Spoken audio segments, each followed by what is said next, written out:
right. I gotta clear my throat. Hello, everybody. Thanks for joining us here at the Improving Scientific Software Conference 2025. And thanks to everybody who is online as well. I assume that you are hearing me. I guess if not, then you'll contact the appropriate person. Because if you can't hear me, I can't tell you what to do. But hopefully you're online, and we're happy to have you as well. So just a quick couple of sort of housekeeping notes before we get started. So first off, thanks everybody who submitted and who is here and participating. It's great to see everybody again. We have more folks participating this year than last year, which is always tremendous, especially, it's a little chaotic right now, so I'm glad everybody was able to join. Want to just remind everybody, so when you registered, you accepted, I think, UCAR participant code of conduct. So, expect everybody to follow that. Basically, just be respectful and, all that good stuff.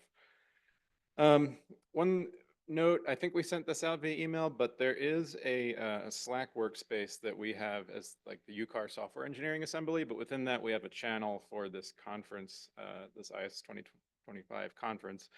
So we'll use that to do some basic communication with folks, but also feel free to use it for networking or asking us questions. Be happy to reply in there as well. So I would encourage everybody to join, and we'll do some basic announcements in there as well. When we go to the talks and the tutorials, there's obviously 2 mics set up in this room, so feel free to use either one. If you do need any assistance with a mic, we'd also be happy to just hand you one. So just raise your hand if you're in that boat, and we're happy to help.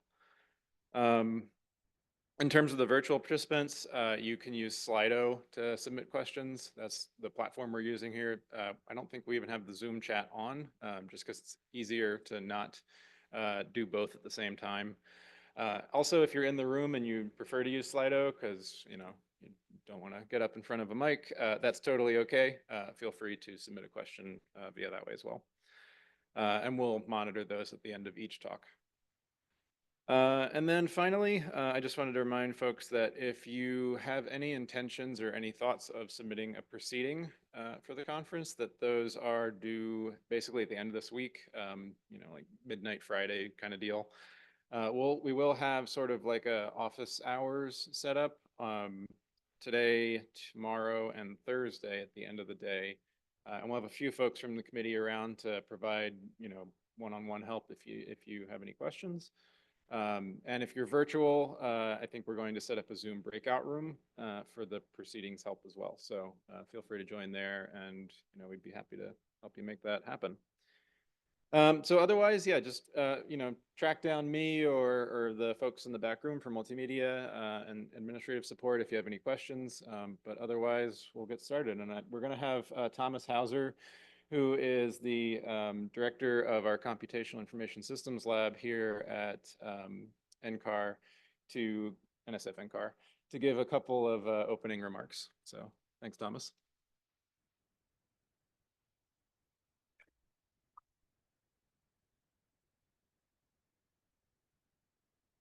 Yeah, good morning, everyone. I think the timing couldn't be better, right? We have our cold spell behind us. I think this week will be perfect. So welcome here to Center Green. Hopefully we have lots of discussion. I think the theme is really timely. But before that, I really want to thank everybody, the steering committee, for organizing this. And I don't know who is here from the steering committee. You want to kind of stand up? Thank you for doing all the work, pulling this together.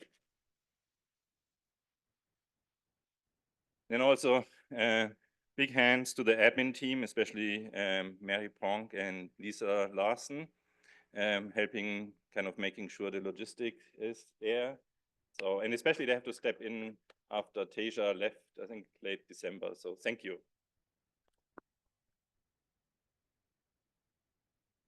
And then the NCAR Directorate provided support for this. And also I want to recognize the US Research Software Engineering organization that also provided supplemental funding. And please join that. I think this is the US RSE is a great organization.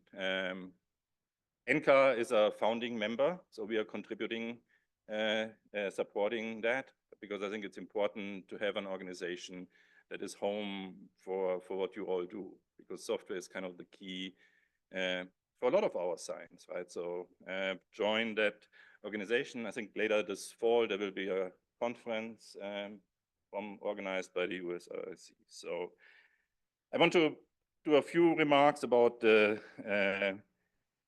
theme of the conference, from legacy to leading edge, transforming software design and science to meet tomorrow's challenge. I think this is a really important topic. A lot of our models, right, are kind of legacy. They've been developed over time.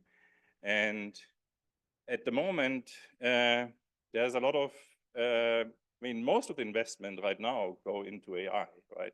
If you look at the AI investments, I mean, I looked a little bit, I think it's about 10 billion going to HPC and about 300 billion going into AI.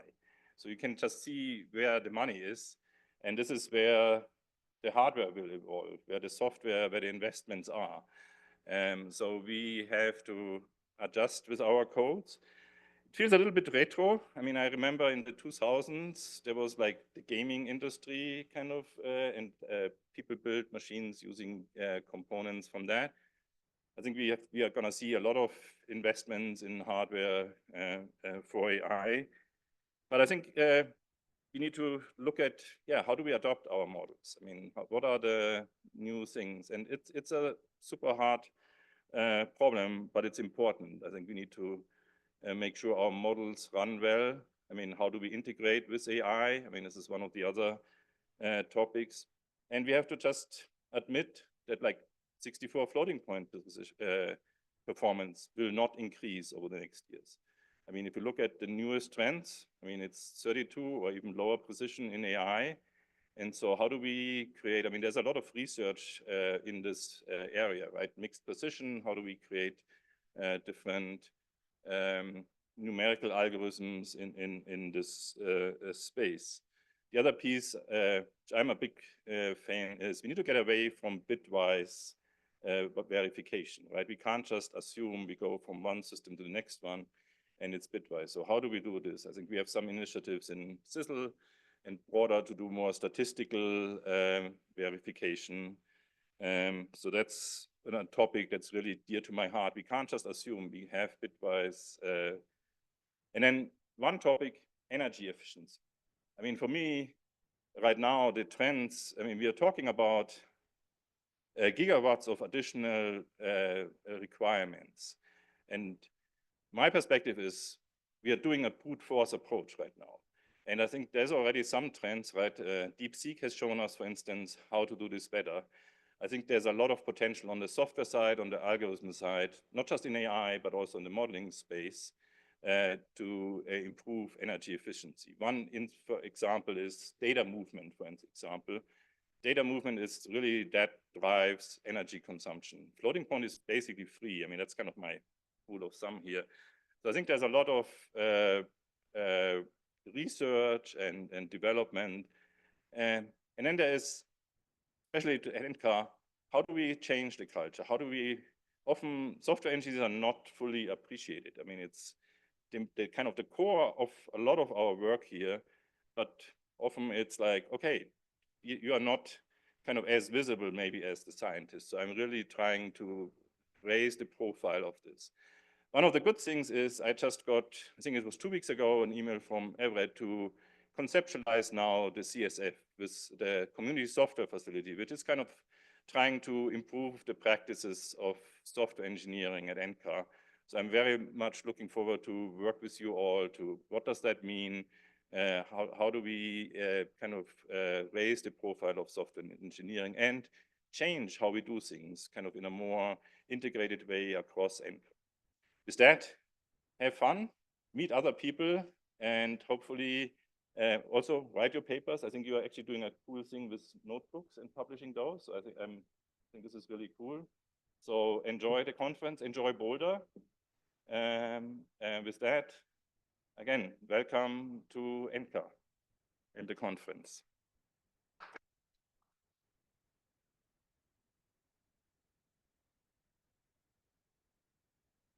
Thanks, Thomas. I guess, Kelvin, we have Jacob? Okay, great. So we'll kick off and sort of move into our opening keynote talk here, which is going to be from Jacob Carley. So Jacob Carley earned his PhD in 2012 from Purdue University, studying hybrid ensemble 3D VAR methods, for the assimilation of radar data under the support of an NSF graduate research fellowship. Following his PhD, he began as a postdoc at the Environmental Modeling Center, EMC, working on data impact studies with the North American Mesoscale Forecast System, or the NAM. Later, as a contractor at EMC, he helped lead the last two operational implementations of the NAM. He also worked on the real-time and unrestricted mesoscale analysis systems and oversaw 6 operational implementations. He began a federal employee, he became a federal employee at EMC in 2018 in the data assimilation and quality control group, and led a development of NOAA's next generation convection allowing ensemble prediction system, the Rapid Refresh Forecast System, or RFS. In 2024, he became the Chief of Engineering and Implementation branch of the EMC. So we're really excited to have Jacob open our conference. He's going to present a talk, Bringing Agility to the Operational Production Suite. So Jacob, feel free to take it away, and we'll take questions at the end of your presentation. All right, great. Thank you so much. Thank you for that introduction. And thanks as well to the conference organizers for the invitation to speak today. I'm really looking forward to it. So as you heard from that introduction, I've been in this current role as Chief of the Engineering and Implementation branch at the Environmental Modeling Center for about a year now. So I'm still a little bit new. And like the intro said, my background is in data assimilation. So I'm learning quite a bit. I'm really looking forward to learning from everybody here as well at the conference, and appreciate any and all feedback on this talk. So my intent today is to demonstrate some of the legacy practices that we have in our development and implementation cycle for operational Earth system prediction, and show a clear positive path forward to modernization so that we can exceed at meeting tomorrow's challenges. So I hope everybody here will find this as interesting as I do. All right, let's see if I can. There we go. All right. So what does the Environmental Modeling Center do? I imagine a lot of folks here, I assume, are probably familiar with what we call our operational production suite. But if not, we'll go through a little bit of background information. And so at EMC, we develop, maintain, and transition analysis and prediction systems to operations for the Earth system. So that includes the global forecast system, the global ensemble forecast system, air quality models, regional convective scale models like the RFS. We have a wide array of partners and colleague organizations that we work with to get this done. Several labs out in Boulder, GSL, PSL, National Severe Storms Lab in Norman. We work also with NCAR and UCAR, of course. So on the bottom here is just one of the classic eye candy slides that we all like to show. And this is just an example of our CubeSphere model that we're running with a collaboration from GFTL with several embedded nests over some tropical cyclones. And so just to show some examples of some of the things that we have, or some of the capabilities that we have, and some of the things that the technology and software engineering advances we've made together collectively over the past can allow us to do. Just one little note here. For those who haven't heard the news, this is relatively recent. We will be merging with the Meteorological Development Laboratory and become one big thing down the road. Okay, so what is the operational production suite? So we like to show a variety of graphics for this sort of thing, but for this crowd, I thought this was maybe the most fun plot I could show. So we call this our high watermark chart. And what this looks at is it's a number of nodes that are being used at any time of the day. So time of day is x-axis, number of nodes, y-axis, and on the right is just color-coded by whichever operational application. So one thing that you can see that kind of jumps out is that sort of orange-red block that's kind of semi-constant throughout the entire day. That's our developmental rapid refresh forecast system that's running throughout the day. So it's using quite a lot of nodes. You can also see little peaks, so blue peaks kind of there at the bottom. That's part of our, I believe, should be part of our that's our CFS system, I believe. It's a little bit hard to read on here, but anyway, so this is the suite of everything that's running in operations from the National Weather Service that, once it completes, forecast products go out, forecasters get that information, the weather forecast offices, private sector gets that information, everybody uses it. And so, the HPC in combination with our, the advances that we've made over the years in high performance computing, software engineering, and that sort of thing have really enabled us to make the most effective use of these very expensive resources to deliver and protect, save lives and protect property and so on. So that's what this looks like during the day. So any of the stripes you see in here will correspond to the GFS, the RAP, the HER, the NAM, our ensemble systems, and so on. So this is a fun chart, at least to me. So if you're into a little bit of computing history, this chart goes back to 1970. And this is when we had, I think, 3 IBM 360s, and they ran at a combined 18 megaflops. So actually our history, that's not shown here because I don't think we have the forecast scores through it. It goes all the way back to 1955 when we had an IBM 701. And just a fun fact there, it was built from spare parts for the Weather Service. So that's where we started our operational NWP. I think back then it was the Weather Bureau. So today we have two 11 petaflop machines. We have 2 machines because we have an operational machine and a backup machine, such that if something were to happen at one site, maybe there's a system failure for whatever reason, we can switch production over to the backup machine and not miss a beat, and our product delivery and everything is maintained, without stakeholders and folks, knowing that anything happened. So what you can see here in this chart, when we went from 18 megaflops to 11 petaflops there on the right, is that our forecast score just slowly increases as a function of 1, time, and 2, compute resources that we have available. So as the forecast basically improves as computational performance improves. But what that enables us really is to advance our physics, to increase our model resolution, to add more components to our modeling systems and make them more physically consistent with how the atmosphere actually evolves, and make them more, complex.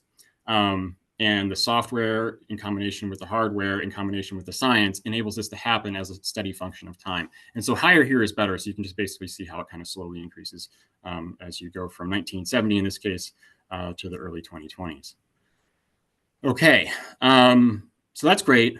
But one of the other things we also have to make sure that we do is deliver our products on time. So if the GFS forecast is late, not only is that not great because the forecast is late and our stakeholders are sort of needing that information to make some pretty significant decisions often, but the entire production suite depends on the GFS, which I'll show in a minute. So that means that the NAM will be late, the RAP will be late, RFS, so on and so on will also be late. So we design our systems to be extremely fault tolerant. So if there's missing observations, if the forecast lands on a bad node, if any of those things happen, that we can recover very quickly with minimal loss of time. And this has led us to, if you look at over the past 25 years, about a 97.5+% on-time product delivery, which is something that we're pretty proud of.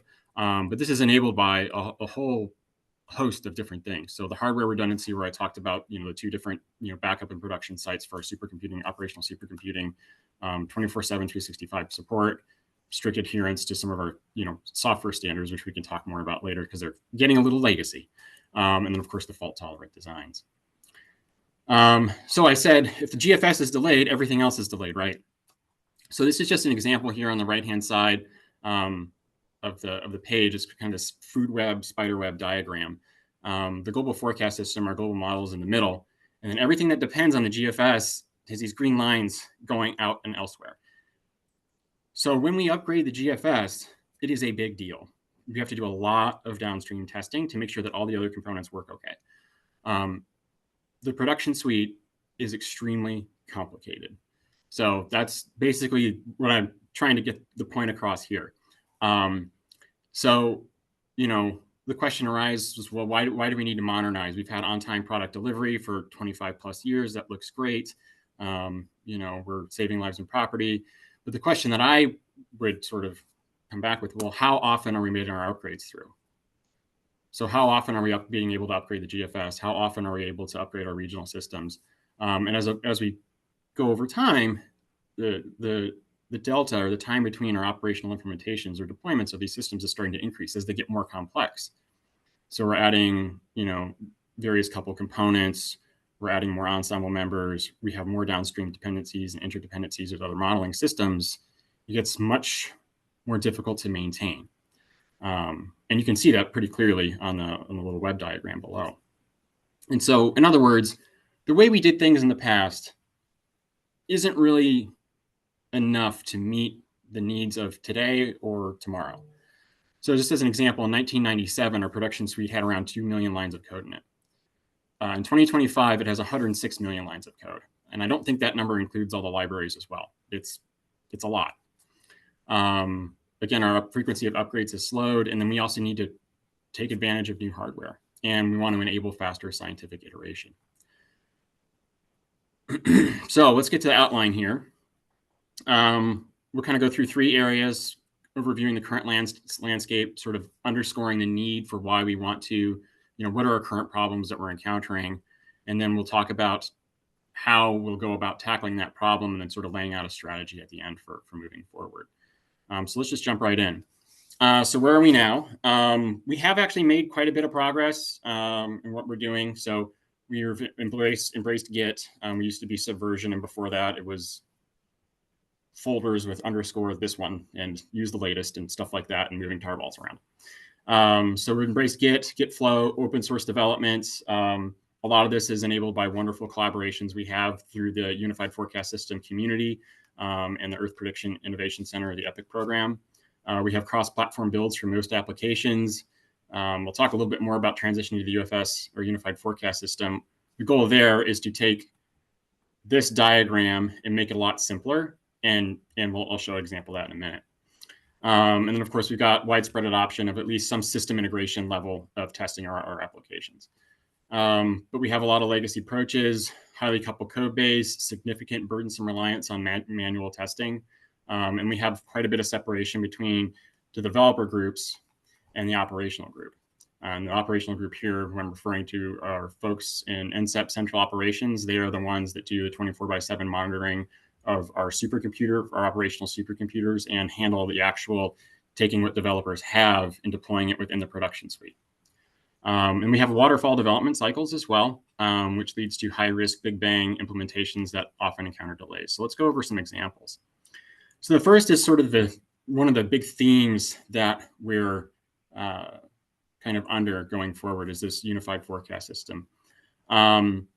So remember that web diagram before. We have a lot of systems running in the production suite, and there's just a kind of an example listing there on the left-hand side of the slide. Through the UFS, we're trying to consolidate and make that a little simpler, which is a great thing. Just for example, we have numerous regional modeling systems. So some of you may be familiar with the high resolution window systems, the href, the NAM-NES, and all that. We're proposing, and what we're actually working on doing is combining those all into one system called the Rapid Refresh Forecast System. So simplifying the production suite and reducing the number of applications that we have to support will help us quite a bit, but it's not going to get us all the way there. So one example I really wanted to show here is that the UFS is a highly coupled code base. I want to thank Ed Hartnett for actually going through and identifying all the dependencies and putting this together. This is a great slide that kind of shows some of the complexity that we work with. So everything in purple here is a submodule at the moment, and then everything in that sort of gray-blue is a library. This is the UFS forecast system. So you kind of see that we have this one big super project called UFS Weather Model, and then we have a lot of submodules that have submodules, and so on to libraries. So when we say highly coupled code base, when we sort of speak to the scientific staff, I hate to kind of separate us out. The immediate thought is, are we talking about coupling the atmospheric model to an ocean model or ice model or that sort of thing? No, we're talking about how closely coupled our codes are. In other words, in this particular case, for every change of a submodule, we need to make a change in the super project that contains that submodule. So we can look at any number of these. One that's and I'm not, one that we can pick out is, say we look at the physics package, the CCPP physics. If you make a change there, you may need to make a change in FE3 ATM, and then you may need to make a change in UFS weather model when you go all the way up to the top of this graph. And a lot of times that can require some meetings, some coordination between groups and all other things so that everybody's kind of doing testing and working at the same rate together to make sure that nothing breaks along the way. But that, as you can imagine, that slows things down quite a bit in terms of the pace of development. So if you want to do more agile development, you want to do a lot of commits a day to develop at the top of the repository, it's going to take some time because you have to do all this manual coordination exercise. So you can have to coordinate across three or more repositories. And then debugging, of course, gets more difficult because it generally starts to occur at the system level instead of at the individual component level. So we've got a highly coupled code base. We also have a lot of cumbersome and insufficient testing. So we do have, a regression framework in place, which is great. But those tests take quite a while to run. And what you really want to do is be able to give programmers and developers quick feedback. And so when all you have are regression tests, you may have to wait half a day or more to get feedback on how the regression test performs. So this is independent of the science testing that the developers have to do that also have a long feedback loop. But it really requires a person to manually execute regression suites on all of our supported HPCs. And I'll show in a later slide, we have a lot of HPCs. NOAA has, it seems that it kind of just keeps growing the number of platforms we have to support, which is also somewhat challenging. We have very little unit testing. So there's very little automated testing that we can run at the moment. And now we do have CI/CD in place for some of our repositories. The libraries do really well with this, especially with unit testing, and some of our workflow systems have this, which is great. But what this ends up with is long feedback loops between development, testing, and science validations. So that's a challenge that we need to address, and it slows down our commit process. Development and operations are also still a little bit separate, and that can cause some tension. So about 3 to 5 years ago, a stages and gates process was introduced to help streamline deployments. And when we're talking about deployments, it's when say we want to implement a new version of the GFS. Excuse me. The science package is all put together. We've run a bunch of retrospectives, years of results.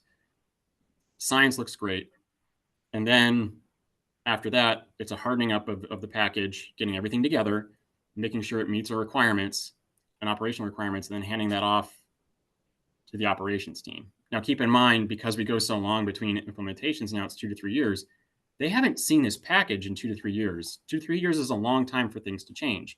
So they're going to look at stuff that's a little bit unfamiliar to them in a system that's changed a whole lot over the course of 2 to 3 years and may not necessarily meet all the standards that they were expecting it to meet because it's been quite a while. So systems change, developers are doing things, we're working on different HPCs, so the different HPC environments are different, so it's not exactly tailored to the production environment.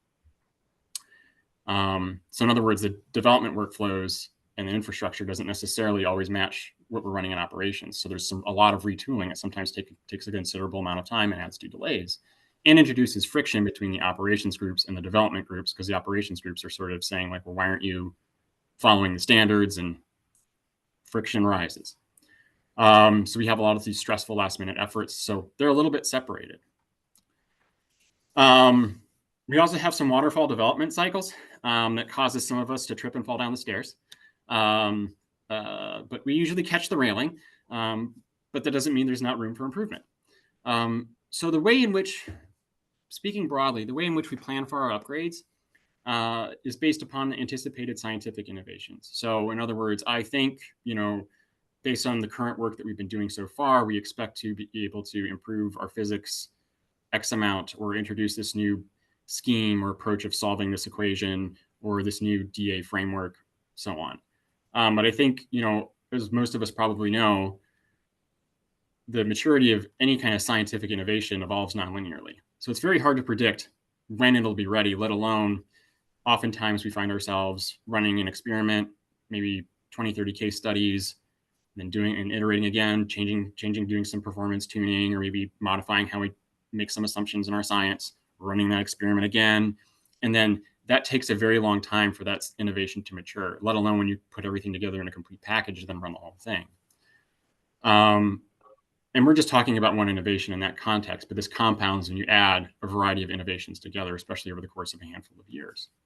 And then the infrastructure and the science may evolve asynchronously as well. So they may not necessarily always be in sync, where the scientific innovation needs some infrastructure that's of a certain capability that's not quite ready yet, and so on. So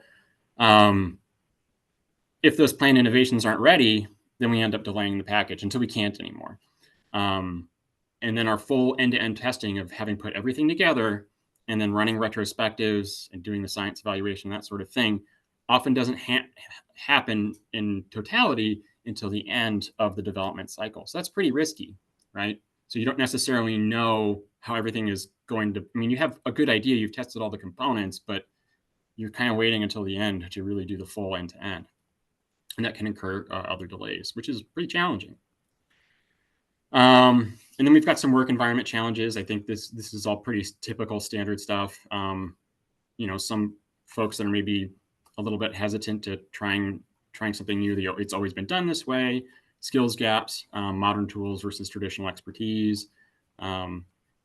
This third bullet, I think, has come up a little bit in at least the language that I've used in this talk so far, is that science and engineering, the sort of perceived separation between scientists and software engineers, although they depend entirely on each other. One enables advances in the other, so that we kind of have to work together effectively to progress together. And of course, and this also came up during the intro, is the funding models can often favor new science over foundational improvements in infrastructure, and that's just a difficult aspect. So it can kind of put science and infrastructure improvements at odds a little bit. So those are all pretty challenging, and I don't claim to have the answers to all of these, or have some ideas, but certainly not the answers. Okay, so we've talked a lot about some of the challenges that we run into and the things that we encounter. But we can do a lot better, and through a lot of discussions with colleagues and whatnot, we've kind of come up with a lot of ways. So first, let's just talk about what we mean by modernizing. We're talking about agility and speed. So faster iteration on scientific improvement, quicker bug fixes, but we really want to take that implementation cycle of 2 to 3 years, between upgrades.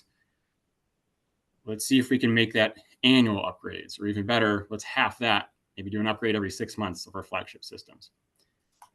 We're not going to be able to get there overnight, but we need to get on the path to get to that point. Reliability, robustness, and reproducibility. So we need confidence in the code changes through automated testing and validation. We need to have our unit testing, have our CI/CD, not have to be forced to debug things at the system level, which takes a lot of time and resources from multiple parties to get involved. Collaboration and accessibility, improve things so that we have easier onboarding for new team members and easier collaboration with our university partners with NCAR and other labs. We need a system that's scalable and portable. We're working on an ever-increasing number of architectures, and with the major effort and initiative behind cloud computing, it's even more important to have something that's much more portable than what we're able to leverage now. And then, of course, something that's more maintainable and sustainable. Okay, so let's talk about the first thing. So coupled systems, but uncoupled software. So we want to work on isolating our code for more efficient development and testing. And the way in which we want to do this is avoid introducing new submodules at all possible, and then examine the current submodules that we have and convert them to libraries where it's applicable. So a lot of thought went into the way that the UFS is currently designed, but we should always be willing to go back and sort of iterate and say, okay, well, based on what we've experienced and what we know today, are there any ways in which we can make this a little bit better so that we can isolate our code? I think that there are a handful of ways that we can do this, and I know that folks in the UFS software engineering community are starting to chip away and kind of identify at least some of those submodules that may be good candidates for transitioning over to libraries, which is a great start. Other ideas are decomposing our sort of monolithic applications into an assembly of components. When I talk about monolithic applications, the application here word is important. I'm talking about the systems that we're putting in the production suite. So instead of implementing the GFS as one giant monolithic package, to implement it as, separate out the post-processing pieces and the atmospheric model piece and so on, so that we can maintain those packages a little bit individually and do upgrades of them a little bit individually, instead of having to do a giant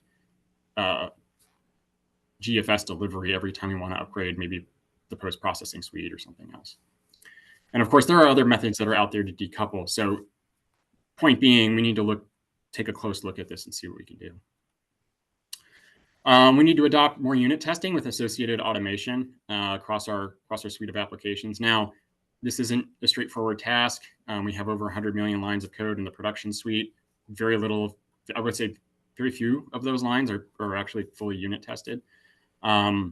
Right now, most of our unit testing is within the library stack. We need to expand this across the UFS, and that will enable us to adopt more CI/CD automated testing, such that we can, run these. The developers can run these tests automatically on every push and get immediate feedback on whether or not their code is passing tests, and then they can develop more quickly, be a little bit more independent.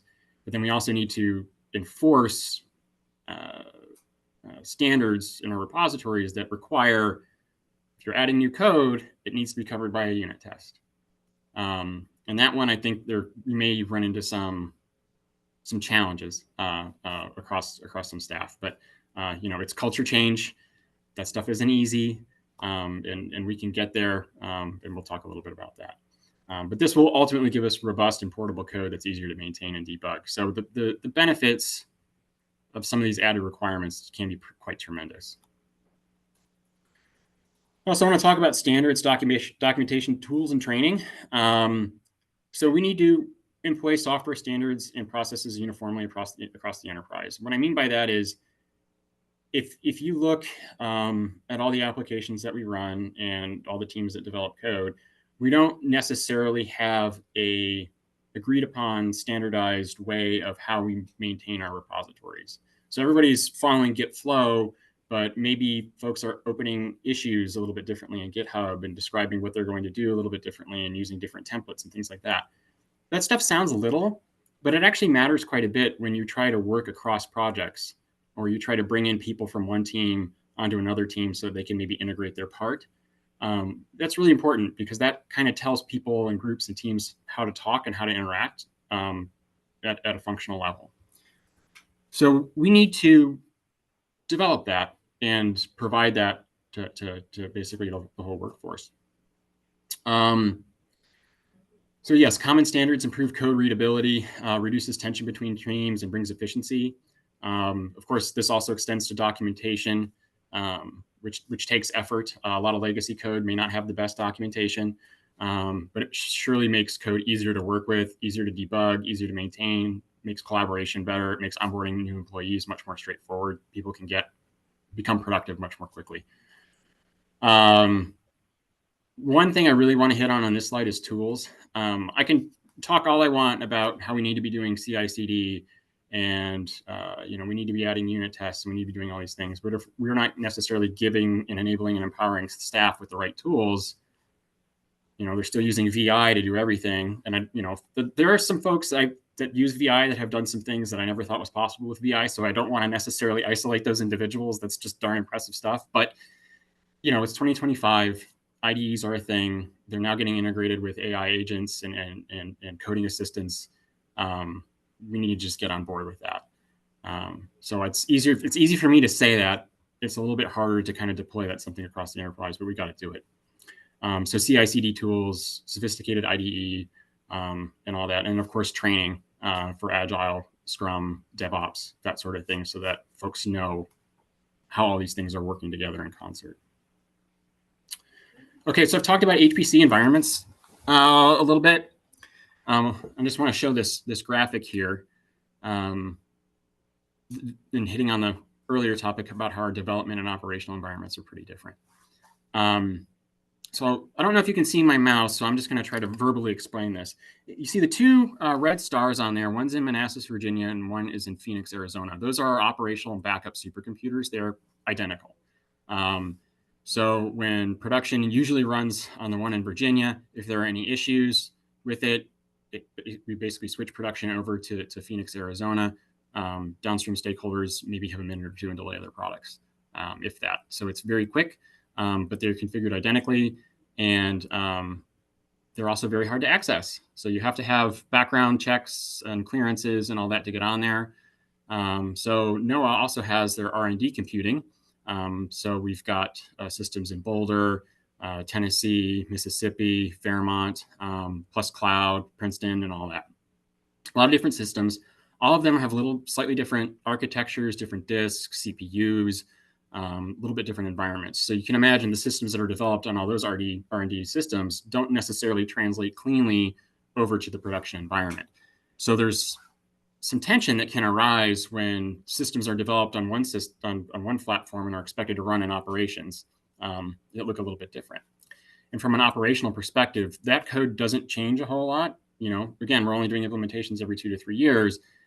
So they don't really, they're not necessarily, I don't want to speak to the operations, put words in their mouth, but it's not of interest if the system can run on cloud and your laptop and a bunch of other platforms. They just care if it runs on the operational supercomputer. That's it.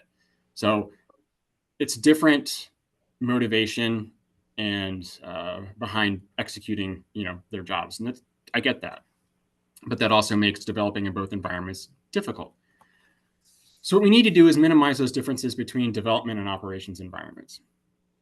So we need applications that work across many high-performance computing systems. We need to leverage all of the resources that we have available to us, because we can't do all the work that we need to do just on the operational supercomputing infrastructure. It's not the best development environment, and especially because not all of our collaborators and folks have access to it. So a potential solution here is adopting containers. So this gives us a single common environment across HPCs, cloud, and operations, and it can help shrink the R2O to R gap. And then handoffs are a little bit less complex, or actually far less complex. So instead of handing off a giant implementation package that has to be, you know, coordinated, and there's a lot of shakedowns and everything else over the course of about 90 to 120 days with the operations staff, we're handing off a containerized application. And we know that the environment in which development was done and operations is executing is minimally different, or as minimally different as we can possibly make it going forward. So that will reduce the tension and then bring, if you remember on an earlier slide, dev, oops, let me move this way, dev and ops a little bit closer together so that we're all working in the same infrastructure, in the same environment, familiar and speaking the same language, so to speak. So that will help quite a bit. Also move from a waterfall to a more agile style of implementation approach. So as I said earlier, we're falling down the waterfall stairs. Upgrades are planned based on anticipated outcomes of scientific innovations. Those evolve non-linearly, and it's just a challenge to manage. The fundamentals here are sometimes for our scientific innovation, it can take a couple of years for something to reach maturity or longer, and that's okay. There's nothing wrong with that. Sometimes these things just, our upgrades take time to figure out. But when you tie those innovations to particular versions for an implementation, you're going to encounter delays are going to be inevitable because you need time to figure out the science. And so instead of that particular approach to planning our implementations and our upgrades, the proposal here is that our upgrades are composed of what's ready now. So if we take a look at the top of develop or our code base, we go to our staff and say, like, okay, what's well tested and ready today? We take a snapshot of that, we package that up, we test it over the course of the next 6 months. So the complete package, put everything together, and we have a containerized application of this, and then we work with our operations partners to hand that off. Now, of course, there's considerable amounts of testing going on through that entire procedure, but you're starting with something that you already know meets performance needs, and you're not necessarily tying yourself to innovations that are going to take some time to sort out.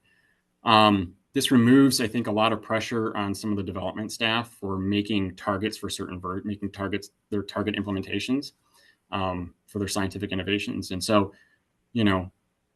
that also means when you shorten the implementation and upgrade cycle to potentially twice a year or even once a year, if a scientist who's maybe worked very hard on an upgrade, but it wasn't quite ready, it's okay. They don't have to be super frustrated about it. We don't have to delay the upgrade because there's another one coming in 6 months and 6 months after that instead of 2 or 3 years.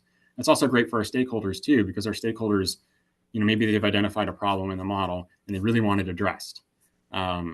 Well, if they have to wait another 2 years or 3 years because it's not going to be addressed in this upgrade, understandably, maybe they're a little disappointed. But if they only have to wait another 6 months and so on, and they can provide feedback and informing what our priorities are, we're likely to gain a lot more positive interaction in that way. And we're able to sort of more agilely adapt to what stakeholders are identifying as issues. Okay, so last few slides here. Some guiding principles for executing this vision. Rule number 1, don't break operations. Everything still needs to go out on time and it needs to work. So we cannot break that. We should build on our current success. So everything that I've talked about, what we should do here and how we should change, staff have already started doing a lot of these things either as teams. The libraries teams are a really great example. The global workflow teams are a really great example. They've already started implementing some of these things. So it's not entirely transformational. We have some foundations that we can continue to build upon and local expertise that we can work with. We also, and I didn't put it in here, need to engage with our partners. So the UFS, Unified Forecast System, is a pretty big community. It's a growing community. And we need to engage with that community as well to start enabling some of these changes. Incremental changes are key. For some folks, this may look like a 100-foot tall, hurdle you have to jump over. And I can't do that. I don't know that anyone else can, but if you're jumping over 100 1-foot tall hurdles, okay, we can handle that, right? So it's incremental. And then starting to focus on changes that have the biggest impact initially or reduce significant risks first is a great way to kind of get some early buy-in and get some quick wins. And of course, we need to involve everybody. That includes managers, right? So if only one group is sort of advocating for moving to this approach and you don't necessarily have buy-in from the rest of the organization, you're going to struggle. It's going to create some tensions. So in terms of building on current success, like I mentioned earlier, we're using Git. We have an open source framework for UFS. We're leveraging community development. We have excellent unit testing in place for some repositories already. So let's build on that. We have some CI/CD pipelines that are already established. Again, let's build on that, share that expertise, share that knowledge. We've adapted SPAC for our library management. And I believe there's an upcoming talk from Dom Heimzeller on this later this week. So folks that are interested in SPAC, stick around for that. We do have widespread agreement across the enterprise for modernization. So in the conversations that we've had with a lot of both our stakeholders and with our operations counterparts at NCEP Central Operations, there's a widespread recognition that we need to do things a little bit differently, or a lot of it differently, and consider some of these new approaches.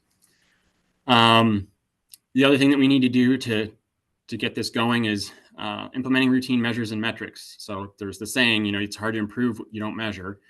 So we need to start introducing some measures of not just, we routinely measure forecast performance, which is great.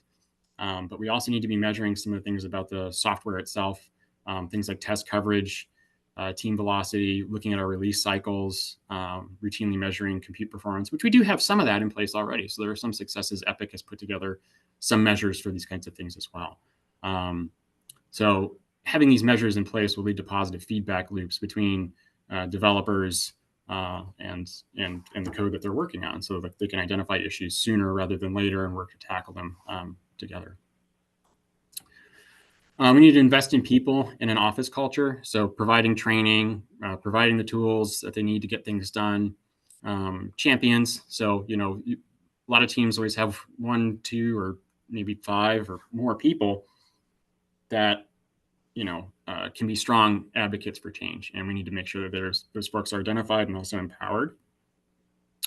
Building communities of practice. I certainly don't want folks that are working on this pretty significant effort to sort of feel like they're alone and sort of like, oh gosh, I have to write the unit test for this, you know, legacy code base all by myself. How am I going to do it? No one's out there floating on an iceberg by themselves. We need to make sure that people are supported and come together appropriately so that we can work on this together. We need management support. That's essential for both providing resources, time, and direction. And of course, we need to be continually communicating. Okay, so some challenges. There's only 4 listed here, and I'm sure a lot of you attending have probably identified things that I haven't thought about, so I'm eager to hear them. The first one is not all code is our code. So the UFS ecosystem has a lot of different contributors, which is awesome, and a lot of different contributing organizations, which is also wonderful. But it's also can be tricky. So say we want to institute all of these policies from our perspective at EMC or EMC plus MDL. What if there's another group that says, well, our code's fine the way it is? You know, how do you handle that? That's an open question. What we want to do is create a way so that people can join us together on this modernization journey. I don't have a good answer for that. You know, one way is just sort of kind of leading by example, but that's a challenge. The UFS is around 2 million lines of code. Like I said earlier, most of it's not unit tested, or excuse me, not 2 million lines. Or the UFS is 2 million lines of code. I was thinking the production suite. Most of it's not unit tested at the moment. So tackling that problem will take a while. And maybe AI has a role. So a lot of code assistants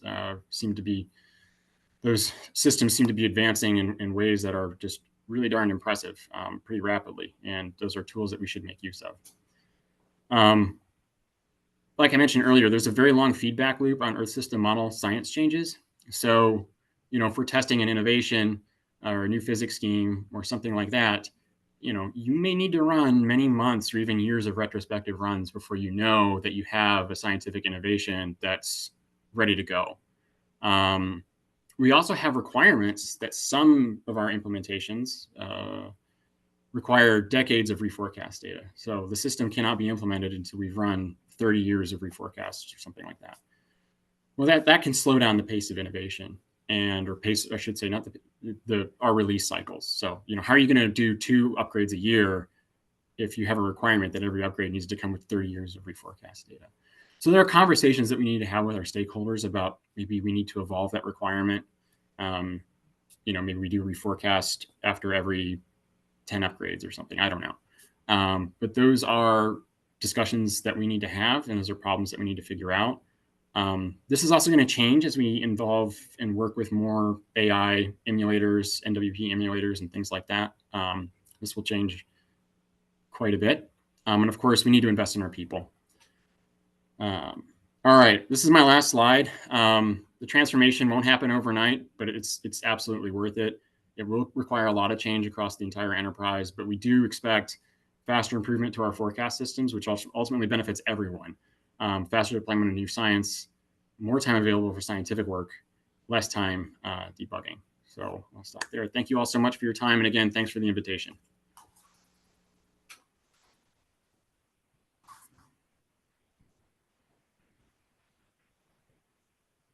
All right. Oh, good. This works.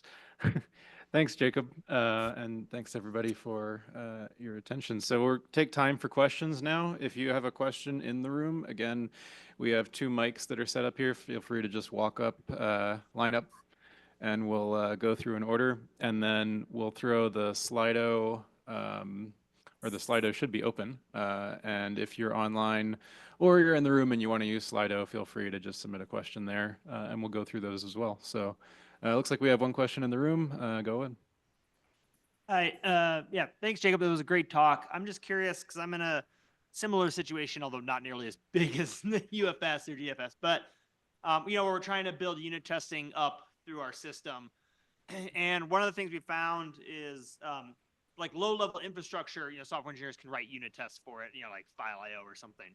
But when you get into science code, it comes harder. Like, like how does one unit test a convection scheme? And so, so I'm just curious, like, how do you, when you kind of get to the part of the code where the scientist is really the expert, how are you bringing in unit testing and that kind of philosophy in your work? That's a wonderful question. Thank you for asking. It's a tricky one. We are working on that now. So again, we have a lot of our library code is well tested, but you talk about testing a microphysics scheme or something like that. What do you do? I think the first thing that you have to do is talk to the original developer of that scheme or whoever's around. Sometimes the original developer's not. And work with them on how to do the unit testing. And ideally, the scientific developer would learn how to do this themselves, right? But like we can't do that that's not going to work day one. So I think you would need to examine that code with the developer in particular and sit down with them and maybe start adding unit tests for a handful of pieces or what can be tested. I don't have the perfect answer, but that's where I would start and discuss that with the scientific developer to start with and see what can be tested, and start small. Not just because something maybe looks complex from the start. There may be some simpler places to start.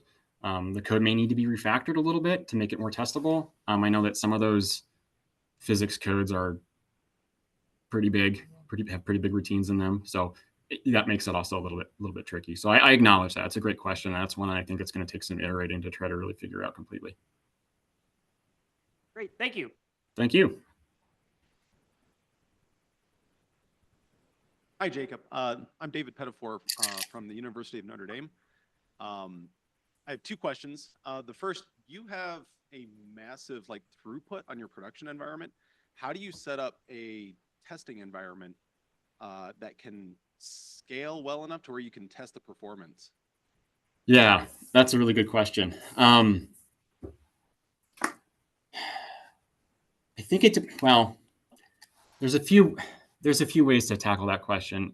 When we're performance testing, we're testing performance at a variety of different levels. Right now, at the top of my mind, we're doing some benchmarking for our next version of GFS. So that's at the top of my mind. And for that, we want to use the entire application itself and benchmark it and identify the slow points and where we've got some issues. But in terms of automating that performance testing, that's a little bit more tricky, because that's not always something that lends itself to a GitHub runner, right? You're not going to do that in that case, or at least in the free tier of GitHub, of course. Those may have to be. I think we could introduce some CI/CD aspects to that, maybe weekly tests, that sort of thing. But there are security issues. And I think I saw on the agenda, there's actually a talk on CI/CD and HPC, I think, this week. So I'm really looking forward to that, and sort of and working around some of those CI/CD issues. But, if you basically are trying to initiate a test from GitHub that then will automatically run on our high security HPC system, there's obviously an issue there, a security issue there. I think some ways that we may be able to tackle this is through cloud computing, and having some of our applications run up there, where we can isolate things a little bit more easily from our production environment, and exercise the use of containers, that sort of thing. Of course, this comes at a cost, so you have to pay for those cloud hours, and whatnot. But I think that we can benchmark components individually instead of the whole thing system-wide, at least as a part of the testing pipeline. So I'm not sure if I'm answering your question in totality there, but and I'll let you respond. Yeah, similar issues with when we have a big machine that we're trying to deploy. It's always a challenge of we can do small bite-sized chunks, maybe locally on like a separate QA machine. But if we don't have matching hardware, which is often just too expensive to do, you just kind of have to do best guess. Yep. Yeah, a lot of it's do your best. Yeah. And see what happens when you push it to production. Okay. Second question. Do you ever run into legalistic roadblocks when wanting to incorporate AI? Yeah, there are some challenges. Right now, most of that is around generative AI. So NOAA has some policies there. I think my suspicion, or at least I sense that we're going to get some clarity on that pretty soon. Things will get a little bit relaxed. We're actually covered under a generative AI pilot project right now to examine the use of AI in terms of software development. And Ed Hartnett has a talk on this, I think it's Wednesday, where he'll be walking through some of the really innovative things that we can do there. So I think there are some challenges there, but we're, I think optimistic in adopting these tools, because you can get a pretty darn impressive increase in productivity by adopting these tools, but you have to be careful. Thanks.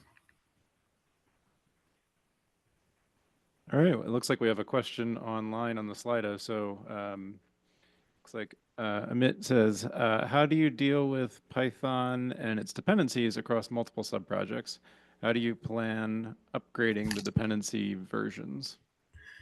Yeah, so right now we have a kind of a virtual environment setting where each application kind of has its own Python environment associated with it when it goes into production. It's okay. That works okay, but it's a little bit challenging when developers are working on a system in the R&D infrastructure and they want to get something that's running in a production environment, and we have to go through, we'll just say, a lot of process to get certain libraries or certain modules installed. That takes a little bit longer. So I may answer your question a little bit more broadly and step back and maybe speak more in terms of the full software support software ecosystem, more the libraries infrastructure itself. We've adopted SpackStack, and Dom Heinzeler will be speaking on that, I think, later this week, to do our library management for us. It's been great. We've been able to use that and Spack itself to manage our libraries across all of our R&D HPCs, but we haven't been able to do that yet on our operational supercomputers.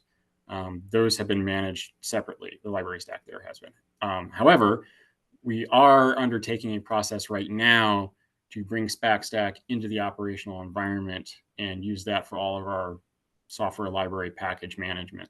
And that would cover Python as well. And leveraging that approach basically to handle all the dependencies and the complexities there, especially when it comes to Python, which has a lot of, can have a pretty complicated dependency tree, let's put it that way. So that's the approach we're going with from here.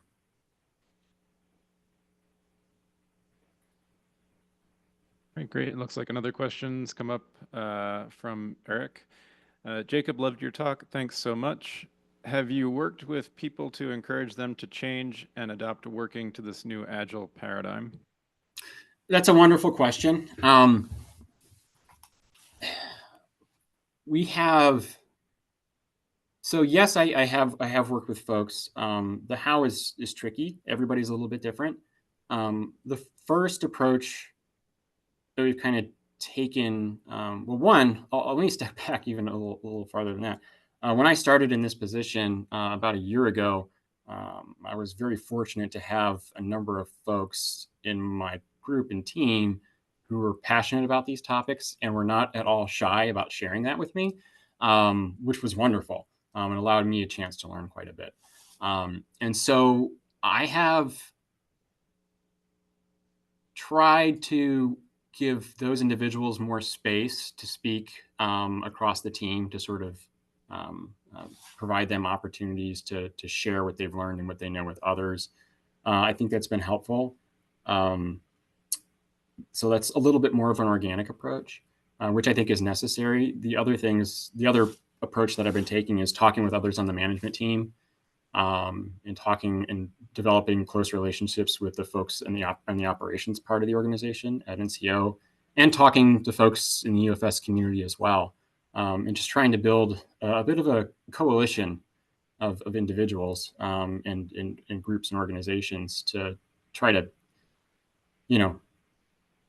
at least get an agreement on that we have an issue that needs to be solved. And I haven't run into anybody who's disagreed with the fact that like we can do better. And in fact, I think now is a great time, to work towards this. And so some of it's staff empowerment, and then a lot of it is just having those conversations with other folks. I think, and then the other aspect that I haven't brought up yet is we are working on putting together a white paper to outline, how we want to do this and what we want to do. So basically, the contents of this talk will be, in large part, reflected in a white paper as well that we're going to share around the organization too, to kind of build a coalition and get an initiative going.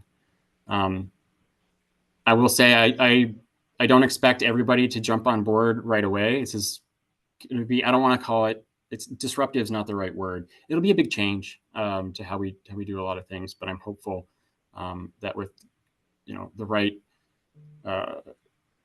level of engagement and very supportive or the right support mechanisms in place for staff to kind of explore this and know that it's okay to trip up a few times along the way. That's totally fine. That's how you learn. And I think that we can get to the other side and do things really well.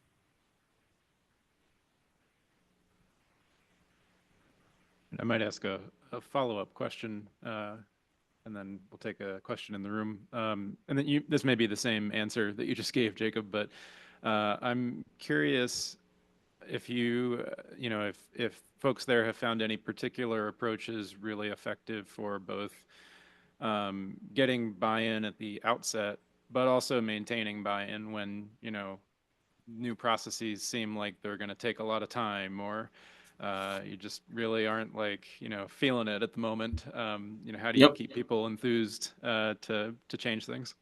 Yeah, that's a great question.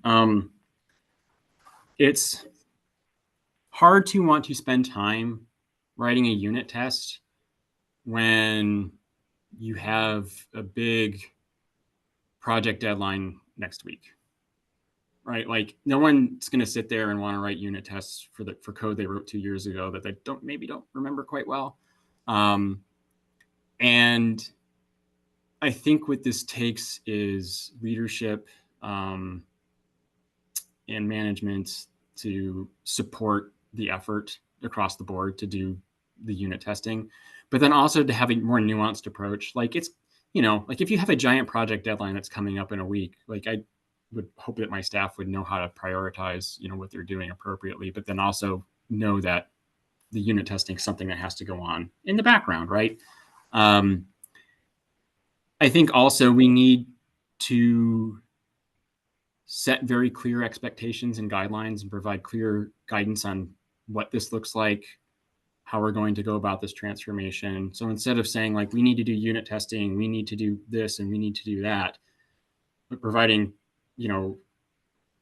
like the unit testing question and answer session on Fridays and a support group and little projects to do this for different codes and stuff like that. So that it's less ambiguous and more focused. And that has to come from, some, I think, a good vision document like the white paper that we're writing. And then also, leveraging the expertise or the current expertise in your staff to kind of help, raise everybody a little bit and bring them along together will help quite a bit. So that's sort of my answer there is we need, I think, firm, clear guidelines to staff and, and folks need to be empowered and to have time to do these important things. If we say it's important and we're not providing time for people to do it, then what are we really communicating? Hi, Jacob. My name is Vanderwende. I'm from the University of North Carolina. Thanks for the great talk. It's always great to find out about these systems that we all rely on even without knowing about them. I was interested in something you said about the perceived separation between scientists and engineers. And I wanted to know what you all did in terms of your teams and in terms of organization to try and get around those barriers and what your plans were in that area going forward. It's a great question. I would say this is something that we're always working on. intergroup dynamics, basically, and cross-organization dynamics and organizational health and well-being and that sort of thing. There are a variety of approaches. I think some of this is going to, it's getting people to have conversations and not, and to assume and having folks assume positive intent behind, what people are doing. That helps quite a bit. I think, because what you don't want is are kind of teams working in isolation. So say you've got a group that's working on advancing a data assimilation algorithm, and then the infrastructure team's working and they're not necessarily talking. And then you end up with the data assimilation has advanced a certain way, but the infrastructure team is not ready to receive that change because there hasn't been enough communication. So we need to communicate more, and it helps when everybody sits down and looks at the big picture, that we want to make the best forecast system that we possibly can to save lives and property, enhance the national economy. That's our goal. Everybody shares that goal. So let's work backwards and where are we drifting apart in terms of our perspectives on how to meet that goal, and figure out why maybe we see things a little bit differently, and get to a point where we realize that, the science change isn't going to happen unless it runs fast enough on the HPC. So let's work together on optimization. Or, hey, I've been doing software engineering a long time, but I'm familiar with some things, but I also have a background in XYZ, and it's okay to have scientific innovations or engineering innovations come from anywhere. So if we get an idea from somebody in another group about a way to improve or optimize or do whatever, that's awesome. We're all on the same team.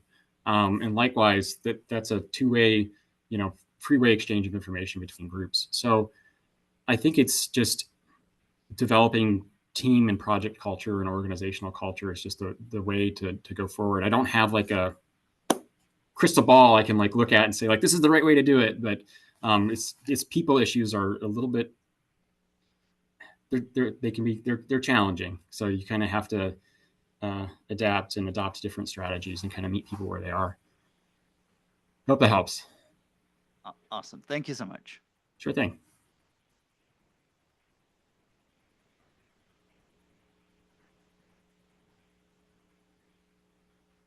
All right. Well, if there are no more questions, let's thank Jacob again for his introductory keynote talk.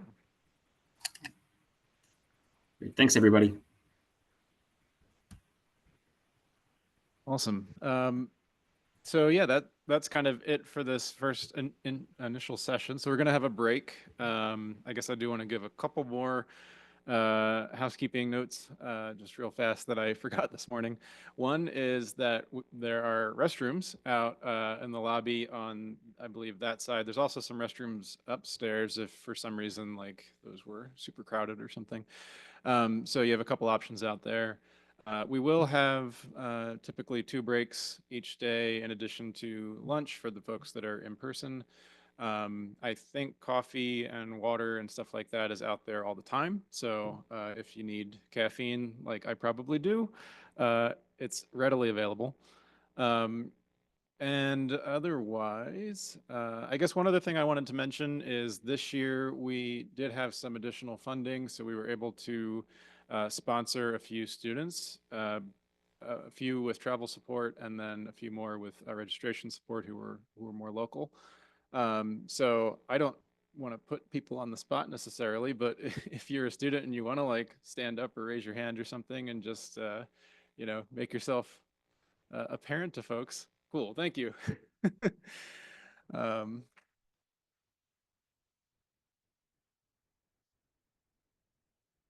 Awesome.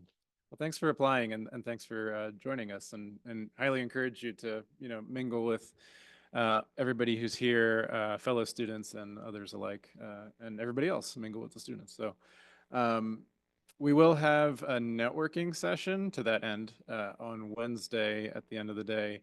And we're going to make an announcement more at lunch on some details on how that'll work. But otherwise, I guess one other thing I'll mention, I think we're trying to coordinate a couple of post-conference day gatherings. These will kind of be just informal, might like go to like a, a restaurant or something like that. So we'll send out some information on signing up for that if you're interested. And we'll try to have somebody from our conference committee host those. It's basically like, get a table and assist with transportation if possible. So yeah, otherwise, enjoy the break, and we will re-adjourn at 10:20 with the first session of talks. So thanks.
One more.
Fact check.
Hello, hello.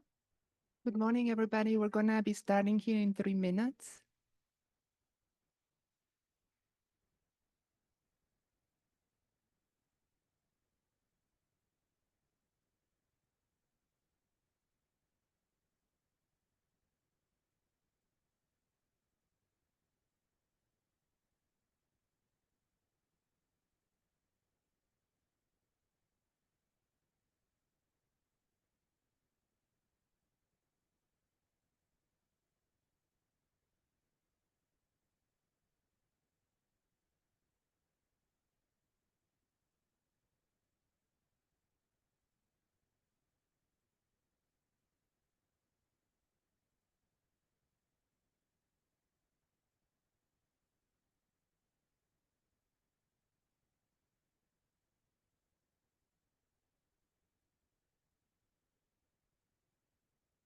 Hey, Gabriele, can you hear me over there? Yeah, Yeah, I can hear you fine. great. So, so I'm gonna keep time. So I believe your talk will give you 15 minutes. Mhm. And then like at minute 14, I will just say 1 more minute left. And Perfect. then the remainder will be for questions. That okay? Yeah, that's great. Okay, great.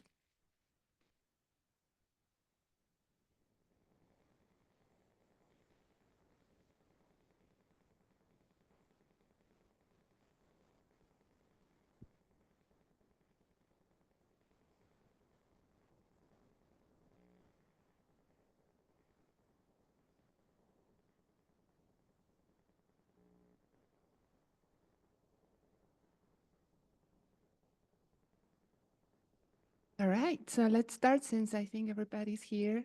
And so hi, my name is Maggie Salih. I am a DevOps manager from Cosmic, which is here at NCAR.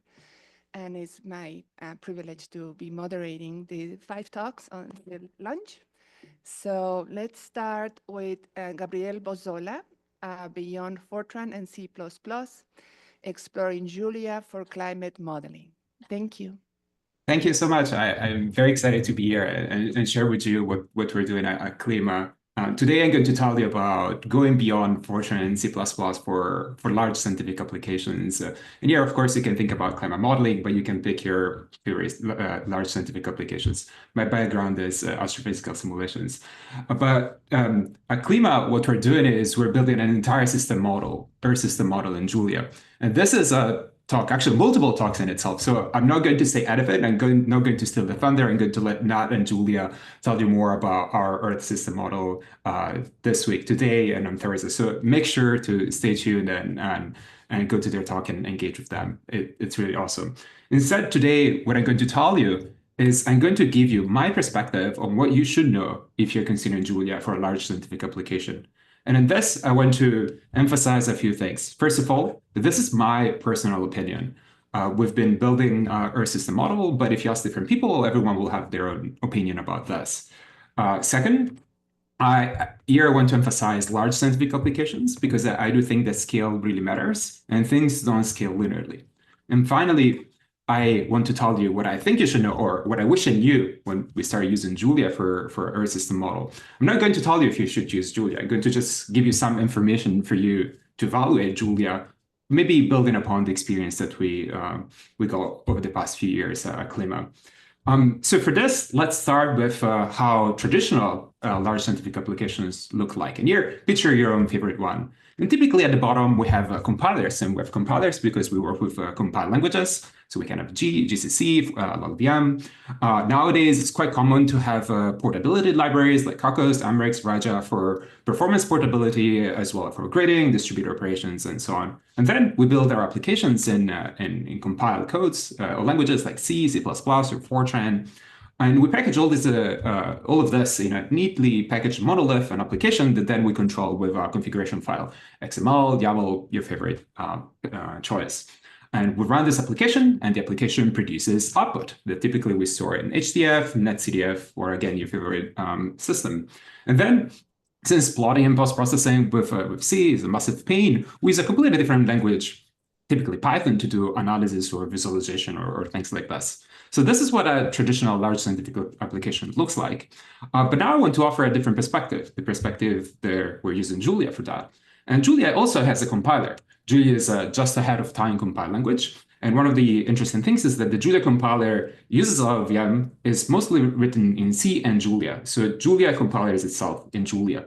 And then Julia is fast, so we can write our own low-level libraries with Julia itself. And then, well, since we're there, might as well write our application in Julia.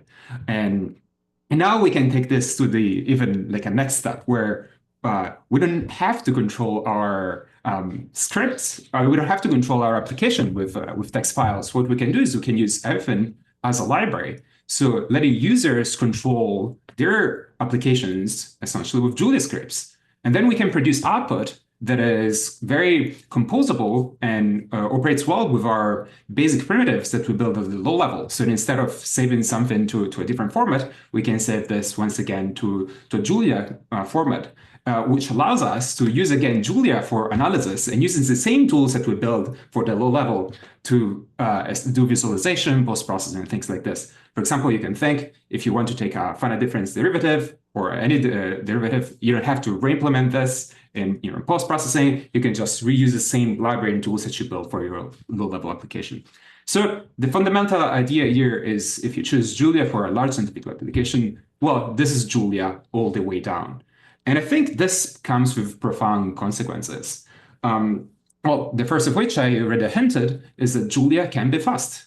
So here I have a simple example where I'm looking at a C code, where I'm just taking the sum of two arrays. I don't know if you can see my cursor, but I'm just summing array 1 plus array 2 100 million times.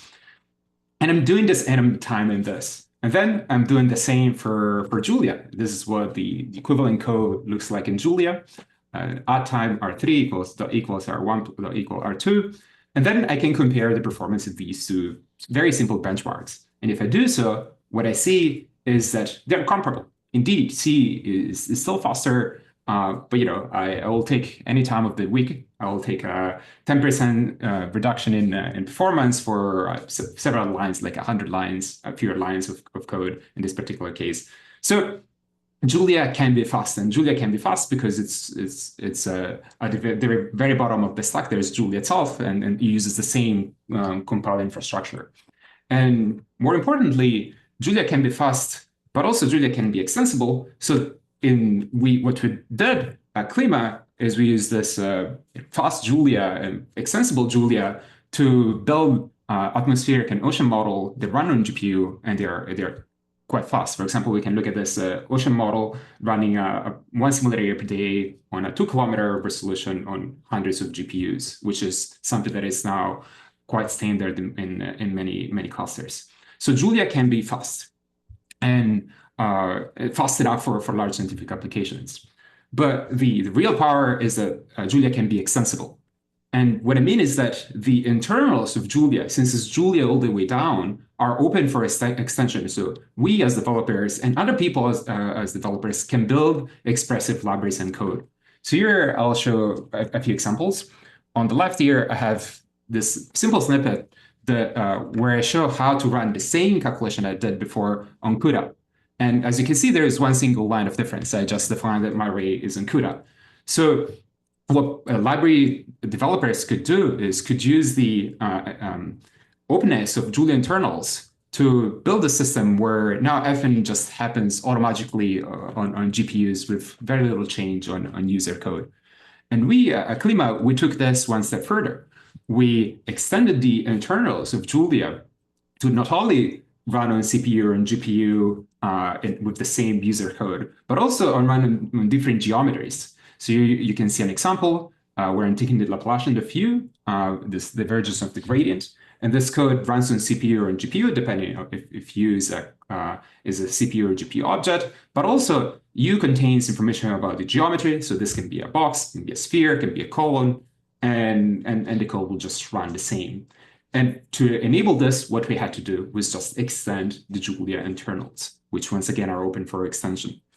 And another example of how powerful is to just be able to extend internals is here we defined Klima, we built this lazy broadcast library that takes an expression and defers evaluation to a later time.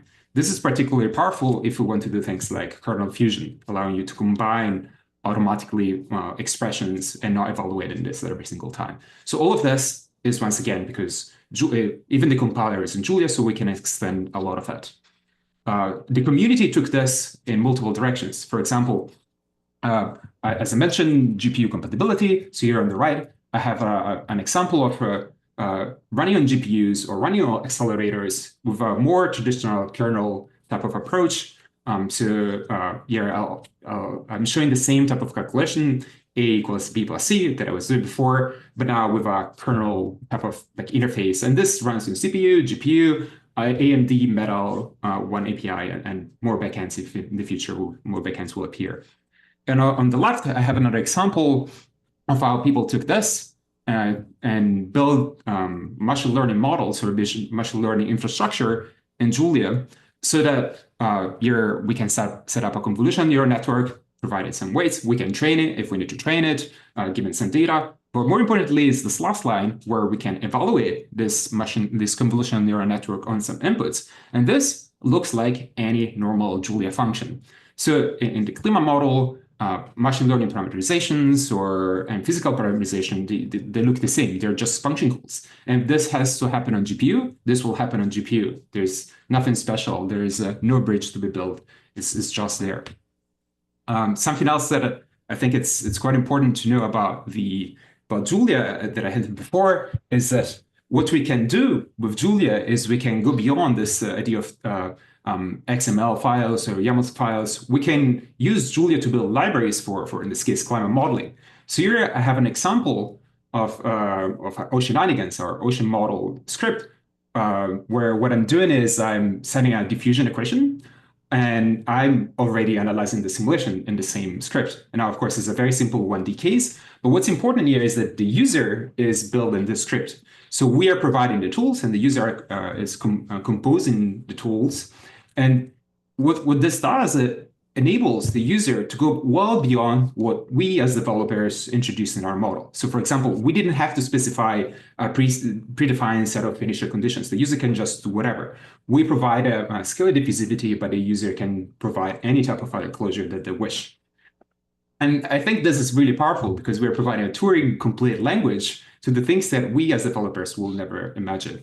But more importantly, in my opinion, this blurs the line between what's a user and what's a developer, because users are interacting with the same in the model in the same way we are developers are building the model. And so users are already familiar with how the model works, which shortens the pipeline between having a user and having a developer or having a contributors. And we can see this very clearly, in my opinion, when we look at Julia itself, because Julia follows the same model where a very large chunk of Julia is written in Julia. So me, as a Julia user, I know how to contribute to the Julia core because the Julia core is written largely in Julia. And I think this is shown in this screenshot that I took from the GitHub projects in Julia and Python. The Python ecosystem is maybe 100 times larger, but it has only a factor of 2 more contributors than the Julia ecosystem, because it's so much easier to go from being a user to being a developer and a contributor, because you're using the same ecosystem. You're already familiar with many of the tools and techniques. So next, like an additional perk in using Julia, I think the community is really, really great. I've never seen anything like this. Here, I'm showing like a personal story. I was debugging this weird interaction between MPI and CUDA. I was like, I have no idea what's happening. This is happening on a specific computer. And I asked this on our Julia Slack, this open workspace that anyone can join. And quickly, I got feedback from the CUDA maintainers, the MPI maintainers. And I quickly figure out in the space of just a few days what was going on. And I've never seen anywhere anything like this in the Python community or C community. So this is also quite good for students, or like as we see every summer where we have RAU students joining, and they can ask questions and they can learn very quickly. They can do interesting things with our model in the space of just a couple of months. So yeah, so these are some of the reasons why I think you should consider Julia, this Julia all the way down, meaning that you can write fast code in Julia. You can write extensible code in Julia. But of course, it doesn't come without a dark side. And so now I want to share what is the dark side of using Julia. And first, I'd say that it's, while you can write performant code, it's also very, very easy to destroy the performance of your code. So now we can spot the difference. And you can see that there is a single character difference between these two sides that I have here. This was my previous example. And the single character of difference leads to a factor of 3 performance degradation. And so it's easy to degrade performance in Julia, which means that while it's easy to learn Julia, it's also developers have to be, and scientists have to be mindful of certain patterns and certain anti-patterns that they should not, or concepts that they should, they should be aware to write fast code. Because again, just if one character can lead a 3x performance degradation, that's not great. So at the end of the day, people have to learn these patterns as well. Second, I think importantly, abstractions in Julia come at a cost, meaning building more and more abstraction is something that we, as developers, pay, and we pay in multiple ways. One way we're paying for this is what we call the time to first X, meaning the time that we have to wait for code to be compiled the first time, and then it will be reused. This can be larger and larger, or the complexity and abstraction of the code increases. And so for instance, in our atmospheric model CI, 80% of our entire CI is just recompiling the same code over and over. And this is crazy. A second example is what I'm showing here. This is an error message, a real error message that I got from Julia. And as you can see, this is completely unmanageable. And so, debugging this is not fun. So these are some of the main... 1 minute. Yeah, this is so these are some of the main issues, meaning the abstraction comes at a cost. But these are, in my opinion, really massive pain points. Like debugging something that I've shown you, it's absolutely not fun. Or waiting all this time just to get something is not fun. And this is compounded with the fact that the tooling ecosystem is nowhere near as good or mature or complete as other ecosystems like Python, Fortran, or C. So debugging these issues is not easy, and it's quite annoying, to be honest. So with all of this, I want to mention that things are in a direction where things are improving. So for example, here I have a slide taken from JuliaCon 2023, where we can see the improvement to this time to first X, and meaning the wait time to get something done. And there is a growing ecosystem of tools that are appearing on the scene, trying to improve these things. So with all of this, I'll let you pick, and you can tell me if you will choose Julia for your next scientific project. So for this, I also want to acknowledge support for our project by our funders. And I left here some content information for any type of question or discussion you might want to have. Thank you so much.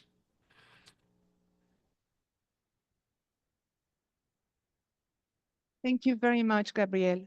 Do we have any questions? All right, so we do. Do we have any questions online? No questions. Oh, we have a question. All right.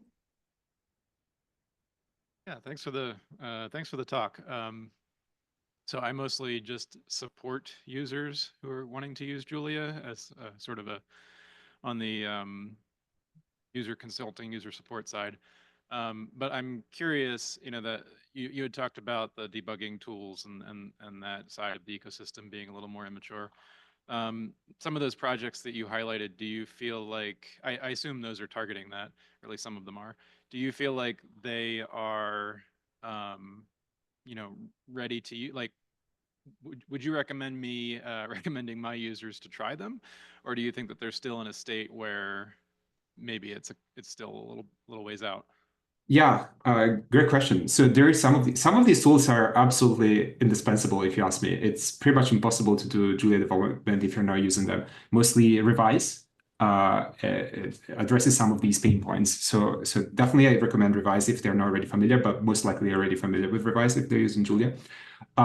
Some of these other tools are more advanced, so it takes more effort to use them, like Tulu, Jet, but they try addressing some of the issues, like how easy is to degrade performance. I would say that if your users are technically inclined, that they really want to get that performance, they're good enough to be used. They're maybe not the most user-friendly tools right now. They need effort to be used. But right now, that's all we have. So you'll say, yes, do recommend them with the caveat that it will probably take a little bit of effort, but you will get some results out of that. I do want to highlight this infiltrator. Personally, I find the best way to debug Julia code. So that's much easier to use. So once again, I definitely recommend using infiltrator in your Julia for your Julia users.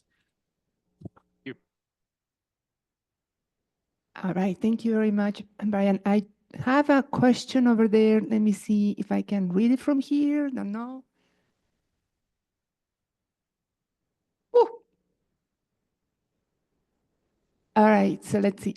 Are there interns or anything automated that, whoa, they just moved. Thank you. Are there interns or anything automated that can help prevent that the sort of equals versus the dot equals mistake that kills performance? At least, I think it was dot equals versus dot plus. No, it was equals versus dot equal. But so yeah, I should have pointed out. Thank you. I didn't point out that the difference was just this dot in front of the equal. There are some tools like the Cthulhu and Jet that I mentioned help with some of these things. There are tools that might help with this, but they're definitely not just a plug and play thing that you can have in your CI and they run. So, and this is what I was mentioning, is that we want much more in this space to help catch these issues. So no, I think we have to work, well, the Julia community has to work more in this direction. Thank you very much. Okay, last talk from Jorge. Thanks for the talk. Where I can find resources to start with Julia?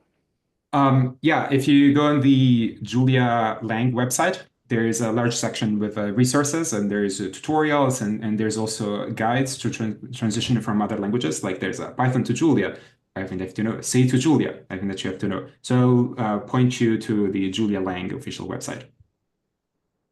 All right, thank you very much. Thank you, Gabriele. Thank you very much for your talk. Thank you.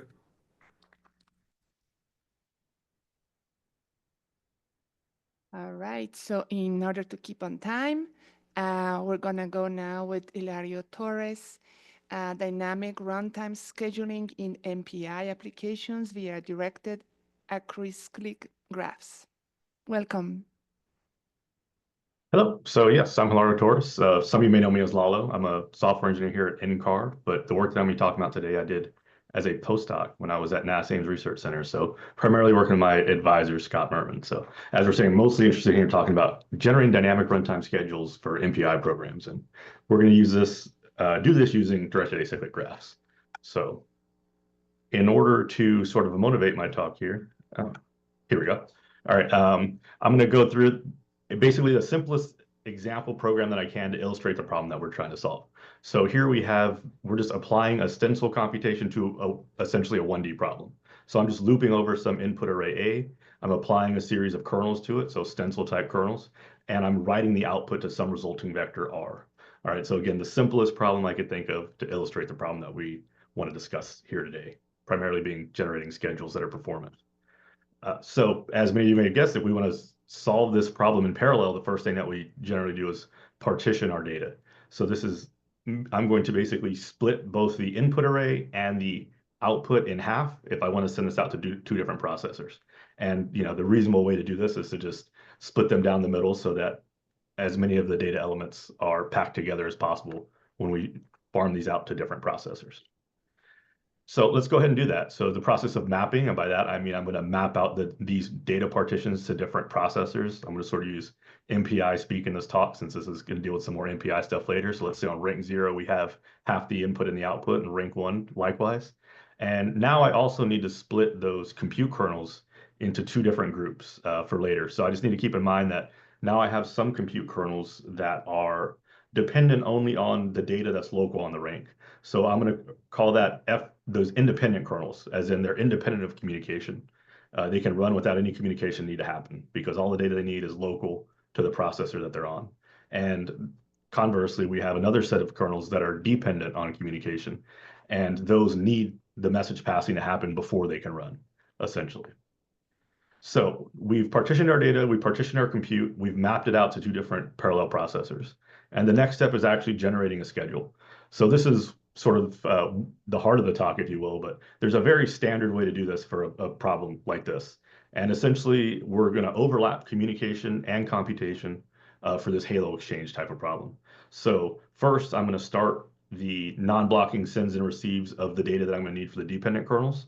And then in the second step, as I'm running those kernels, I'm going to actually run, or as I'm passing those messages, I'm actually going to run all the independent kernels so that hopefully whenever these independent kernels are done executing, that communication is finished and I can just continue on my program. If it's not, I basically need to wait for that communication to finish because I don't have any more work that I could do.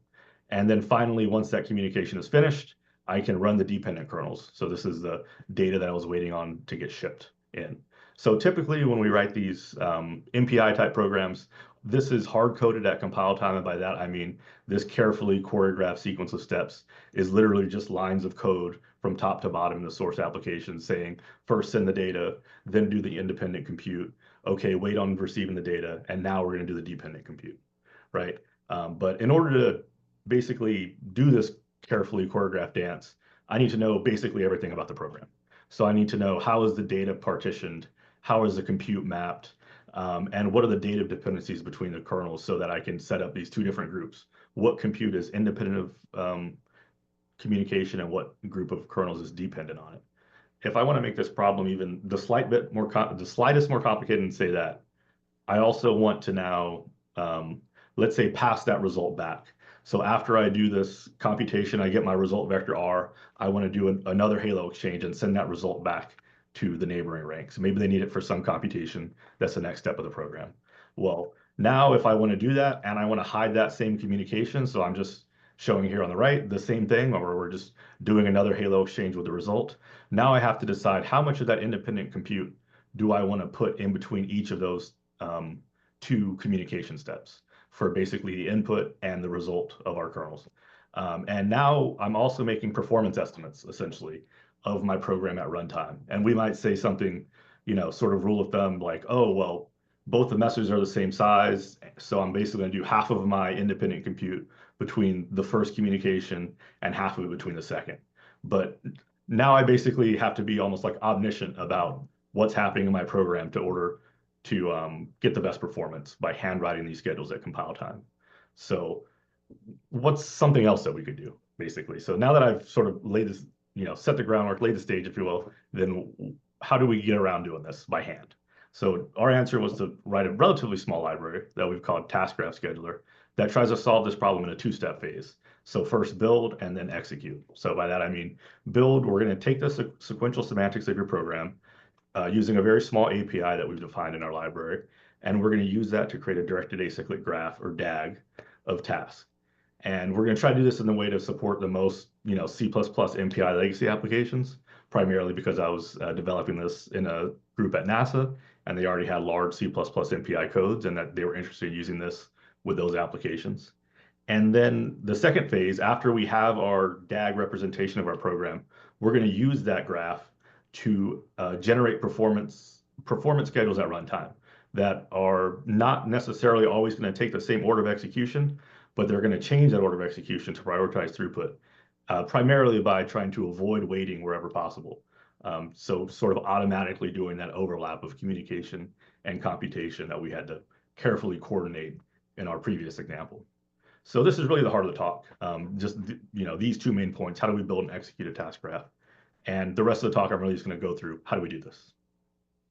So I mentioned building a DAG of tasks. So what do we call a task? So basically, all tasks have two things: a kernel and a data access descriptor. A kernel is just the block of code that the task is going to run. So sort of represented pictorially in my example program as just these green blocks that had functions in them. And a data access descriptor is just what data does that kernel use and how does it access or modify it. So if I want to take one of the kernels from our stencil code example, I would say that this kernel F1, it reads this array A at index 0, 1, and 2, and it writes to vector R at index 1. So that would be the data access descriptor for this kernel. So now that I sort of lay the ground for a task, let's say that you give me a sequential series of these things. So you say first, do task 1.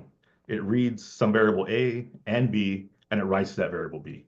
And then after that, do task 2. It's going to read B and write to B. And then there's another task. Task 3 reads A and writes to C. What I can do is I can take those 3 tasks in the order that you gave them to me, so the sequential semantics, and I can use the data dependencies between them to build a graph or DAG. And that's what we see down here on the lower right. So this is the resulting directed acyclic graph showing the data flow for these tasks associated with the order that you gave me these 3 tasks in. And one important distinction is this is the graph, this is not the schedule. So this is the thing that we're going to use to generate the schedules. So using this graph, I can generate several schedules. I can run them in the order you gave them to me. So I can say run 1, then 2, then 3. But I could also say run task 3, then task 1, then task 2. Or likewise, run 1, then 3, then 2. All of these schedules are going to give me the same answer. So they all, give me the same answer at the end of the day, but they might perform differently. So far, we've talked about compute tasks exclusively. But the other key component is communication is going to happen. So we also have what we're going to call communication tasks. And these have the exact same 2 key components as the compute task. So they have a kernel, they have a data access descriptor, but they have one more key aspect, and that is what we call a test, or a way to test, is this task going to wait if I run it right now? So some of these compute tasks, which I'm going to represent in my graphs here as diamonds, are never going to wait. Like for instance, the first step in my stencil exchange program, I just had to start a non-blocking send. That's never going to wait. So that would always sort of say, I'm not going to wait. I can run right now. So hence it's green. Some of these tasks might wait. So I had another step in that example program where we were basically waiting on some communication to finish and unpacking that receive buffer. And in that case, if I were to test that, it might say that it's going to wait, and eventually it will pass. So all the MPI non-blocking calls essentially return a handle. You can use MPI test to test that handle and ask this question, is this communication over? So we're essentially just using MPI test to do this, test on communication, which is asking, will you wait, or are you finished and can you run now? So I'm going to take my the exact same sequential semantics of the program I had earlier, and this is sort of verbose. It's just using the API we defined, but it's laying out the exact same steps as that pseudo MPI code a few slides ago, basically saying start the communication, do all the independent compute, finish the communication, do the dependent compute. But the main difference is now the sequence of these steps is not sort of like, carved in stone when I compile the program. Instead, at runtime, it takes the sequential semantics in which I gave it and the data dependencies, just like we discussed, and it creates this directed acyclic graph for our 1D stencil program. So we've given it a series of tasks, it's taken it and under the hood generated this graph. So the main point here is it looks a lot like the MPI code, pseudocode that we wrote earlier. I'm not doing any sort of manual insertion of edges and telling it, I know that this task depends on some previous task. I'm just saying, here's a task and it reads this data, writes that data, and you go figure out where this sits in the DAG. So from the application programmer point of view, it looks a lot like the normal MPI program. But the key difference is now that I have built the graph, I can actually use the graph at runtime to generate these dynamic schedules. So I'm going to have a few movies here, and they've basically have what I would call like stoplight format, where green is the task that we've selected to run right now. Yellow are all things that I could have run, but for some reason or other, which we're going to go over in this slide, I've chosen not to run them yet. And the red colored tasks are basically not able to be run right now. because they have some incoming data dependency that's not met. So if I were to run those, I would get the wrong answer. So it's not their turn yet, essentially. So we're going to say our scheduling algorithm is going to say, always run the task that has no incoming data dependency. So never run any of the red tasks because they're not ready. Next, run the thing that is the highest priority. So we haven't really talked about priority, but it's pretty key in the scheduling algorithm.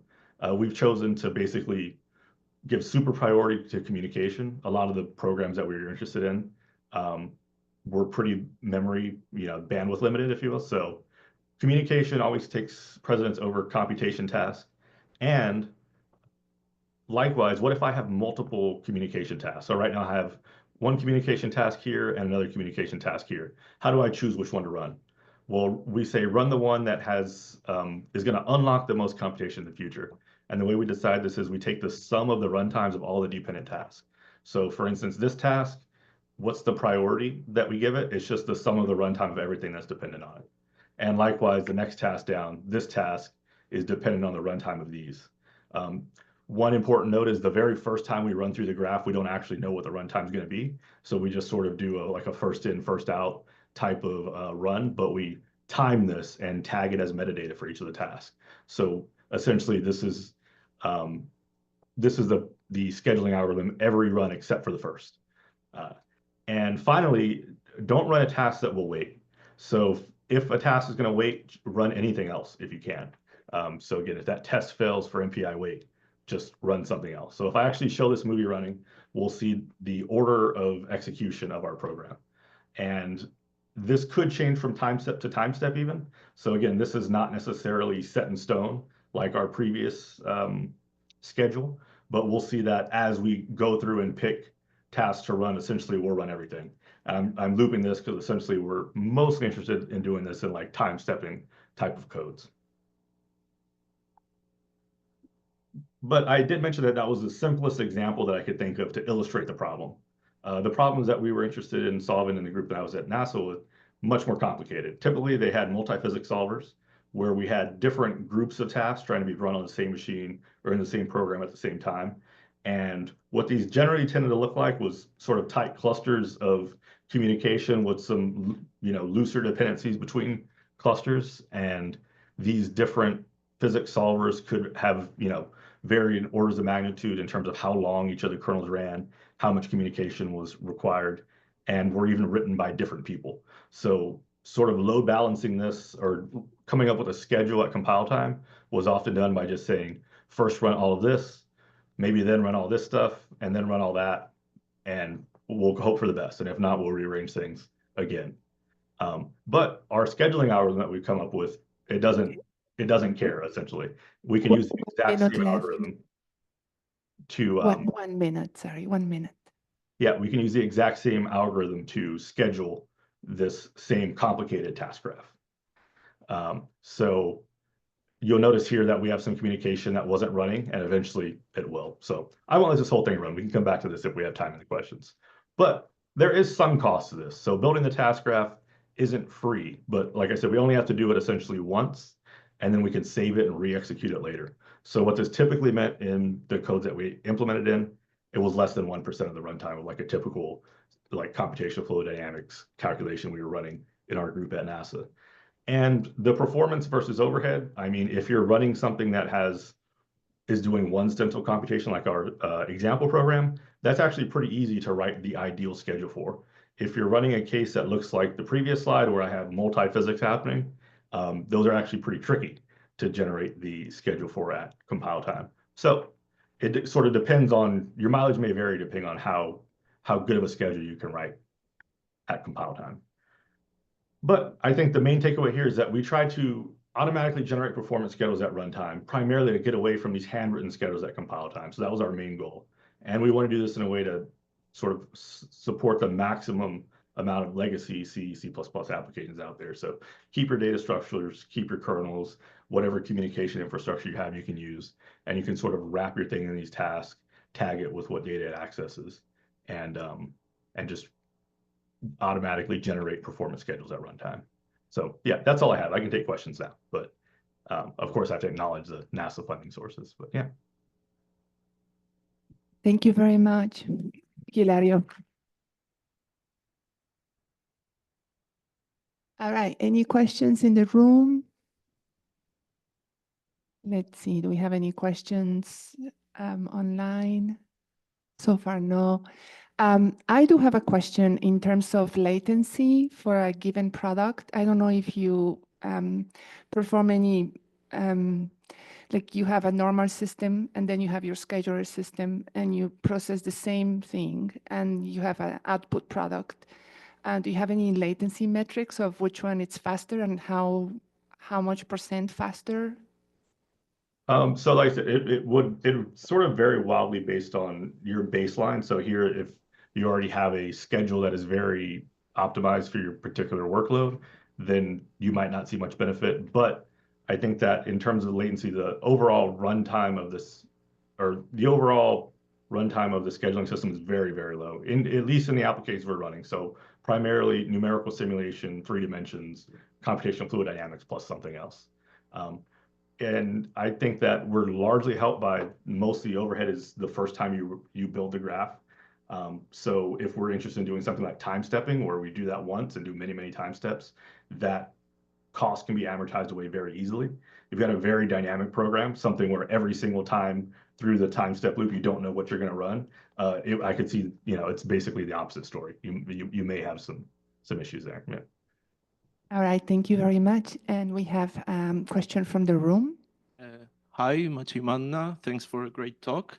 I have one question. Maybe I missed something that you used some data at runtime, but I'm interested, especially if you are within C++ infrastructure, whether you tried to do this schedule building in compile time instead of runtime. Well, the schedule building at compile time would be hard because we're dependent on the communication being monitored at runtime. So you could potentially build the DAG at runtime, which compile time. We currently build the DAG at runtime. But the schedule would be tough, mostly because, like I said, the DAG could be determined beforehand, but we have runs to where if you're on different nodes that are on different sizes of the floor now, maybe a message didn't come in time, and now my schedule changes, and we're just never going to know that at compile time. Yeah. Okay, thanks a lot. All right, thank you very much again, Hilario. Thank you for your talk. And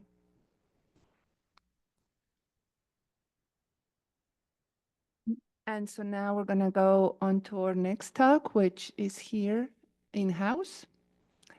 Yes, hi. So we have Nat Efrat-Henrici. I hope I'm not butchering your name. And he's going to talk to us about advancing climate modeling with collaborative software development in Julia. Just back and forth? Just a second. Sorry. It went to sleep.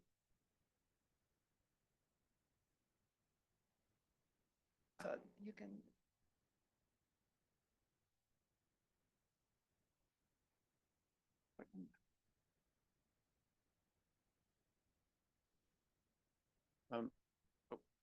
Hi, my name is Nat. I work as a software engineer in Klima at Caltech, and I'm going to be discussing our work in advancing climate modeling with collaborative software development in Julia, going over some key insights into our development process that could maybe be more widely adopted.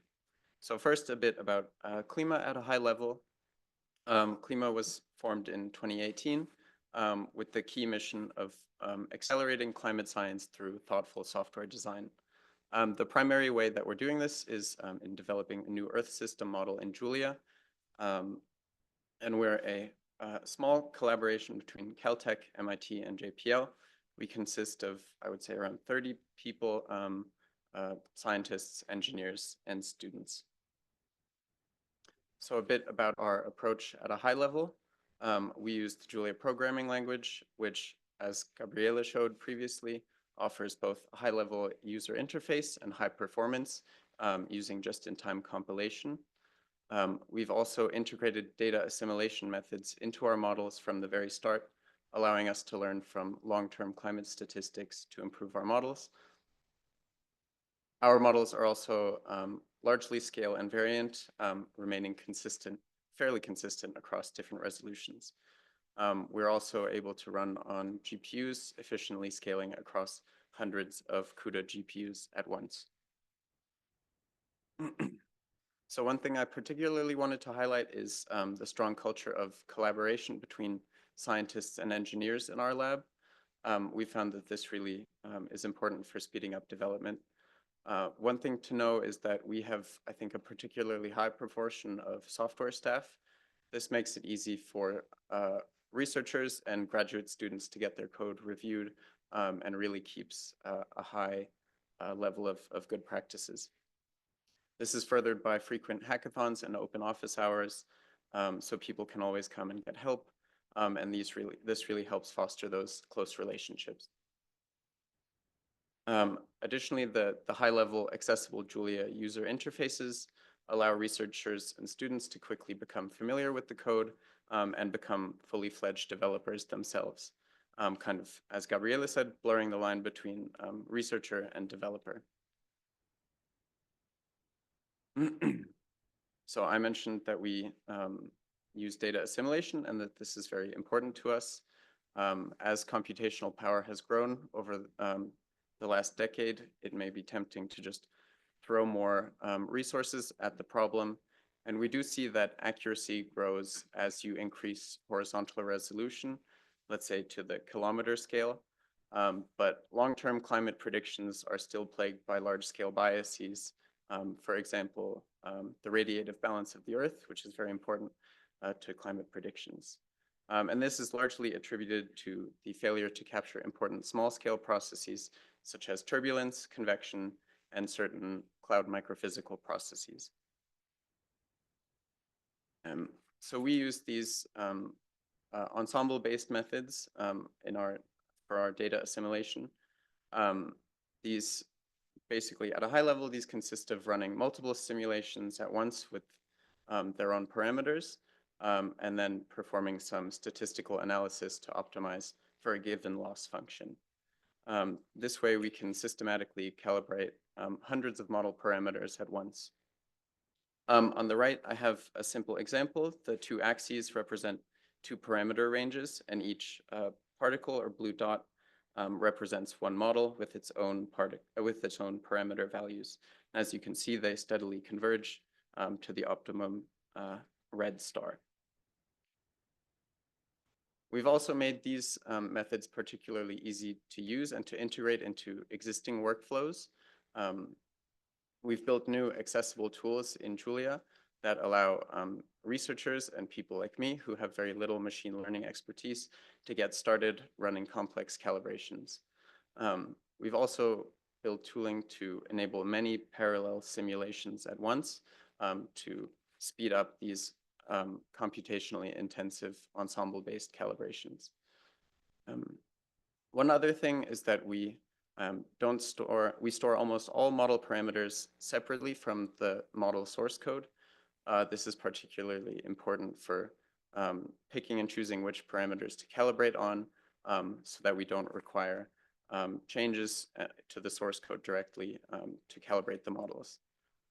In service of this as well, we support simple calibrations for one or two parameters at the function level, but we are also now running calibrations on the fully coupled model with hundreds of parameters at once.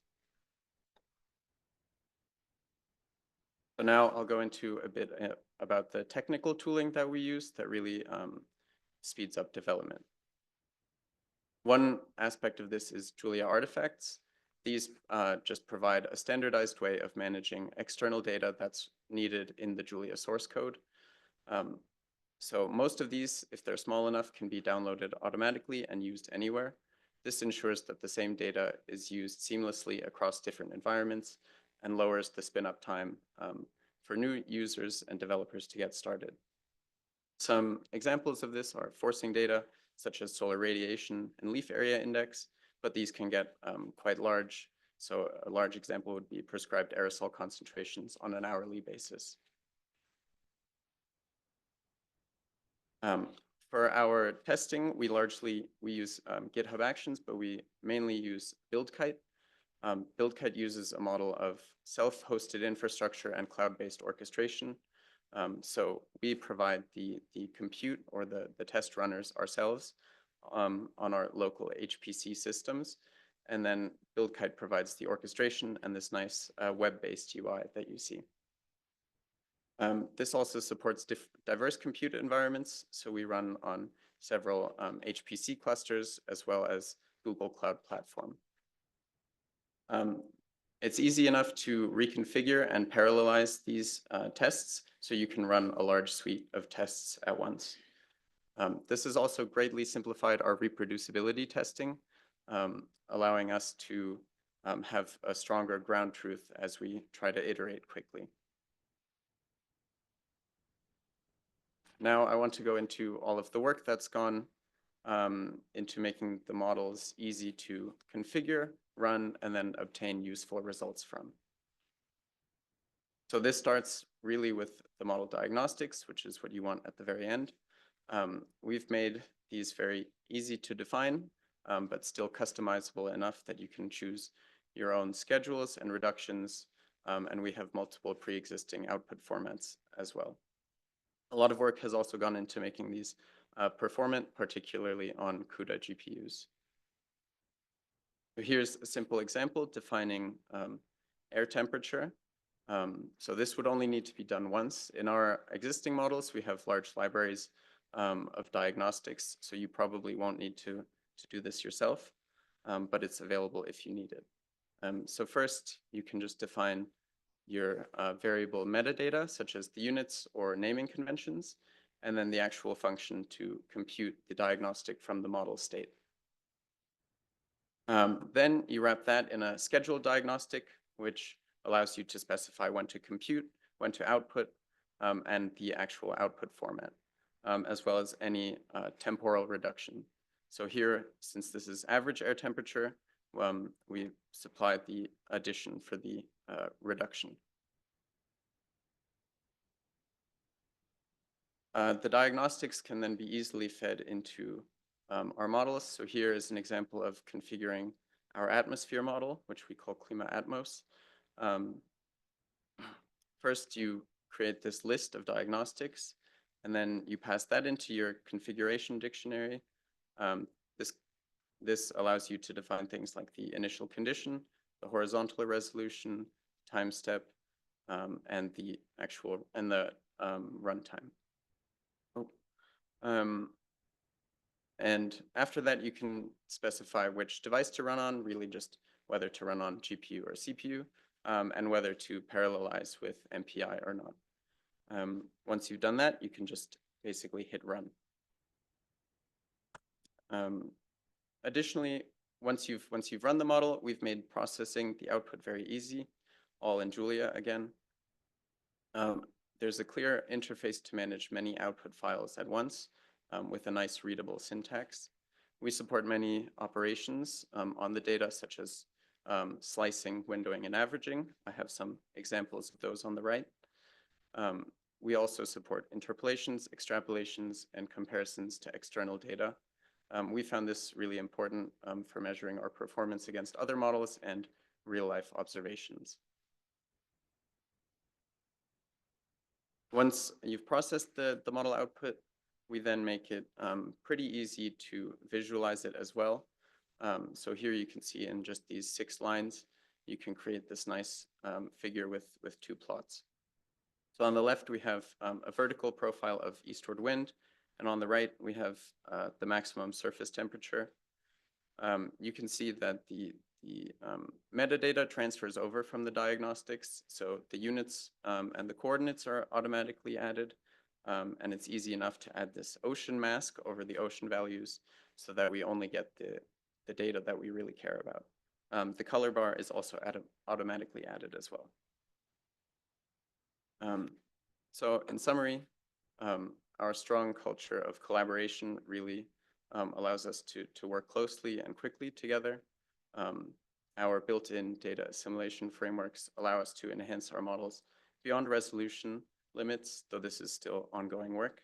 And a lot of work has really gone into simplifying the user-facing code and making it easy for research scientists to run their workflows and get results quickly. Thanks. And I guess I'm a bit early, but I'll open it up for questions.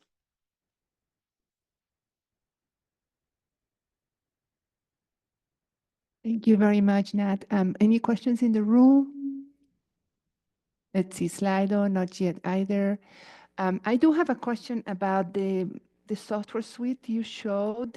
I believe it's called BuildKite. Could you tell me more about it? Is it an open source? Is it upkept? Is it supported?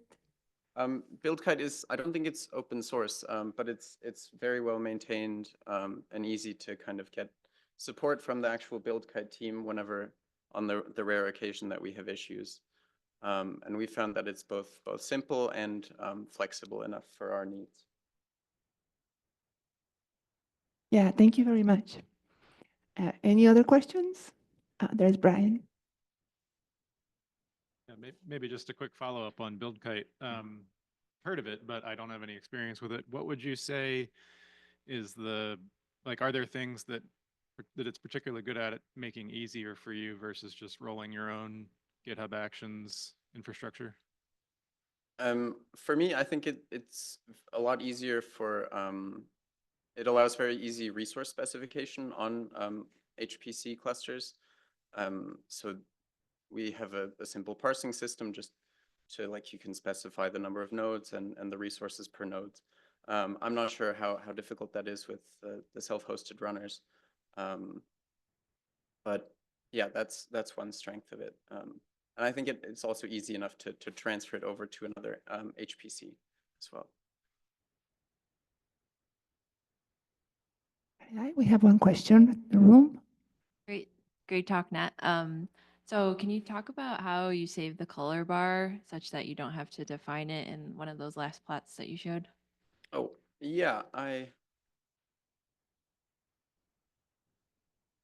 yeah, it automatically gets defined in this contour 2D on globe function.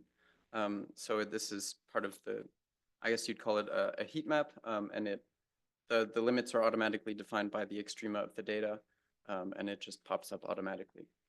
And it's set by however you're defining whichever variable you need to plot, or in that? Yeah. Great. Thank you. All right. If no more questions, then thank you very much. Thank you for coming and participating in the workshop. And so now we're going to have Jorge Bravo join us with the title Free and Open Source Tools to Develop a Web Map Visualizer.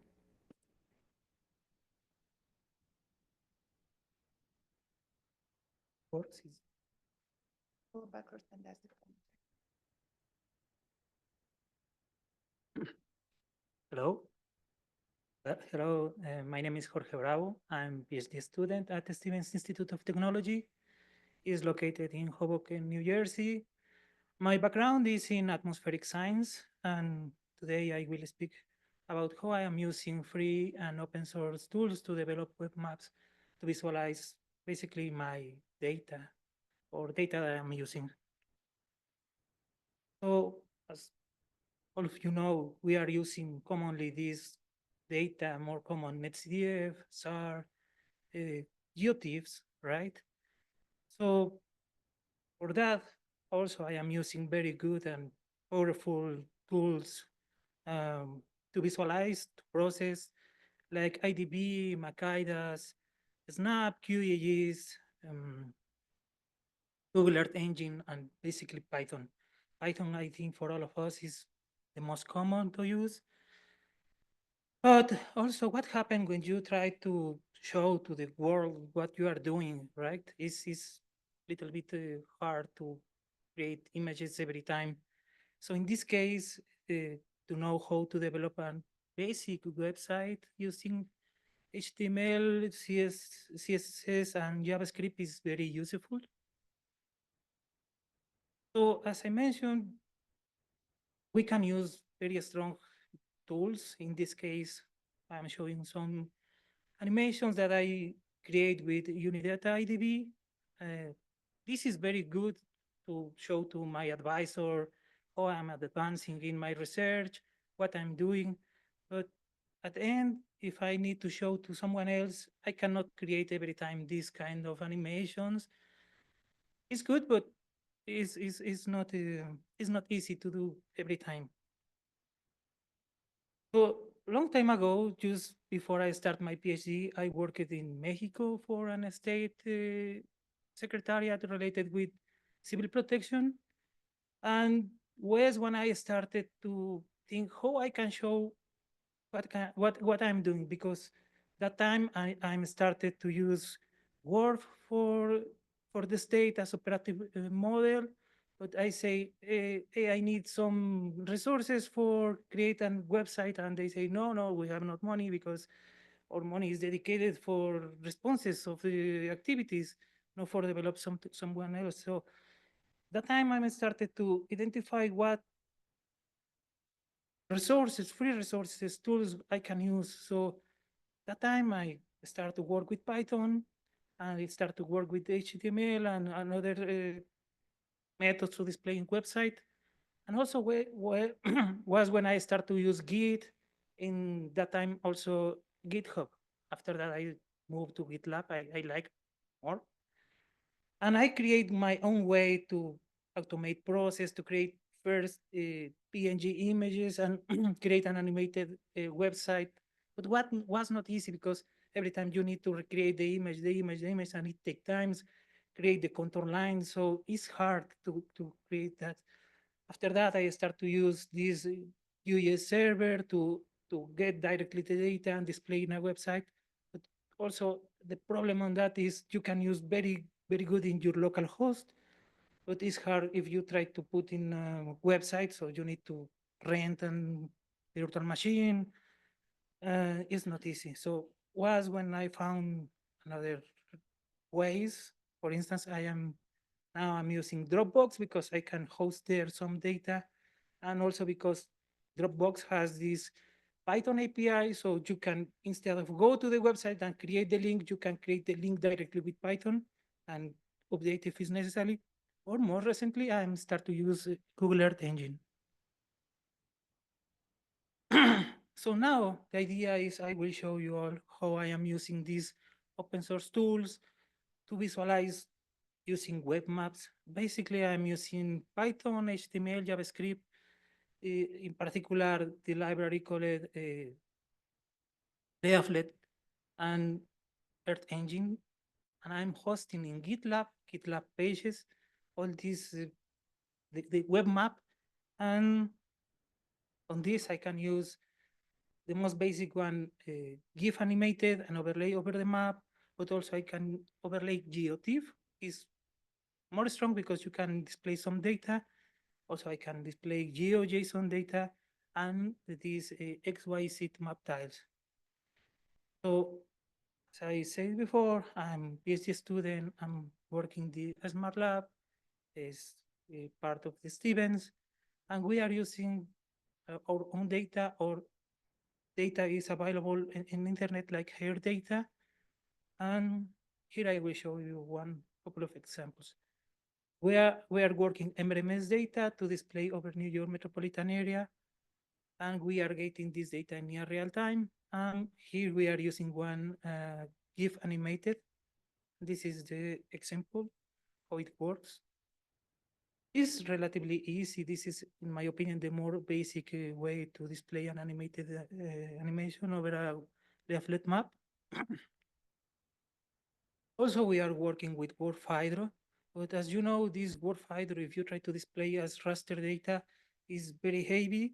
So what we are doing, we are extracting the river flow and convert it to a GeoJSON file.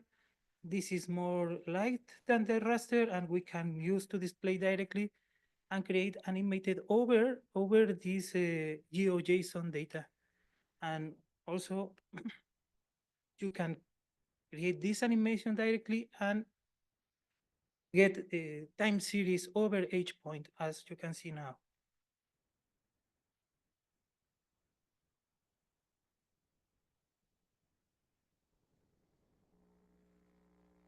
So it's more useful if you try to display your data and with forecast purposes. Another way is we are using hair data. As you know, this is very heavy if you want to use for the entire conus because it's 3 kilometers. So we are doing is going to these AWS servers, group using this SAR data, download only that part or process that part of the data and reconvert to GeoTIFF. After that, I am uploading to Dropbox, and in this case, it's just precipitation. I am creating GeoTIFF with all times as single bands, and after that, I can get also time series based on this grid map. So it is nice, but it's a little bit heavy because it needs to read the entire GeoTIFF. Also, we have our own Word for New York metropolitan area. Here, what I am doing is basically, I am using the power of Google Earth Engine to upload my data as GeoTIFF, and based on that, I am calling again, but now as XYZ tiles to display it. And this is the result. It's good, it's very acceptable.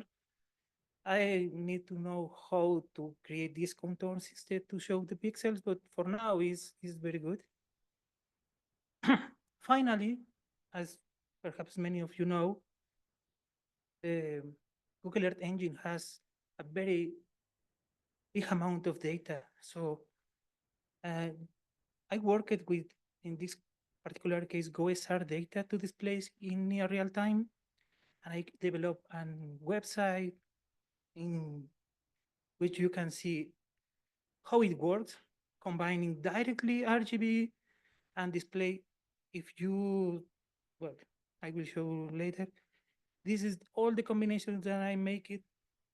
And just to tell you all, last year in the AGU with this website, I won one of the first places of this NASA AGU data visualization because I'm using basically this accessible data of OSR and is displayed in near real time. If you want to play a little bit with this, you can scan this QR code, go to this website, this URL, and you can see it's preferable if you can see in a big screen, but it's in near real time. If you check now, you are looking the most recent data OSR. And that's it. Thank you so much for your attention. Thank you very much, Jorge. Any questions in the room? We have one question. No, we don't.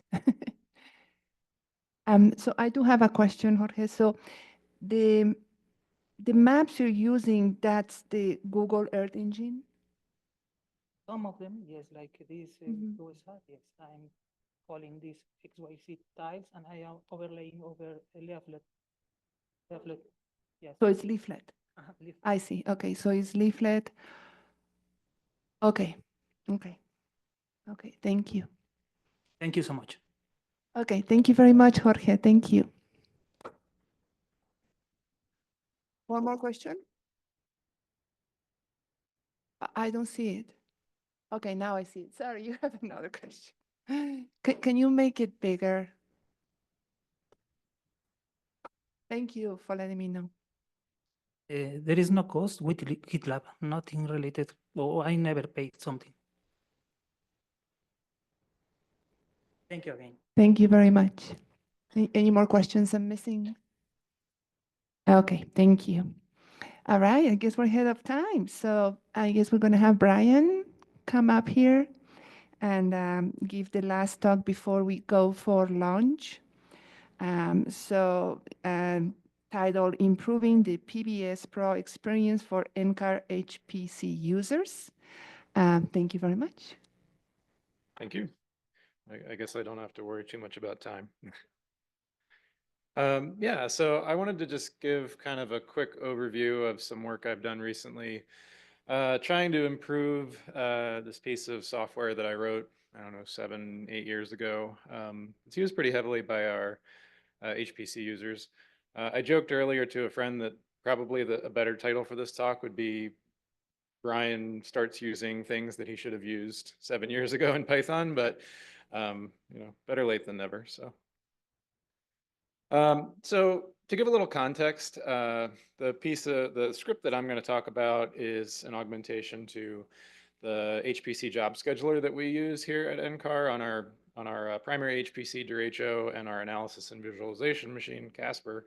It's called PBS Professional or Portable Batch Scheduler, I think was the original acronym.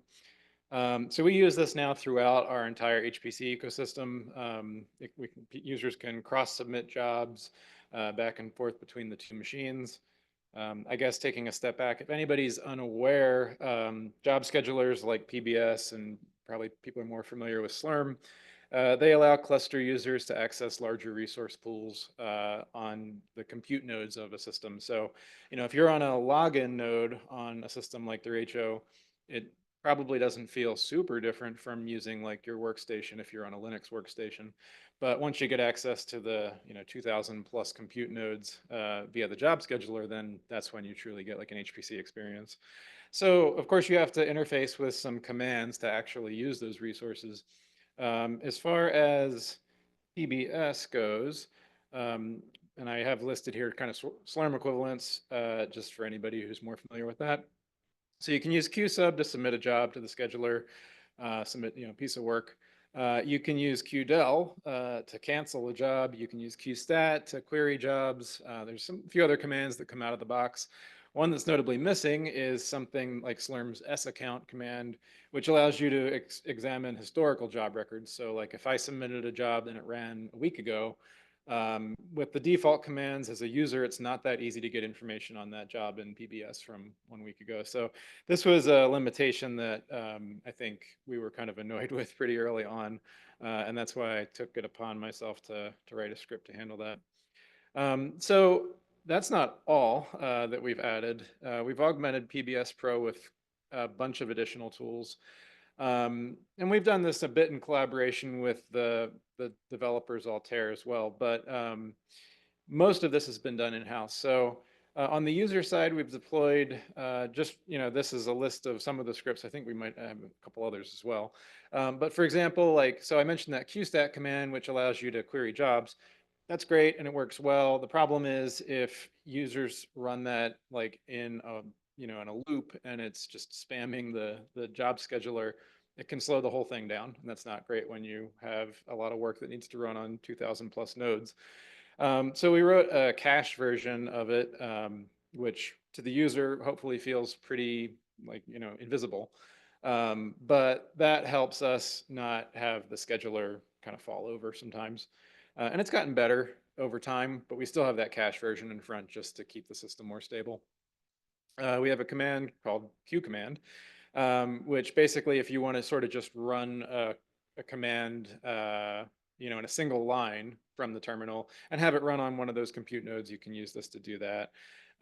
That's sort of like using Slurm's srun command, but PBS didn't have a really clean equivalent.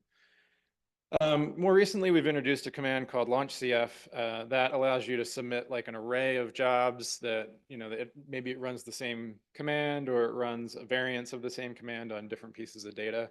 So this can be either single process, it's all multiple process, but it's single command, multiple data. So that allows you to really easily spin up a bunch of work. And then the one I'm going to highlight in this talk is this qhis command, which again is sort of the equivalent of saccount from Slurm. So, I've criticized PBS some. I'm going to criticize my command now. So I wrote, with the exception of launchcf, I wrote the other ones. And I wrote most of those tools back in like 2017, 2019 timeframe. We deployed our previous HPC machine, Cheyenne, in 2016. So, this all sort of came about as we got familiar with some of the shortcomings of the PBS tool set. I would maybe egotistically say I think they've worked well, but they do have some, I would say, typical limitations when you're just throwing a script out there and you want it to, serve your user community and you're not too worried about it being portable to other systems or future-proof or any of that stuff. So these scripts are mostly in Python, but they're written as scripts. They weren't written as packages. So all that sort of nice, install with PyPI and things like that, not really possible. Data processing, it's too specific to the script. So we've, noticed this moving forward when there have been other use cases that could have leveraged the same code, but it couldn't because it wasn't written with that in mind. For example, like we have a whole accounting backend that uses different code to process these accounting records. There are reports that get prepared for NSF and they process the records using unique code.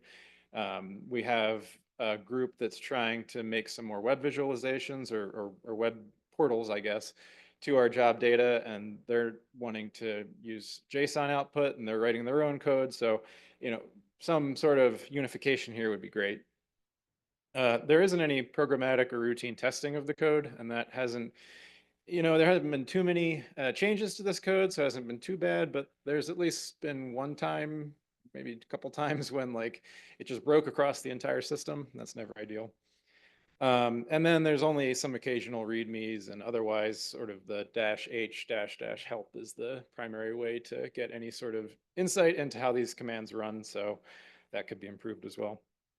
So I took it upon, I took this talk as an opportunity to allocate some time to redesign QHIST and take care of some of these things. So QHIST as well has some unique issues. The original version, all of the data are read into memory and just kind of put into a nice dictionary, but that gets expensive from a memory standpoint. And that if you did a query over like many days of data, that could become a real problem. And I don't even use Pandas, but it still gets big. And then the source data, they're only accessible on the login nodes. So if somebody wanted to run QHIST from a compute job, that most of the time doesn't work.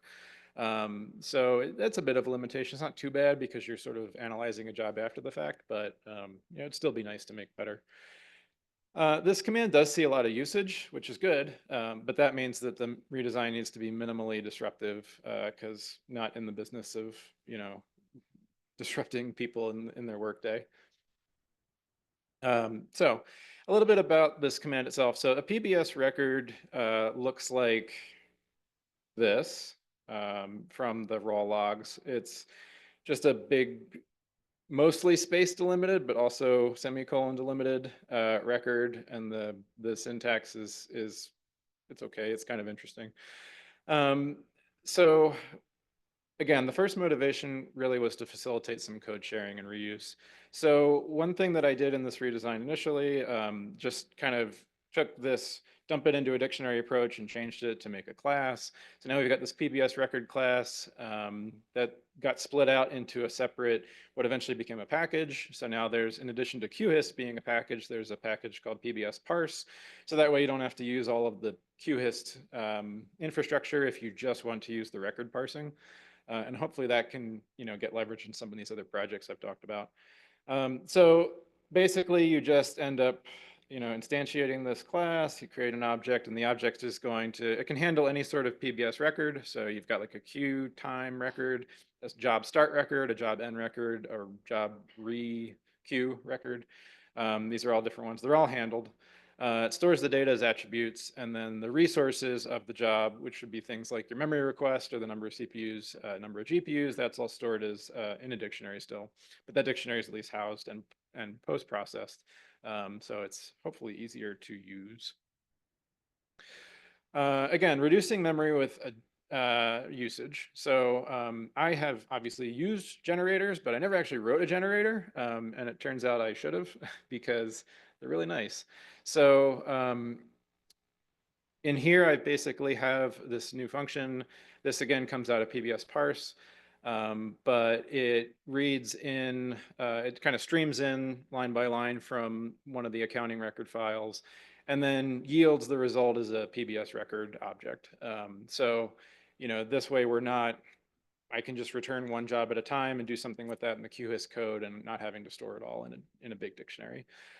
So this sort of shows the end result of that relatively simple change. So this is a kind of a pathological example, but this day had a huge number of jobs submitted. Somebody really, submitted tons and tons of jobs. So the old QHIS version, if I wanted to show all of the jobs from that day, it ended up eating 293 megabytes of memory, which isn't great because if people are going to, you have a lot of users on this login node, that's quickly going to eat up the available memory to people for, more important work. The new version uses 11 megabytes, so that's really the power of using a generator versus a dictionary. Obviously, there's other approaches as well to reduce memory, but this worked nicely for this use case. And you can see the time to get the output didn't really change all that much. And if I, if I ran this like, 100 times, I think you'd see about a second difference. So that was a nice change. I also wanted to just do a little bit of functionality adding. So the old QHIST allowed for some custom format strings if you wanted to change what the output looked like. But the users of the utility were limited to width and alignment. This is standard Python format strings, but only width and alignment because all the fields were basically cast to strings before they would get used in this format string. That made it easier on me to implement, but kind of limited. So now this new version of that option allows for both numeric formatting and datetime formatting as well, so more flexible. I also added a freeform filtering option. So the old version of this utility, it had a couple of predefined options, like you could specify a username or you could specify a job name, and it would filter out the jobs based on those criteria. But now, like any field that's getting read in by QHIST from the accounting records can be filtered on. And it uses this kind of syntax here of like name, equals task worker, semicolon, required memory greater than 30 gigabytes. So it's a little more capable there, a little more powerful. And I guess I didn't talk about implementation for that, but that I just used the operator module from Python, and that way I was able to handle custom equations without having to run like a exec, which is always a little hazardous. So I also wanted to support complementary installation methods here. So again, I mentioned I wanted to turn this into a package, but it's also sort of an application. So I wanted to support both. It was very easy to turn into a PyPI project that you can install with pip, and I put a reference down there. That's, it's the first thing that comes up in a Google search, so it's nothing you won't find. But I was very pleased to find that it was extremely easy to turn it into a package. You just have to write your pyproject.toml and use one of the various build tools. I just use setup tools because it feels comfortable to me. But I wanted to keep another installation method. So I have also a make file that gets packaged into this repo. And there I use the PBS parse module as a submodule, and it'll clone that and then install into the prefix that you want. So this way, it supports that method as well. And since this doesn't really have any external dependencies currently, aside from that PBS parse module that I broke off, it's really all you need is like Python 3.6.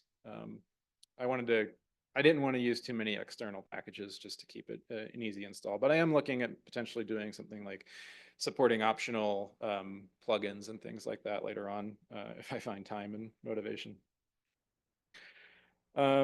Also, wanted to automate this because I didn't want, tags and version numbers in PyPI to get desynced and just wanted it to be more robust. So again, a very nice reference from the Python documentation for using GitHub Actions for deployment via, and they use just tag your commit, push the tag, and then it creates a PyPI release, and that worked out nicely. I think I set this up in a couple of hours, so not too bad. Similarly, I wanted to improve the documentation, as I mentioned. So, that just meant sort of being more disciplined in terms of writing README files, because the original QHIST GitHub repo existed for 7 years without a README, which is kind of shameful. But, who needed it but me, I guess. So I fixed that. I wrote a README. And then I also wanted to include a man page, since this is sort of a terminal utility. And something like qstat and qdel and qsub, they all have man pages, but this one didn't. So it felt, it didn't feel like a PBS tool, really. I didn't want to write this myself because I felt like that, again, was going to get out of sync pretty fast. But fortunately, I found a library that exists. There's a few, but the one that I used is called argparse-manpage. And since all of the information about arguments is stored in the argument parser object, you can just use this, throw in a couple of command line arguments, and then it generates a very nice man page for you. So as long as you're writing your argument parser object well, it should, it works pretty nicely. And then I have this in the workflow for the deployment as well. So this should be fairly robust, I think, now.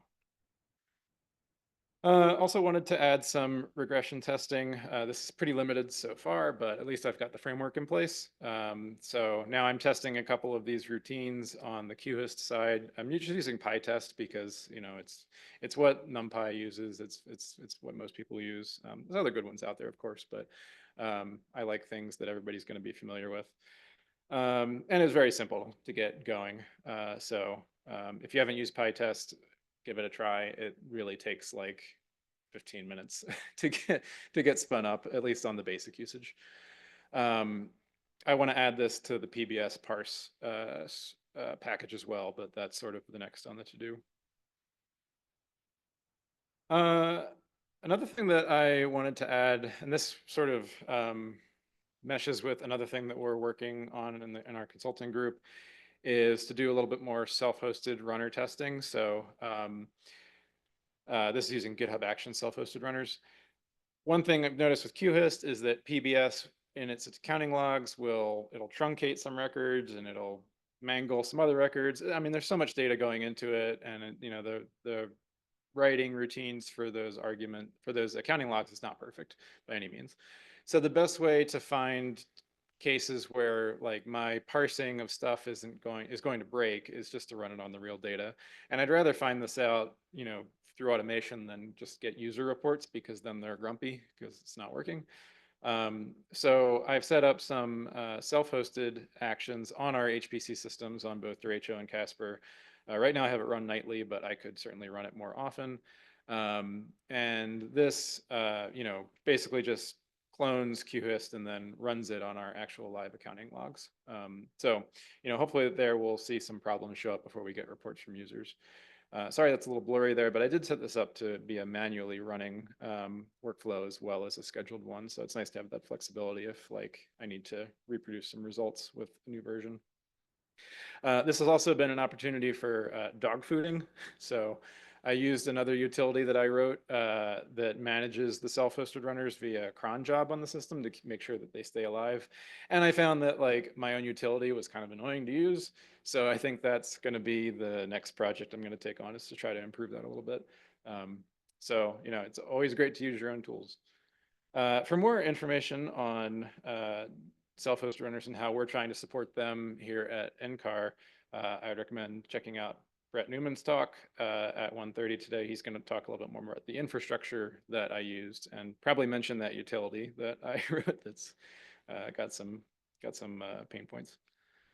So all that said, some future directions. In the short term, I would like to add some more tests with the PyTest suite, add some more code documentation. So really what I want to add is some doc strings for all the methods and classes. And then also just remind myself, so when I look at this in 2 years, I know what I did. I want to also look at ways to extend the PBS record class, with the test case being, for me, an NCAR record class, because we have a couple of specific fields in there that measure power usage that aren't native PBS, but we want to expose those to our users, and we do in the current QBIS version. So before I would deploy this new version to our users, I would need to at least support that. And then in terms of the medium term, might create a Conda distribution of this. It's very simple, so that wouldn't be hard to do. And that way, you don't have to run pip to install this in your Conda environment if you don't want to. I also want to return to that client server mode, and that'll help with the accounting records not being available on the compute nodes. A lot of this work was done in support of getting the code in a place where that's easier to do. So even though that wasn't accomplished as part of this work, I think it's now much more possible than it was before. And then in terms of long-term possible directions, I would like to add derived field support. So like if somebody wants to, divide like the used memory by the requested memory to sort of get some statistics there, let that be done via a command line argument versus having to add more code. I'd like to add some more statistics. So right now you can compute the means of a bunch of fields, but it'd be nice to have like a really nice statistical report from your query. And then also, I did take out sorting from this version, which was in the old version. And sorting was easy because everything was in a big list of dictionaries. Now, if I want to reintroduce it, I got to figure out a way to do that doesn't blow up the memory again by reading in all the data. Maybe it's partial sorting and then sort of combining that in another sort. I don't know. I'll have to look at that and see if that makes sense to re-add, or if I should just say dump the data in CSV and sort it yourself if you need to. We'll see. So that's kind of that. There's a QR code to the repo on GitHub if you're interested. If you happen to run PBS wherever you compute, maybe it's useful. You can check it out.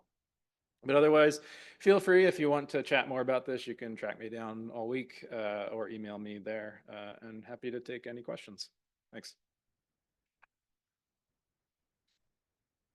Thank you very much, Brian. We have a question in the room.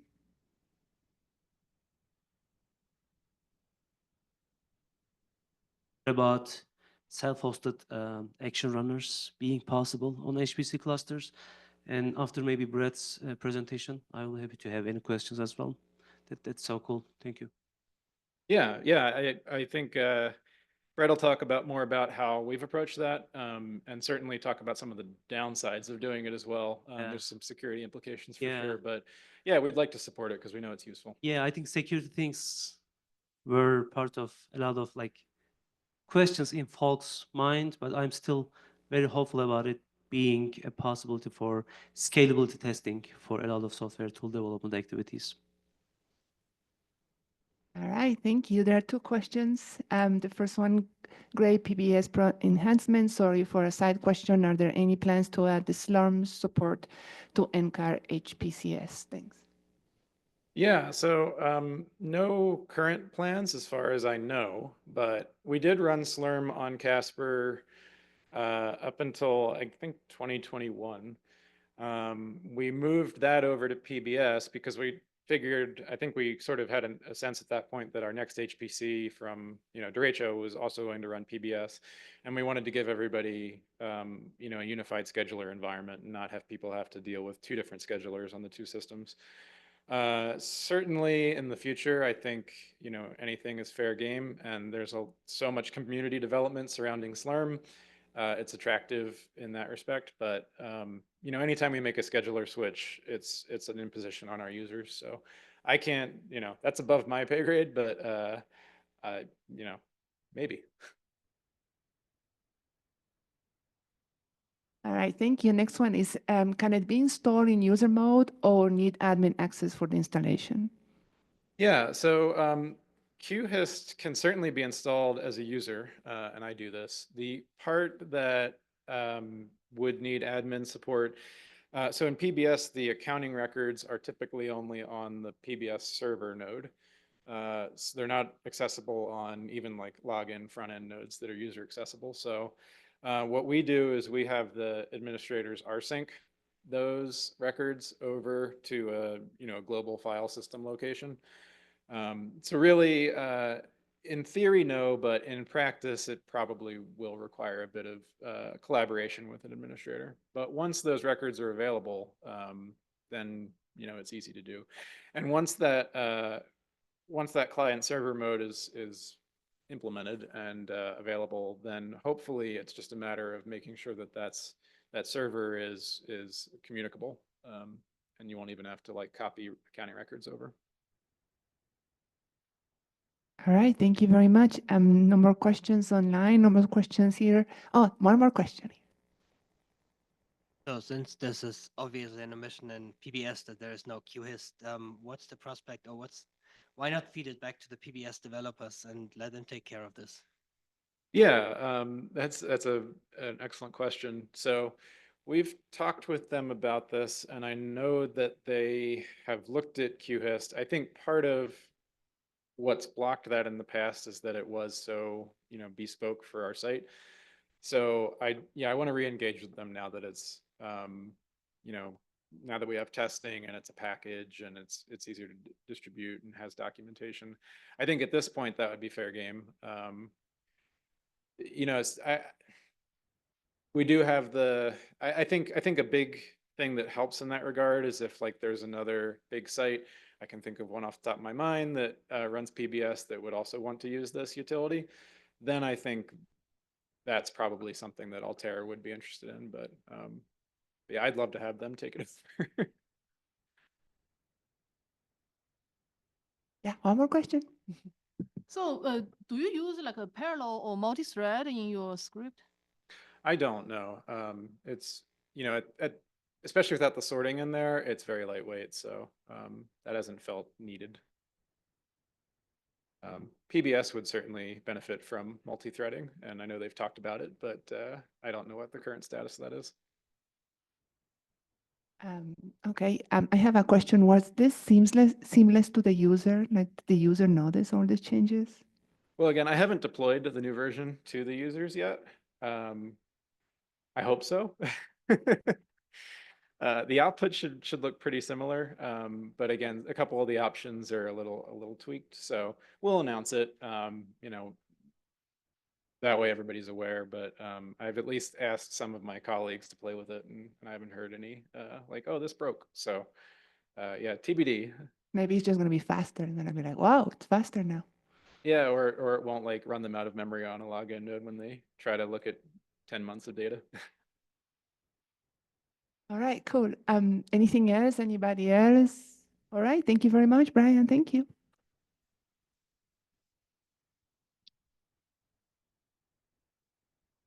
All right, so to my knowledge, that's our last talk before lunch. I do know that Daniel is gonna come here and give us a quick announcement.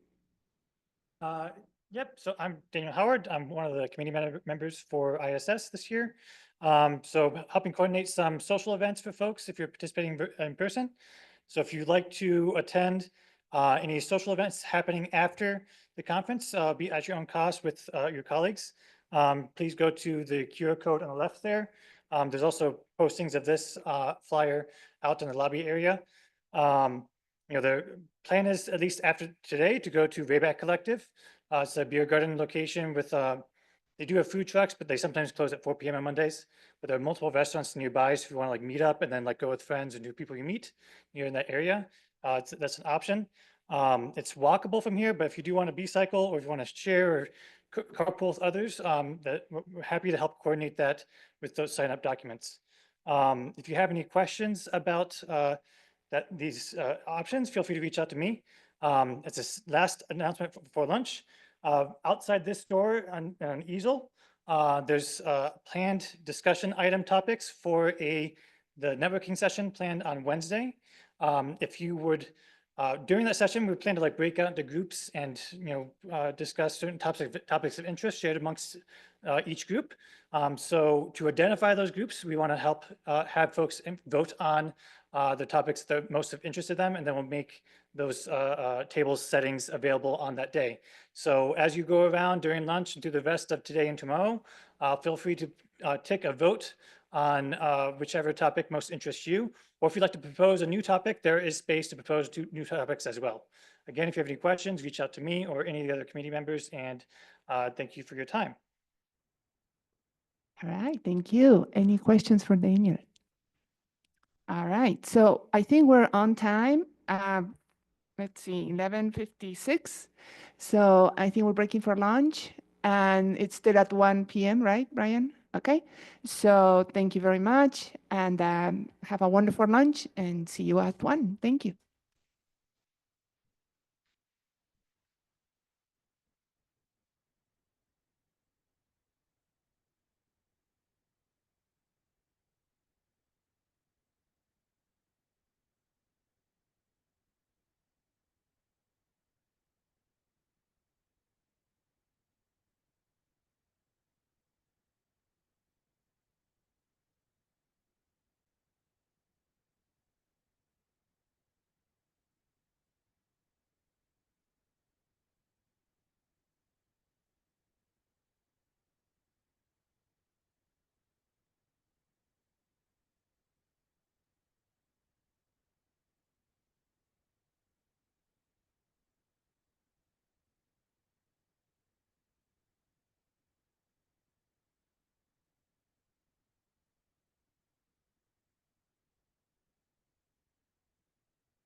okay, we're going to be starting the next session in about a minute.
I think we're all ready to start the afternoon session. Our first speaker is going to be Agnieszka Żaba, and they're going to be talking about continuous integration with research notebooks on maintaining reproducibility and atmospheric modeling. Okay, thank you. Hello, everyone. I'm so excited to be here. Thank you for introduction. I'm Agnieszka Żaba, and I'm from AGH University of Krakow. 6 months ago, I started my PhD in environmental physics group in Krakow. And yeah, I'm a member of OpenAtmos community that create open source packages for modeling atmospheric physics. And a presentation is created by me and Sylvester Arabas, and I want to acknowledge all the OpenAtmos contributors and developers. Okay, so plan for this talk is why reproducibility, why notebooks, probably simple answers to that. I want to show what projects we have and as an example how we approach reproducibility. And I want to cover developers and users' perspective. Okay, so let's start. Why reproducibility is a part of scientific method, and it's important to reproduce our code, and not only for archived releases, but also up to date with evolving our projects. Here is there's a journal, Geoscientific Model Development, that has in a guidelines information about reproducibility of code, and that is necessary to have access to all of the input data. All models configuration files are provided by author. No manual processing, so we can rerun graphics and create once again. And all figures and tables must be scientifically reproducible from the script. So we want to take this guidelines and also take it a little bit further with reproducibility with ongoing development. So why notebooks? I think, yeah, here is a paper from Nature from 2018 by Perkel. And there was an article, why Jupyter is data scientist computational notebook of choice, and also we have proceedings in notebooks. So I think it's like here in this quote, it's in essence everybody using them today. but they are difficult to organize code logically, difficult to break it into reusable modules and develop tests to ensure the code is working properly. So we want to address it with our packages. Also, in another paper by Perkal, he cited a study that found that 24% of publicly available Jupyter notebooks could be re-executed, and only 4% produced the same result. So what we can do with this? Okay, I will show you packages that are example of our approach, and those packages started over 5 years ago and has over 100 releases. So yeah, might be a good example for discussion about maintainability. First, our flagship project is a PySDM, Pythonic high performance implementation of Monte Carlo super droplet method. It's a method to simulate microphysics, cloud microphysics.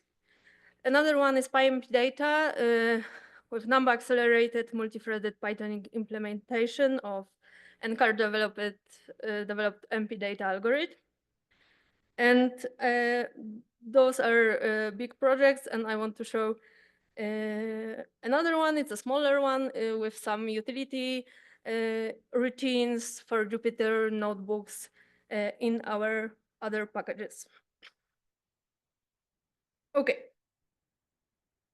Yeah, so let's take developers' perspective, what developers can gain. I want to talk about modularity, dimensional analysis that we can perform, some testing scenarios, and onboarding new developers.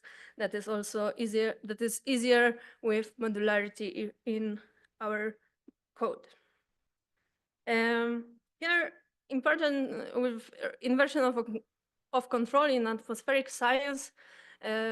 We want to use different parameterizations, different setup for our simulation. So we have a lot of formulae that from different perspectives, different authors stated to be right. So we want to compare them. So for this, we have modularity that all the formulae are in separate files, and we can test them and reuse by user.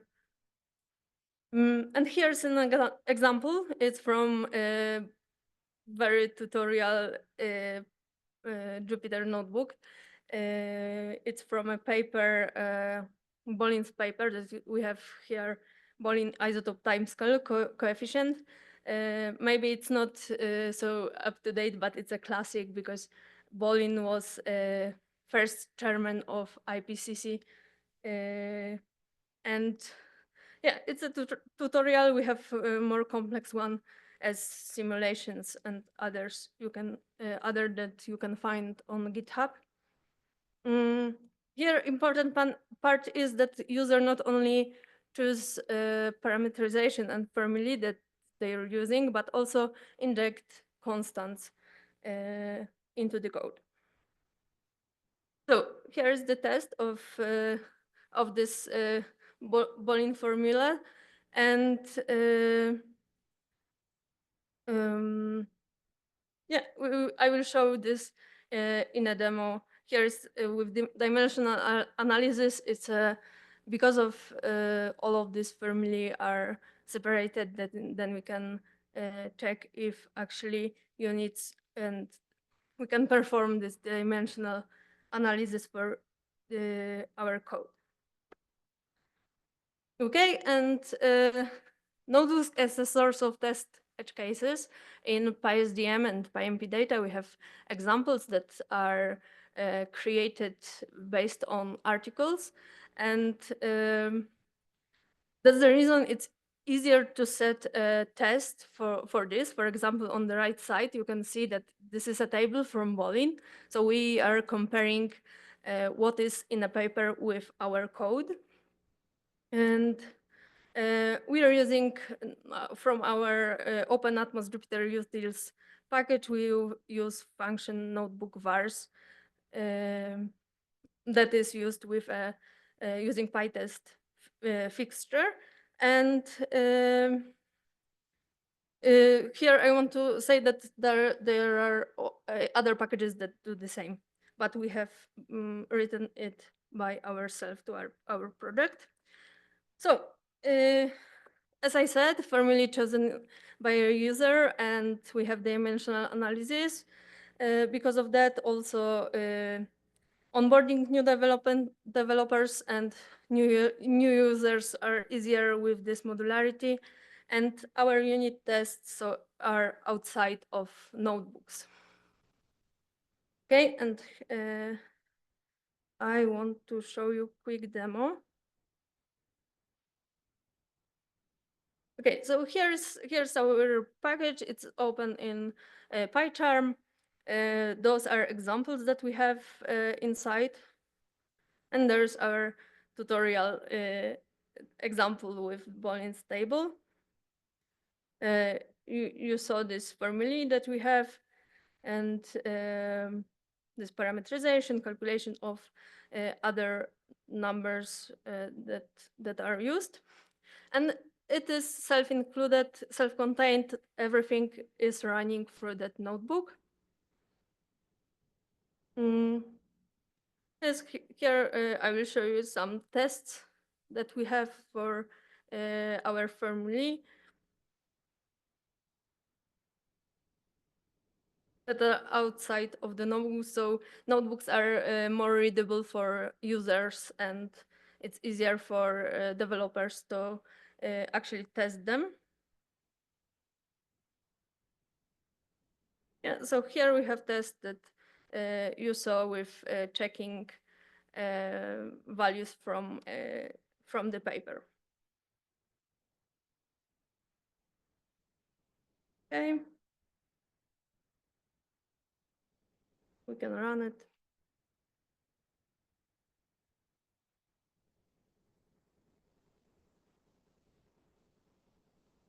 Okay, let's go back on this one. Yeah. Okay, so let's go to the user's perspective. Notebooks are self-contained, as I said, also with our visuals that are created inside the notebook, so we don't store them in our projects. And this is important because it's easier to keep them actual and up to date, because we know that this SVG graphic, this GIF graphic is generated with our new release package. Yes, we compliance with journal requirements and maintainable visuals. So we have two functions that we are using. It's from our package. It's a show plot that we can generate SVG graphic, and we have also show anim. Same for animations that are in our code. What I want to say here that on GitHub they are generated. So if you want to go on a GitHub to our packages, you can find them and look at them how they are because they are embedded inside. And we can save them. So actually with plots with SVG graphic, it's easier to share them or put into article, for example. And yeah, so summarizing this part, notebooks are great for tutorials, but only if kept up to date. So with this CI automation and with tests that we are running on push on GitHub, it's easier to compliance with journal requirements, especially with vector graphics, and it's easier to maintain visuals. And let's go to the user's perspective. And I want to show you here our documentations that we generate from our package. It's a PyMP data package, the second one. So let's go to the documentation. Here you can see simulations that we run. And I think maybe I will a little bit fasten it. We can render this on GitHub, on Binder, or open in a Colab and run them by ourselves. So here's the run. I will skip this because of the time. And you can see that it's inside our notebook with our show anim. Okay. And let's go back here to not this, sorry. Okay.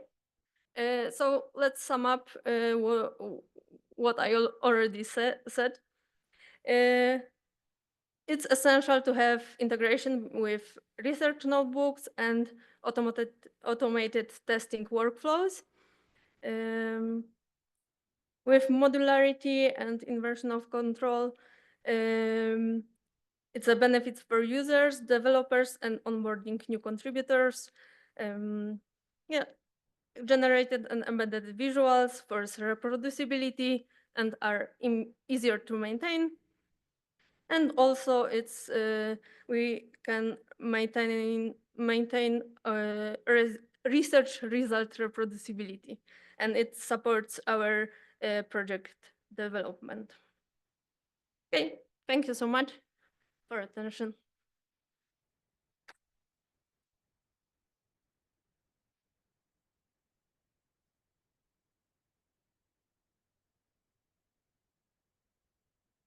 Okay, so we have a question in person. Talk was good. I'm just curious, it looks like you're building pieces toward like a full Python model. Is that kind of open Atmos's ultimate goal? Like having like an LAS model that's fully in Python? In I don't know if I understand correctly, but we have fully Pythonic packages that are just PySDM and PyMP data that are purely Python. So we want to keep them like this. Yeah, but oh, sorry. Yeah, but I meant like you had the one that was like the PDE solver, and then you one that was like the super droplet method. So is the goal to do like simulations of microphysical processes with the super droplet and the PDE solver together? Yes. So Okay. we are doing simulation of this, and we find that there are other applications because same family are also in with this Black-Scholes formula. So yeah, but it's mainly for microphysics and physics. And yeah. Cool. Great. Thank you. Thank you.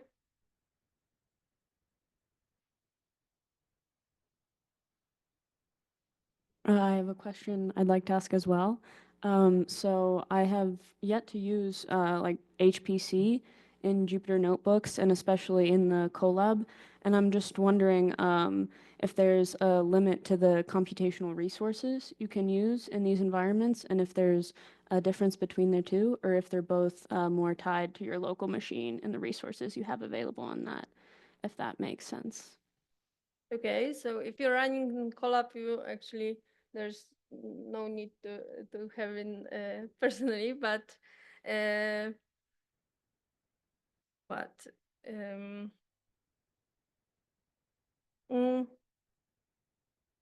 I think there is always limitation to the sources that you have, and I don't know what say else about it. I'm dealing with some isotopic composition of this with my PhD, so. And yourself like bumping up against like the resource limit, like not having enough computational power, or is that not really been an issue? Right now I don't. I think there were some issues with that, so yeah, it depends on how much data do you want to process. Actually, the most computations there are going inside, so we are not loading a lot of data from outside. So it's a simulation that you perform with some parameters that you choose. Okay, so thanks so much. I think that's all the questions we have. So let's thank Agnieszka again.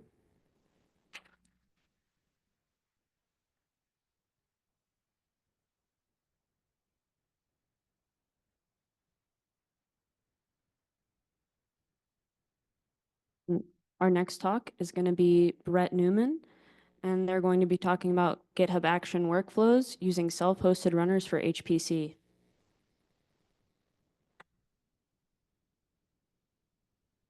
All right, thank you very much for the introduction. I'm Brett Neuman. I'm a consultant in the HPC division at NCAR here. I'm going to be talking about GitHub Actions workflows with self-hosted runners. I'm presenting this, but I've had some help from Brian Vanderwende and Ben Kirk.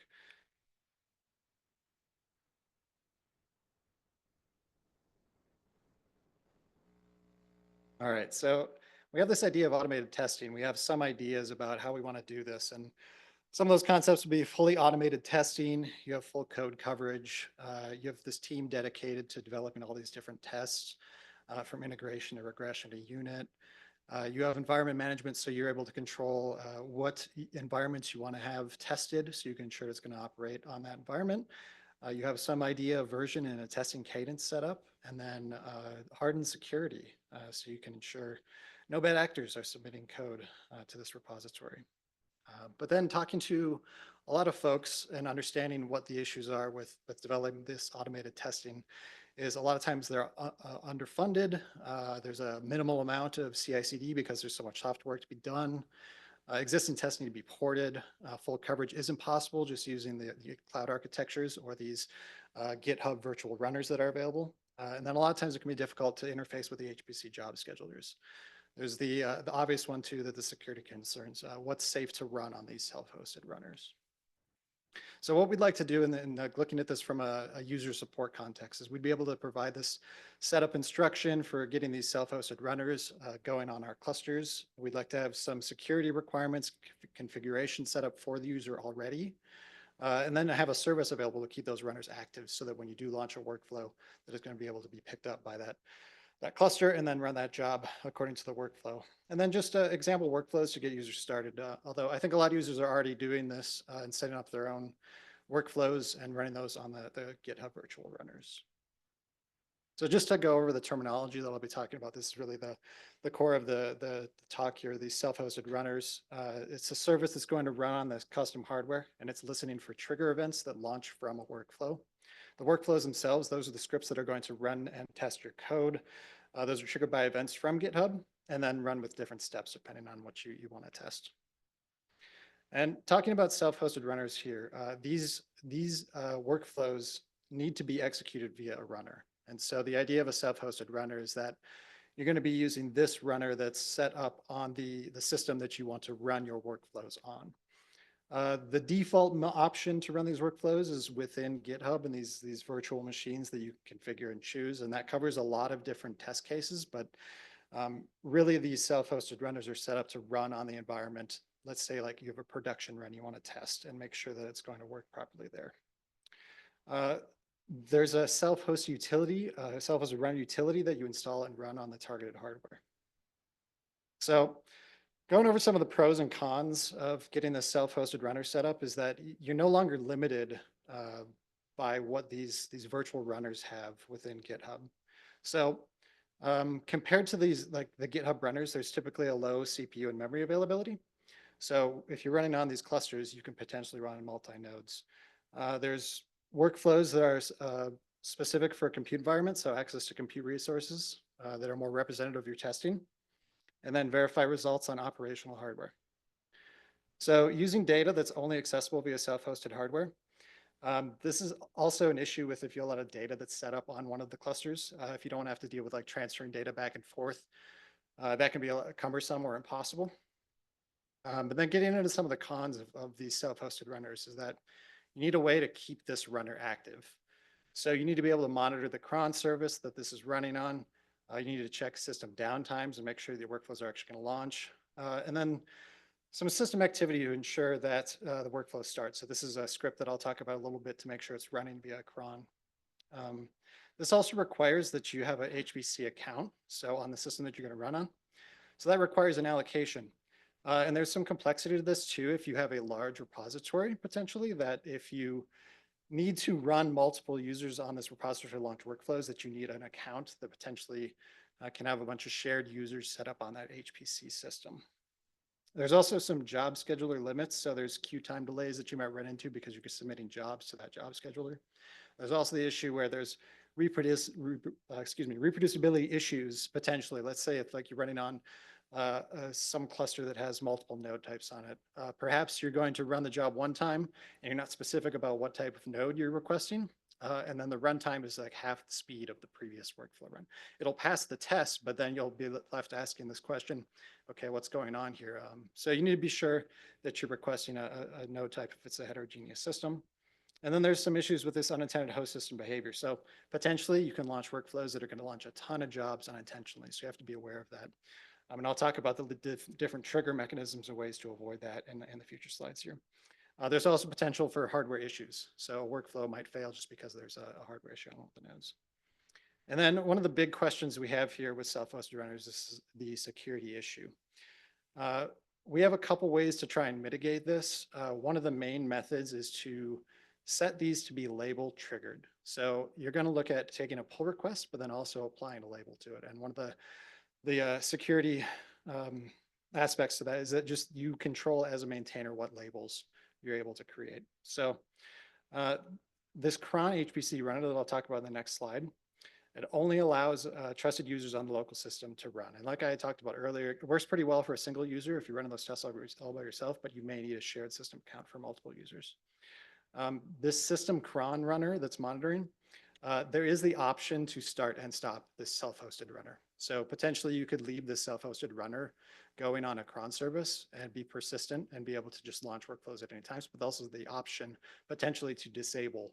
So kind of like start up and stop these self-hosted runners whenever you feel like you need to run a larger scale test. So the big, and I'll talk about this in the next slide here, but there's particularly an issue with these GitHub information leaks with workflows that we launch from bad actors, that there's this communication transfer between GitHub to the local system. That's really where you need to look out for potential security issues. So the first step here, which I walk through, is within the settings tab of your repository. You create this new self-hosted runner, and this is the utility. You kind of see in the code here that you go and you basically download this tar file. Make sure you grab the latest version of that. And then there's a configuration step that you apply your URL and then the GitHub token. And then you apply a label to that self-hosted runner. And that label is what you're going to be using to target specific workflows. So you're going to set that as the cron or the self-hosted runner on these workflows.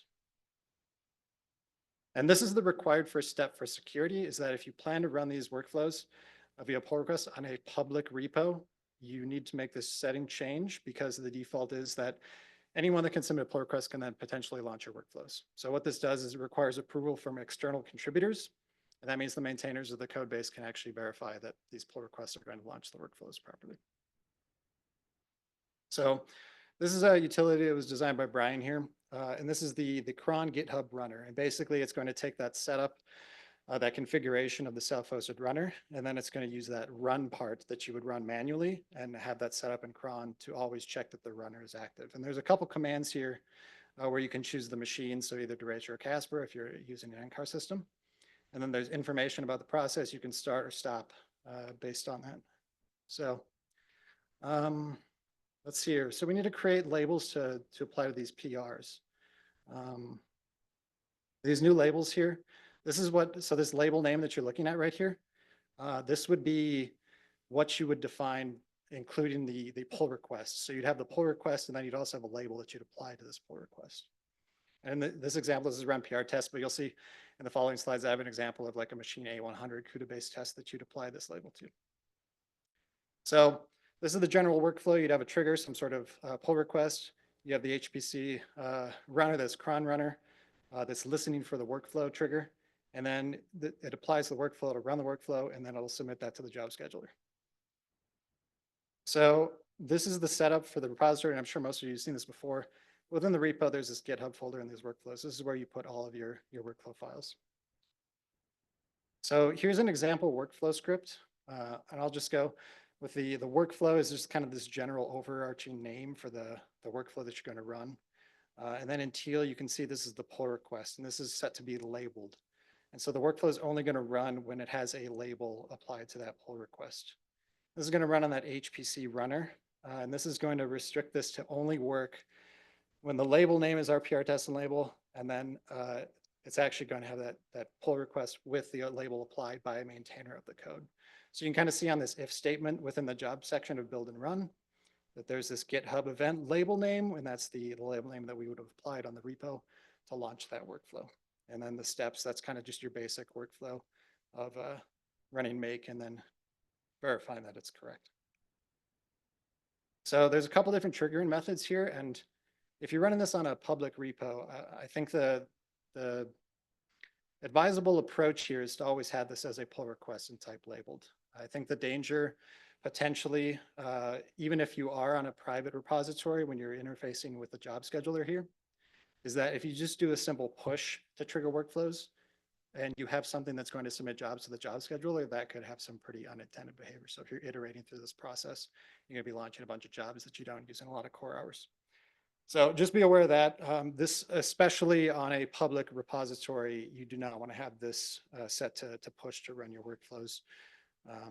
And I think that the default security standpoint from GitHub is that if it's a public repository, that you basically just shouldn't be using self-hosted runners.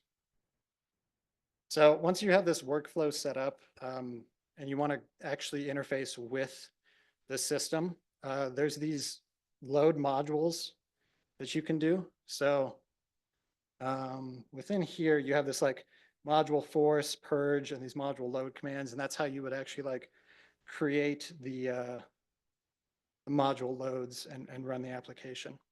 So these can be defined directly within the workflow. I know if you use like the virtualized runs that there's potential that you need to understand the scope within GitHub and be able to like echo those into the GitHub scope. But that's not the case here because you're actually running that self-hosted runner on the system itself. So breaking down these workflows, you can kind of see here, there's two different sub-jobs within this job workflow. And this might be useful if you need to kind of just test out and see like interrogating the environment. And I'll go over that a little bit more in detail. But these multi-job approaches, you can do this like just to clarify, you know, the difference between submitting a job directly to the job scheduler and then like any of the things that you could potentially do on the login nodes. So another useful tool here is this matrix idea. And this can be particularly useful if you have multiple compilers or MPI libraries that you're trying to run. And you can kind of see here within the matrix section, there's this compiler and there's this array that has Intel, GCC, and NVHPC. And it'll actually look at the very bottom here. It's going to do this make command that goes through each one of these indices and launches the command based on certain parameters. And this can be useful if you have different folders that have different compilation options for your code. So you could specify this path variable and then assign that variable to run based on these matrix combinations. So as I mentioned before, there's this system interrogation step where you can kind of check and see what is the status of the machine before you launch the jobs. And this is kind of what you might want to do just to ensure that before you launch something on this system that you're not going to run into a configuration issue. So maybe there's like been a module stack change or something on the system has changed. And one of the things to note on this is that these can produce error codes that will cause the workflow to fail. And maybe that's the intended behavior that you want, or maybe you just want to inspect and see what some variable is, but if it reports back nothing, that it should continue on with the workflow. So you need to be aware of that. And sometimes you need to get creative to avoid this. So you'll see on the bottom, there's that MPICC version, just an option to kind of always tell it to be able to pass this test and continue onward. And finally, to submit to the job schedulers, there's a couple ways to do this, but if you have this set up in a workflow, probably the easiest way to launch a job is to just do this QSub blocking call. And basically what this will do is it'll continue to hold in the workflow until that QSub returns a status code and finishes the job essentially. This can be problematic if you want to launch a bunch of different jobs at the same time. So there's ways to get around this. You can potentially do some sort of sleep poll situation where you're checking the job status.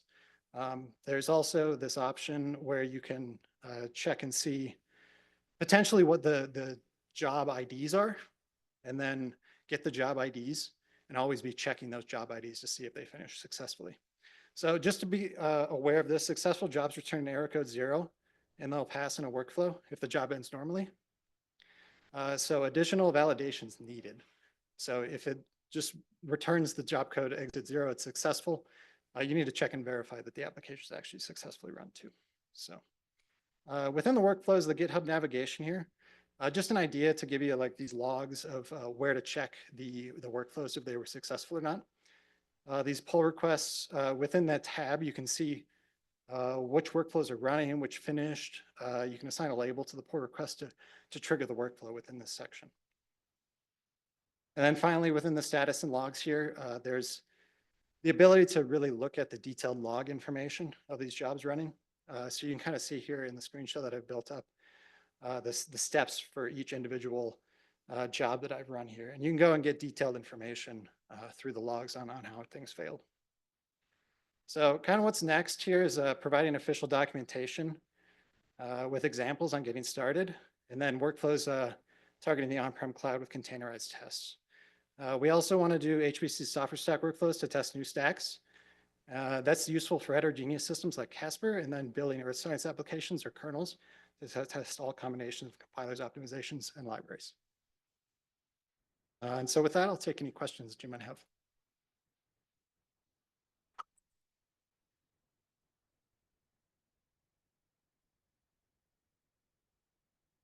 Thanks so much for that talk, Brett. So I'm not seeing any questions on the Slido, but I do have a question. At one point, you mentioned that you wouldn't use self-hosted runners on public repos. And I know there's also in GitHub Actions the option to use on-demand actions. And from my, amateur knowledge of this topic, you can only use these on-demand actions if you're a contributor on the repository. And so would you say that this is a way that public repos or open source repos could potentially make use of self-hosted runners? Or would you say that that's still inadvisable security-wise? I think security-wise, you'd want to consider at that level, maybe some of the more basic tests that would be more appropriate for like the virtualized runners. I think at the scale where you'd be running on a system itself, you want to have the maintainers that are especially looking at like the workflows that are being implemented to make sure that the bad actors aren't implementing something that they aren't supposed to, because one of the main attack vectors from this is actually starting and stopping these self-hosted runners, and then that's a way to reveal some of the GitHub token information where they can get access. So just trying to separate like who has access to these self-hosted runners and who doesn't is probably an important first step. And we'll also go to the question in the room. Yeah, I had a question, excuse me. With the cron job, and this may just be not understanding how the self-hosted runners work, but is that job, like you had it every 5 minutes, is it waking up, seeing if there's a queued thing and shutting down, or is it just keeping something running in the background? And how did you land on that 5-minute interval? I mean, I think that's probably a question that may be better answered by Brian, but the 5 minutes, it really is arbitrary. I think that it's just to ensure that there isn't some system interruption that happens. So depending on how often you want to check to make sure that that's running, you could vary that. So it is verifying that it's running, not starting it, looking and shutting down? Right, Okay. exactly. Yep.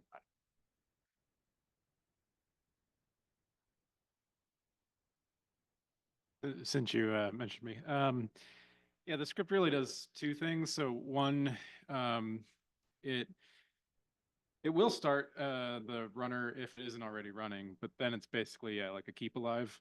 The other thing it's doing is adding a bit of redundancy. So since we have the 7 login nodes on derecho, if one of those logins was to go down, and that's the one that was hosting the self-hosted runner, when the next cycle it would run, it would detect that and say, okay, start it back up on a different login node and then monitor it there. So it's doing a bit of that, I don't want to say load balancing, but just redundancy.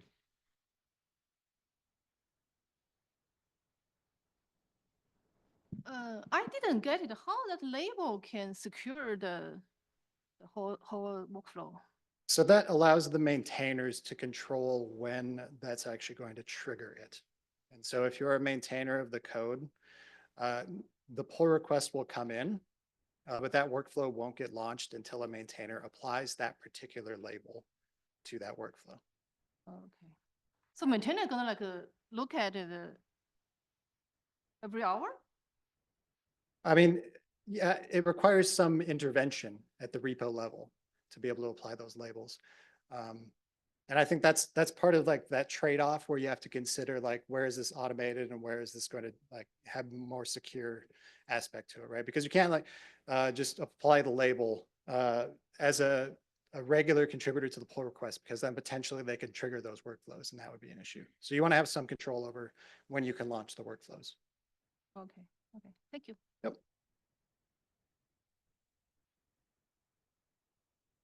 Thanks so much again for your presentation, Brett.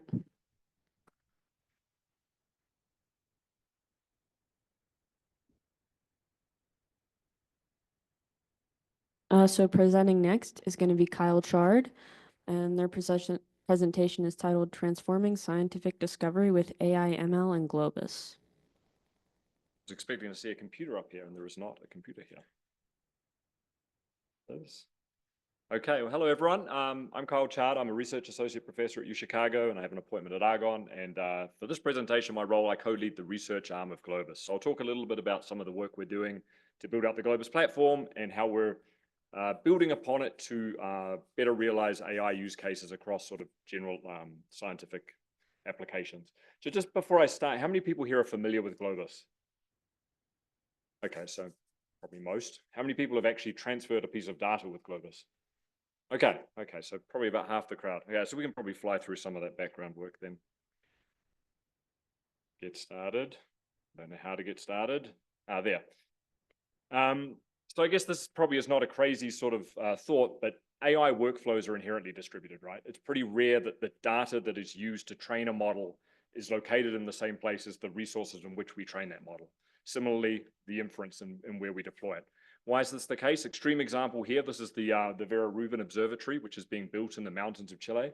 Doesn't make a lot of sense to build supercomputers up there with GPUs and TPUs and other types of advanced accelerators to train models and run inferences, right? We need to move that data somewhere else. We need to train models somewhere else. Centralization, which has been sort of the cornerstone of a lot of AI research over the past several decades, many decades now, right, has always assumed we've got these nicely curated data sets, we put them in place, we innovate building our models, we then use them on whatever benchmark data sets. For various reasons, right, this is not something that we're going to be able to keep doing due to privacy, connectivity, cost, et cetera, et cetera. So our thesis here is that we need new methods that really abstract distribution, that make it easy for me to move data around, make it easy for me to move computation around, make it easy for me to develop very sophisticated workflows that span a variety of resources. So a picture here, basically we want to remove these barriers that exist due to distribution such that it doesn't really look very different when I'm training a model using data from the mountains of Chile on a supercomputer that lives in Chicago. Okay, this slide's slightly out of order, but this is a picture showing sort of our view of the world. So we imagine Globus being a platform on which AI use cases can be developed. There's some pictures there. So you see the dark blue in the middle, which is the core Globus platform. Around the edges, there are some AI services that are being developed in materials science generally. I'll talk about a couple of these as we go. And then around the outside of the scientific applications that are making use of these capabilities. So briefly, before I get going on the Globus thing, just to clarify what Globus is, so many of you are familiar, but Globus is a non-profit service that's developed and operated by the University of Chicago. We implement this really interesting hybrid computing model. And so what we mean by hybrid is that we have a cloud-hosted service, well, many services that are cloud-hosted that live in Amazon that you can use through APIs. These services allow you to orchestrate research activities on remote computing infrastructure. So how do we do that? We rely on deploying these little colorful circles there, the blues and the oranges, these little agents that are deployed on laptops, supercomputers, clouds, edge devices, anything you can imagine, we install these things. What these little agents do is they essentially allow that resource to be connected to the Globus ecosystem, right? So we have some secure peering, some authentication authorization that links these two pieces together and enables me now to manage my data, manage my computation across these resources, irrespective of what they are. Are they a laptop that's sitting there moving between my offices, or is it an instrument that's, a Windows machine that's plugged into an instrument that's taking x-rays of a mouse or something else, or I don't know what else we've got there, on-premise cloud storage, et cetera, et cetera. And we wrap all of this with a standards compliant OAuth-based authentication and authorization fabric, which is pretty integral to the types of things we facilitate. So I'll talk briefly about three of the main Globus services: data, compute, and workflows, and then we'll talk a little bit about how we're building AI services on top of these platform capabilities. So the first ecosystem that I think probably most people are familiar with is the data ecosystem. So Globus, when it started in 2010-ish, focused on making it very easy for me to access and move data irrespective of where it lives. How did we go about doing that? We built this Globus Connect software on top of Grid FTP that enabled us to move data very performantly, very securely, very reliably between computing resources. Over time, we've built out basically an abstraction layer where we now support dozens and dozens of different storage systems. You can see around the edge there, anything from your traditional POSIX on your supercomputer through to these more niche cloud-like APIs that are implemented by almost everything these days, right? And so we abstract that. We have these connectors that can talk to these different storage systems. We abstract that and then provide REST APIs via which you can either access the data directly with HTTPS, or you can use the Grid FTP protocol to move data between two different locations very, very quickly. We have a sharing model via which you can put an access permission on top of a piece of data, right? So you can imagine the old days, you uploaded your data to Dropbox and you shared it with someone else. That was great for photos of cats, et cetera, not so great for terabytes and terabytes of genetic data, which already is paid for and stored on my research computing center. So what we do is we enable you to basically add access permissions on top of that data where it already lives so that your collaborators can access it without you needing to pay the cost of shipping it up to the cloud. So again, that's sort of Globus 101 for the last 15 years. Over the last couple of years, what we've been doing is we've been looking at adapting that model that's used by hundreds of thousands of people around the world. I think there's about 30 or 50,000 Globus endpoints that are deployed for data access. We've tried to basically mirror that same architecture for computation. And what we've done is we've adopted a very, very similar model where we have an agent that sits there and abstracts heterogeneous schedulers, right, from your Slurms and PBSs that we've heard about this morning to more recent things like Kubernetes, which is very popular in a lot of academic settings. So we have this agent that abstracts that. And then we have this cloud service where you can submit work in the form of Python functions that are then routed to your edge devices, your supercomputers, your laptops, your clusters to actually run those workloads, right? And so it's as simple as describe a Python function, tell us what arguments you want to invoke that Python function with, and then the endpoint software will provision resources from that cluster, cloud, whatever it might be, deploy some pilot job on top of it, run each of those little Python functions inside some sort of containerized or condorized environment, and then send the results back to the cloud where at some point later you can come and pick up the results. So it's this fire and forget model for computation that we've adapted from the data side of the world. Oh, this is a picture that was animated, but you can see here we have two endpoints, A and B, that have the Globus compute endpoint software deployed on it. User down there at the bottom with the blue eyes submits some tasks to our cloud service that are then reliably executed on those remote endpoints.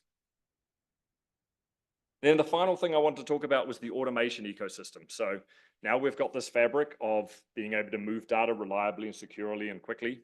We've got this fabric of being able to run tasks wherever we might want to run those tasks.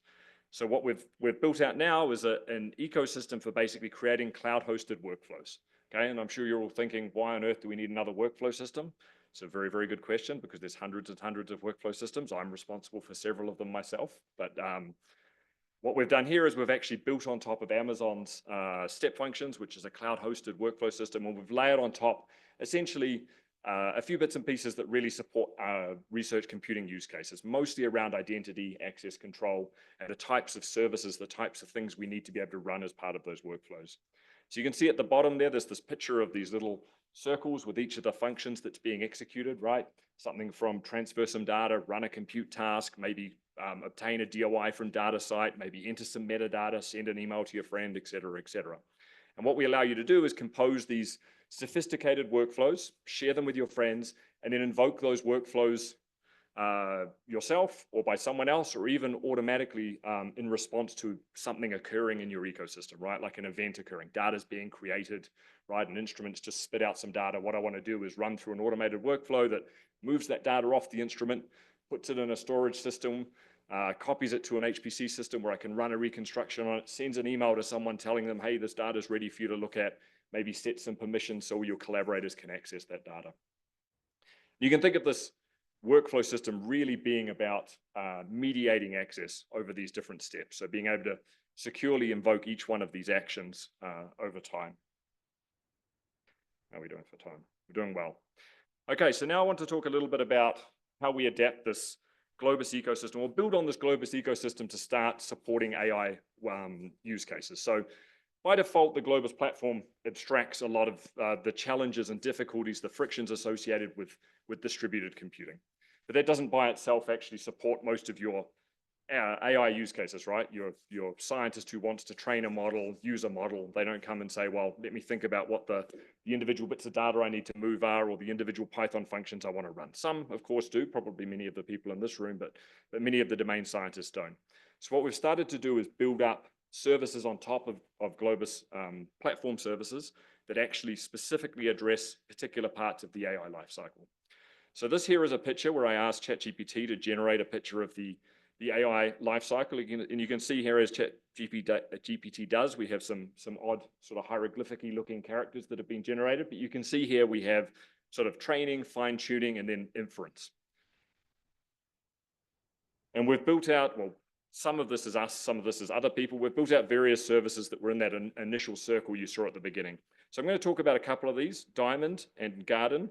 I'm not going to talk about Appful because I didn't think I would have time. Appful is a privacy-preserving federated learning library that's built by some colleagues, Ravi Maduri and Kabir Kim at Argonne National Lab, which enables you to distribute that training process, particularly in environments where the data cannot be shared, right? Think biomedical examples, think sensor nets, etc., where there might be private data that can't actually be shared. So what you do is you build models individually, and then you aggregate the weights of those models so that everyone benefits from the data that lives everywhere around the ecosystem.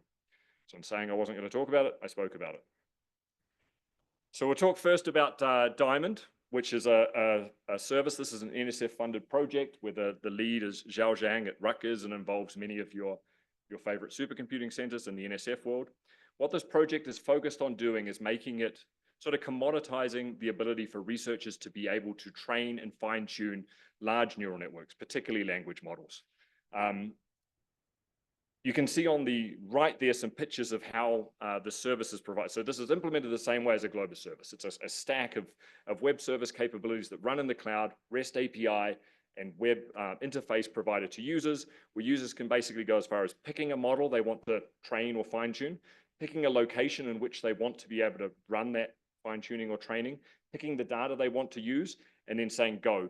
And Diamond will look after that process of configuring the infrastructure, running that training process in that infrastructure, detecting when errors occur and telling people about those errors as they happen. Move on to the next one. So Diamond is relatively early stages. It was funded in the last cycle, so it's probably about a year old. We have a first version of that up and running, diamondproj.org. It's probably on that slide. And there's some tutorials that are starting to be delivered, so that's a capability that people can start using. Garden is further along. So Garden is a couple of years into the research process. This is, again, an NSF-funded project led by Ben Blazek at University of Chicago. And Garden is about the other end of the AI lifecycle. So here it's about publishing AI models and making them accessible to researchers. So think like as easy as publishing a paper, obtaining a DOI that I can reference it, providing some metadata so I know who published that model, what it's about, how I might actually be able to use it, and also importantly associating those models with the data sets that can be used for inference. So you could imagine creating what we call a garden around a particular type of materials, right? And then people publishing data sets that are related to that material and models that are able to predict characteristics of those type of materials. So you can see on the right there some pictures, screenshots there of a model that's been published, sort of the common metadata that we're able to use to cite that model. And then importantly, you see at the bottom some Python code that shows it how easy it is for a researcher to basically say, hey, I've got this DOI for this model in Python. pull it down, load it up, and then pass some data to it to run inference on the fly. Under the covers, we're using Globus services to be able to execute those model inferences on whatever resources the user, the receiver of the model, wishes to run those models.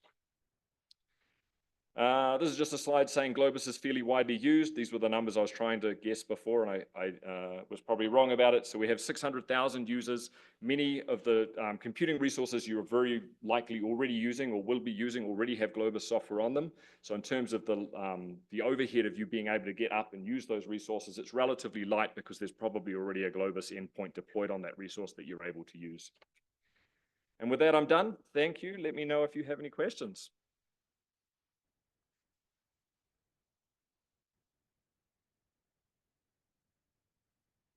Kyle, so we do have one question in the Slido, and that question is, does Globus utilize the N-Wave network infrastructure for data transfers between NOAA RDHPCS? This is where I should openly admit I have no idea what the N-Wave network infrastructure is. Can someone help me?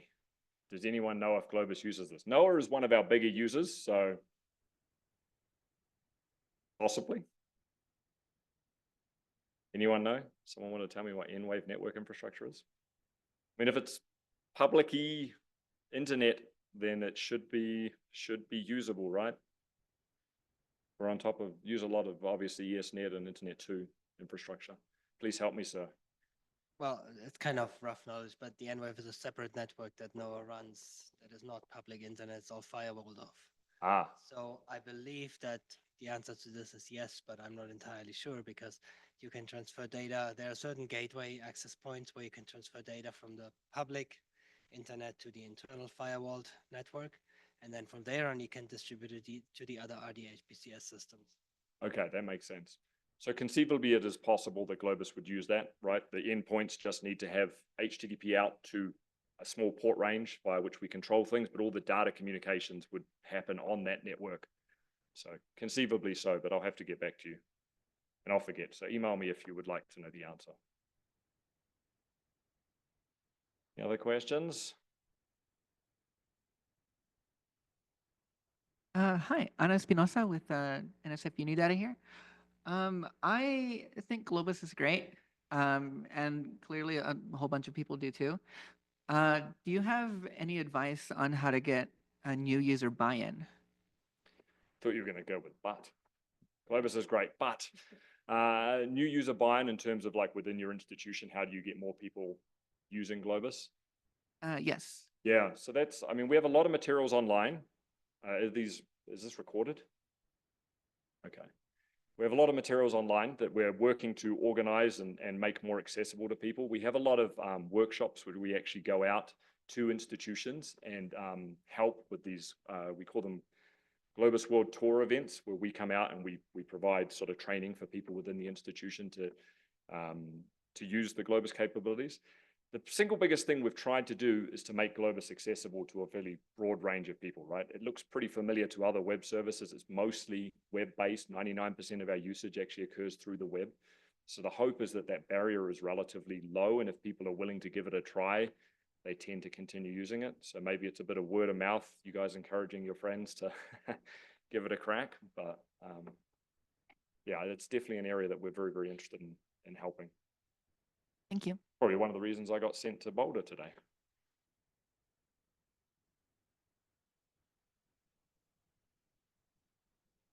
And quick question.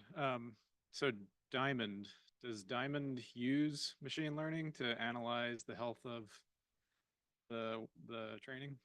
It does not right now, but as with all good research projects, we have 5 partners, I think, on that project, which is, I think, the limit of number of partners we can have on a project like that. And one of the partners at the University of Madison, Wisconsin, that's their area of research. They're looking at using AI methods to help tune the AI training process. Right? Early stages, so we need to start collecting some data about sort of how training progresses, et cetera, and what the pitfalls are in terms of performance, et cetera. Sounds good. I did mention this as a completely aside. I mentioned this at lunch to someone as well. The same PI there, Zhao Zhang at Rutgers, has an interesting project that's NSF funded around building chatbots and vector databases for HPC support. So they're working with many of the HPC centers to trawl through their documentation and support tickets and build out infrastructure that can help users of those systems. I'm not sure if people in this room are familiar with that, but I'm sure if you're interested in doing similar things, JAR would be very open to collaboration.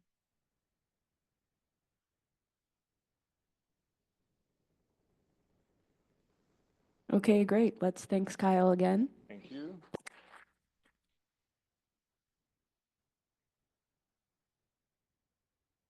And we have one final talk for this session. And that session is going to be that talk is going to be by Maxine Hartnett. And their talk is titled Event-Driven Architecture in the Cloud for the IMAP Science Data Center.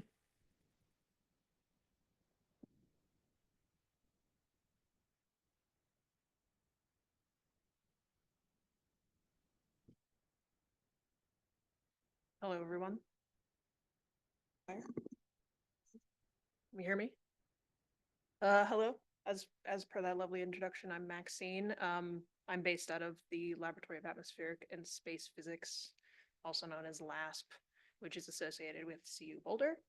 And I'm here to talk about the IMAP Science Data Center. For a little bit of background, IMAP is a heliophysics mission that will be launching later this year.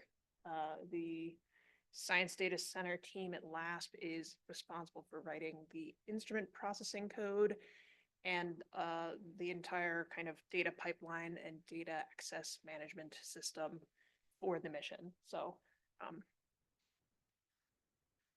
so it will be studying various aspects of the sun and going out to L2, and there's 10 instruments on board. So we have a lot of different responsibilities for making sure that that data is processed quickly, it's processed effectively.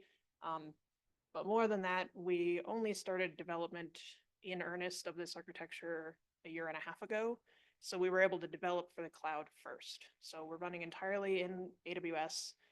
And this has allowed us to kind of start from scratch and experiment with some of the ways we can run these processing pipelines without having to have a lot of legacy code that we also need to port, which is really nice. So in this talk, I'll be covering kind of the differences between on-prem versus cloud, some of the advantages and disadvantages. This is something that people are always talking about in meetings like this that I've attended, so thought I would kind of address it head on. Then I'll be talking a little bit about the structure of the IMAP SDC. So we use microservices and event-based processing in order to run our pipeline, which is kind of a different structure than the sort of traditional science pipelines that I've seen presented on or that we've run at LASP before.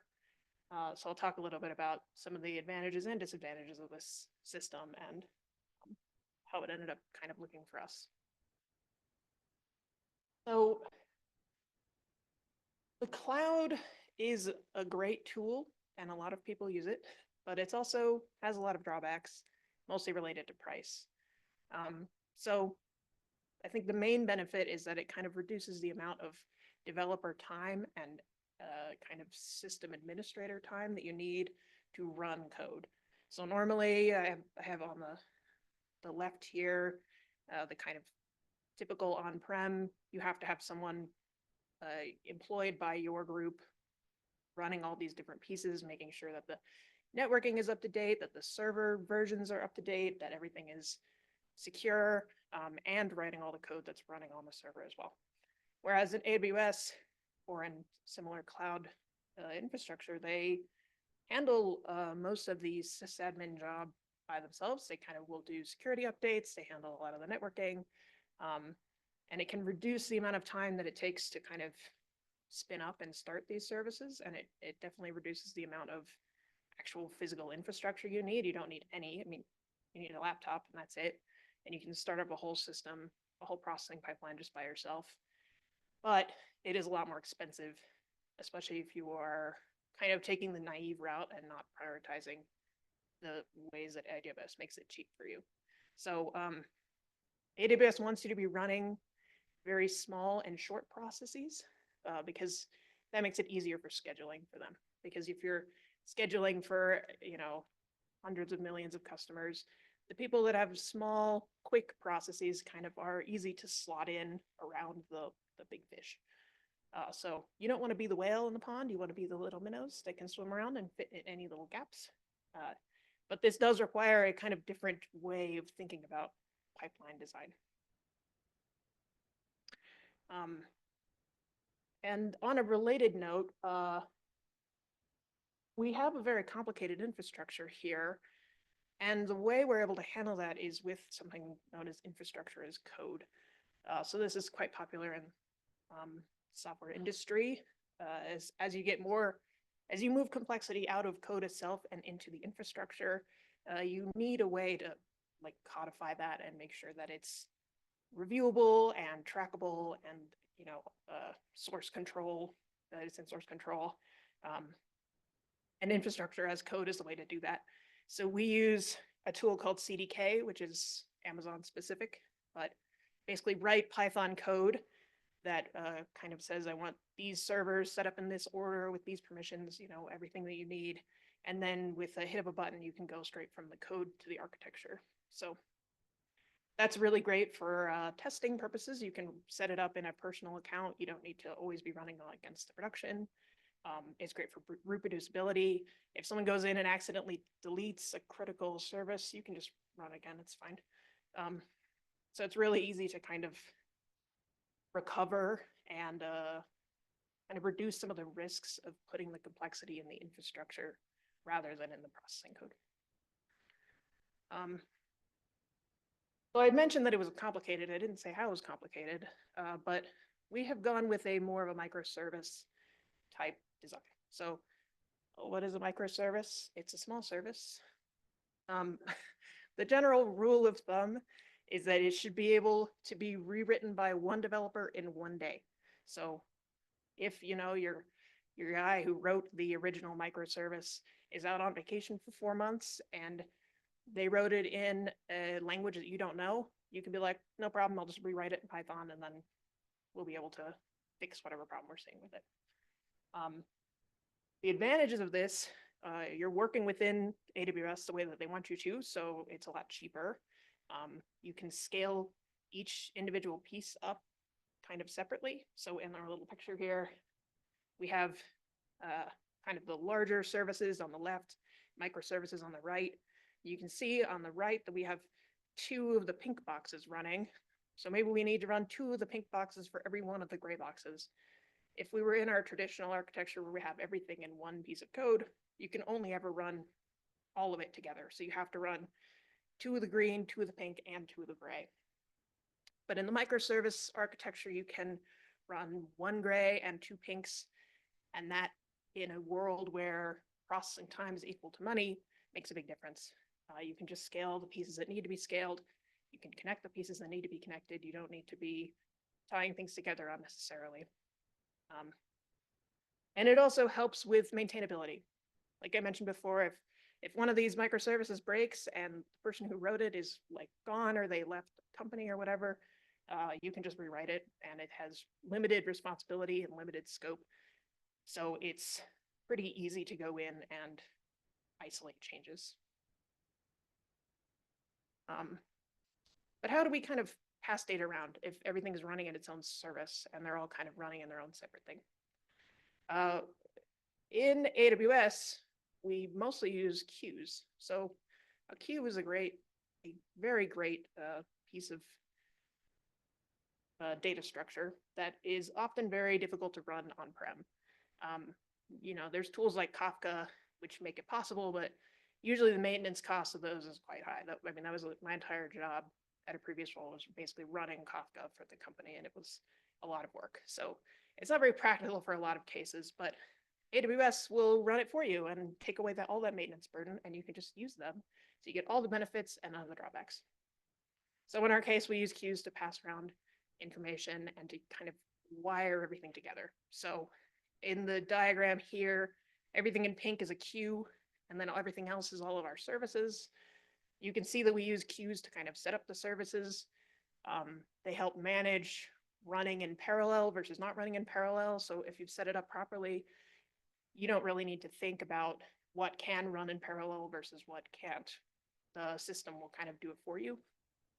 And it helps ensure that you can you can decouple the services in a way that's very useful for future maintenance problems. So rather than directly tying two services together, we kind of point them each to a queue. And then if in the future you need those services to not be connected anymore, it's really easy to insert another service or just move the queue to point somewhere else, things like that. So we have our services, we have our queues. What's actually running through the queues? In our case, it's events. So this is not the slide I was expecting it to be. That's okay.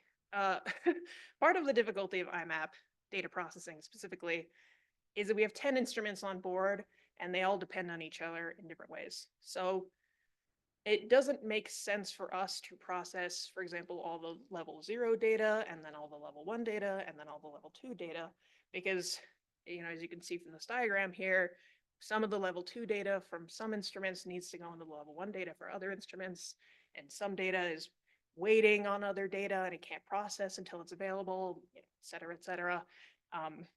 But as long as we don't have any cycles in our graph, it is theoretically possible to make this work. So the way that we have landed on making it work is using event-driven processing. This kind of makes sure that we have processing start as soon as all the files are available. So there's a couple of advantages to this, particularly within our system. It means that you can change the dependencies around without really worrying as much about if everything is going to be ready in time, because it won't run until everything is ready. So you don't have to be concerned about that piece of it. If your processing is not dependent on other people's processing, it will also be available faster. So there are certain people on the project, I won't name any names, who are very interested in getting their data as quickly as possible.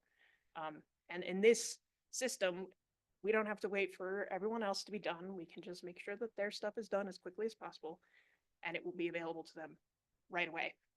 And then for the instruments that are a little slower, that need a bit more input and are depending on other instruments, like I said before, those ones will happen a little later.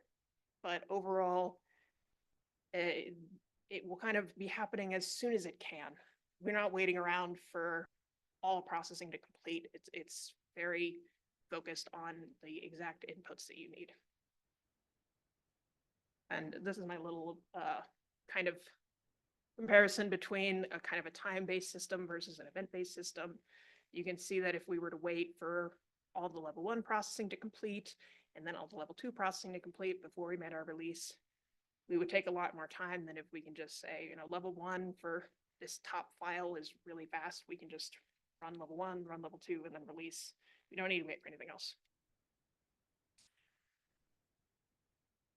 So overall, this design lets us react to changing requirements.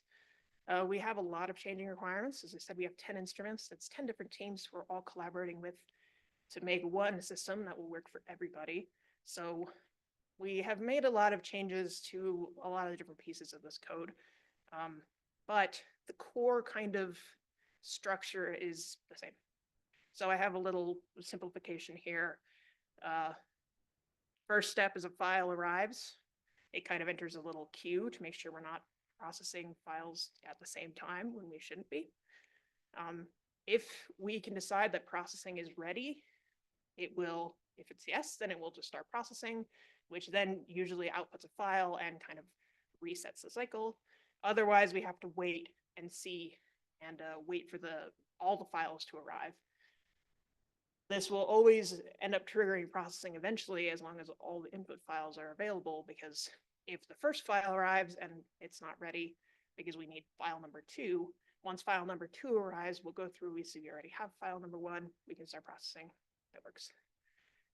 But this, in this diagram, the queues are little arrows, and you can really see where that benefit is coming, because you can kind of control the processing order here in the queue. So if you know you don't want to process, multiple files from the same instrument at the same time, here you can say, These ones should not be in parallel. They should be in sequence.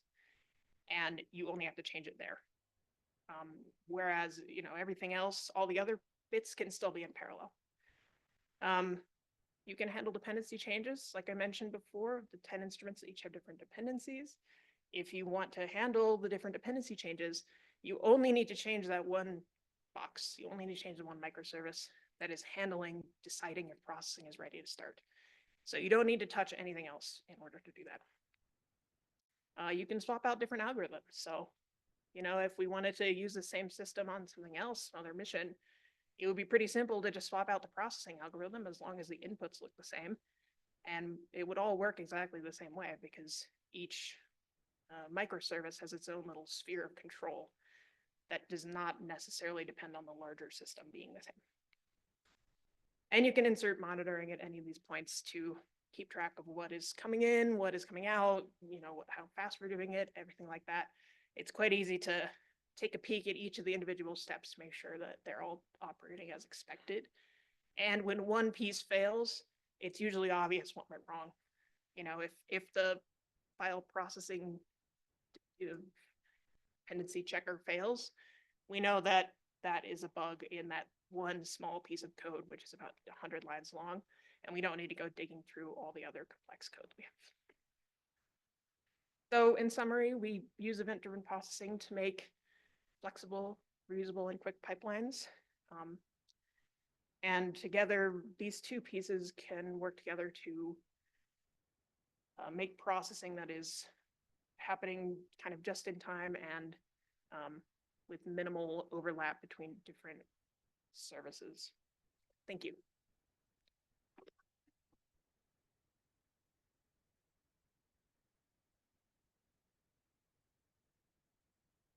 Thanks, Maxine, for that talk. Do we have any questions from the room?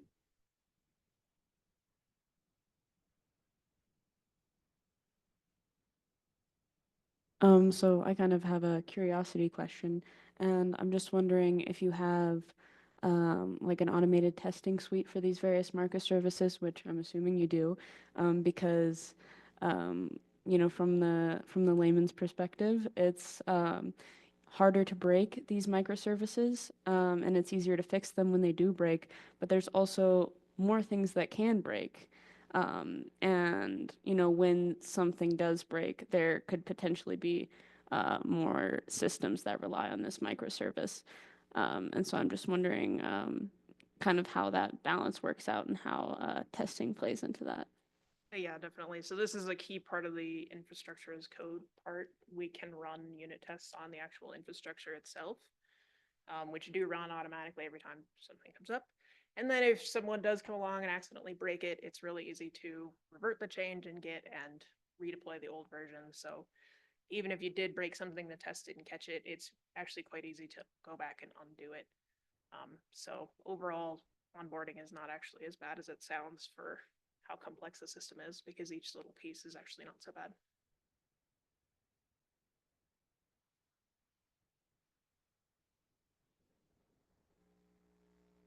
Okay, well then, thanks again to Maxine and to all our wonderful speakers from this session.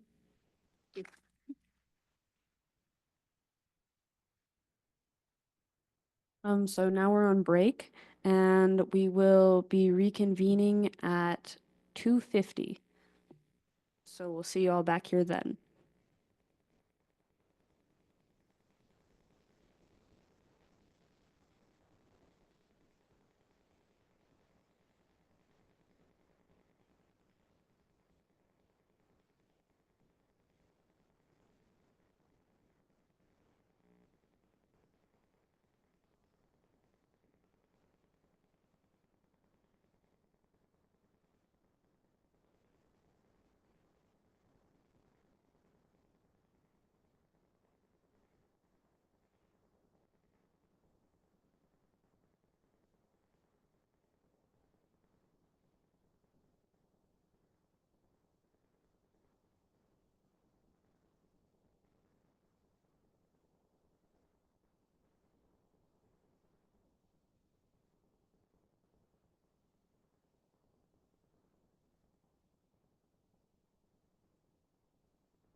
Yeah.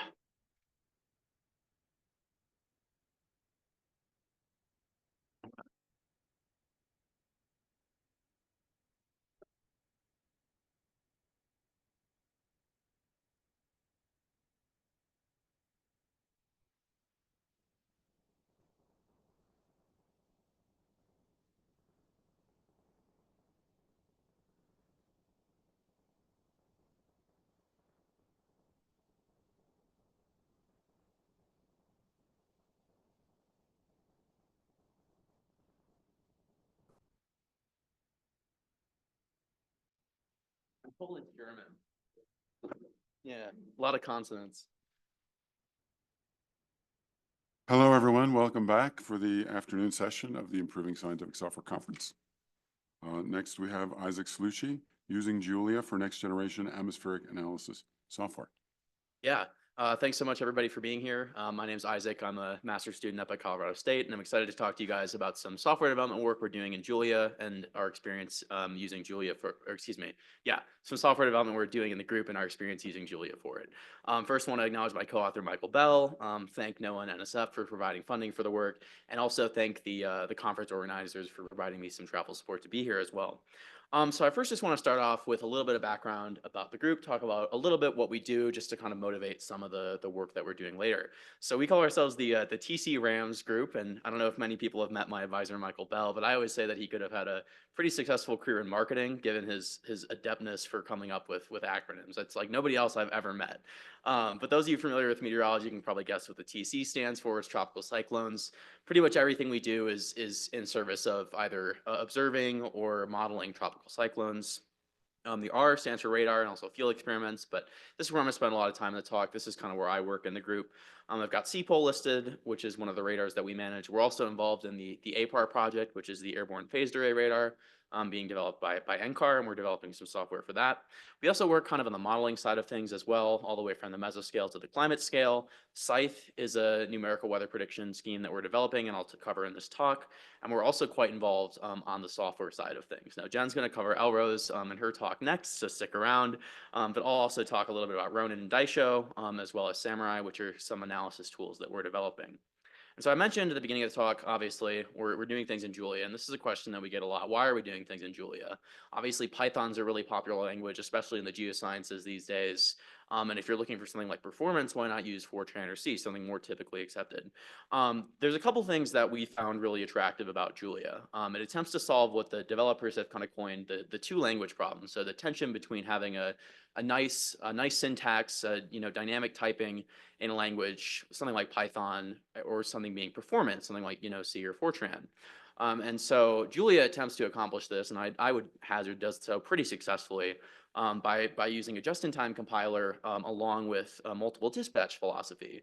And so stuff like function calls and types are resolved actually at runtime. And so this enables some of that more approachable syntax and dynamic typing while still kind of achieving the native performance of stuff like C. Also, it has some good parallel computing support built in, and so this is something that we were very interested in.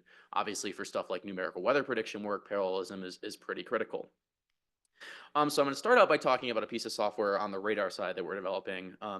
And I wanted to motivate the problem statement a little bit here because it's a little bit convoluted. But obviously, radars are one of the most valuable tools we have in observing tropical cyclones. That can help us form a three-dimensional picture of what a storm looks like in both the temperature and kinematic fields.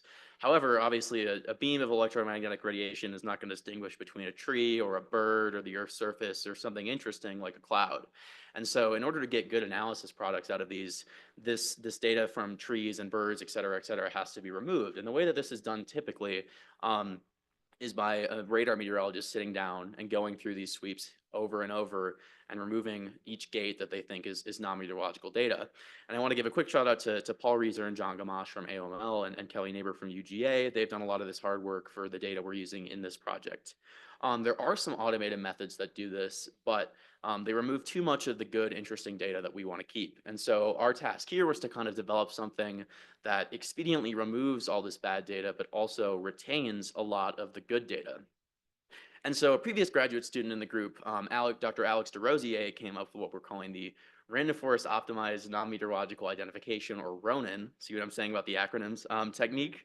And so I don't want to get too bogged down into the details here, but I want to cover a couple points just because I want to demonstrate the capabilities of Julia kind of in the machine learning world here. So this is essentially just a random forest model that classifies each gate or kind of pixel in a radar image, such as the one here, as good meteorological data that we want to keep or bad non-meteorological data that we want to get rid of. And so it does so by both taking in the raw data and calculating a bunch of different features on this scan and then training a model on these features. And so one of the things that I wanted to cover here is one of the ways that we get some of these input features, which is, I always liken this to kind of like a convolution in a neural network or something like that. Basically, we're just sliding a window across every pixel, every gate in this scan and calculating some sort of bulk statistic on it. So for this little toy example here, I've got like the average, but you can do the standard deviation, et cetera, et cetera. But once you've got all these input features, then you can feed them into a model, train them on them, and do your standard evaluation. And so the first question then is, once you've done this, is your model any good? And so fortunately, in our case, the answer is yes here. So I've got a couple contingency matrices on the right here. And I'll just kind of direct your attention primarily to the green boxes here. So in the upper left is the amount of non-meteorological data that we're removing, and the bottom right is the amount of meteorological data that's retained. And so I've got the current operational algorithm here on the top, which is NOAA QC, and that's what's in use at NOAA, obviously, and then our model is on the bottom here. And so we're able to remove even a little bit more non-meteorological data while retaining about 18% more meteorological data, which we were super happy with.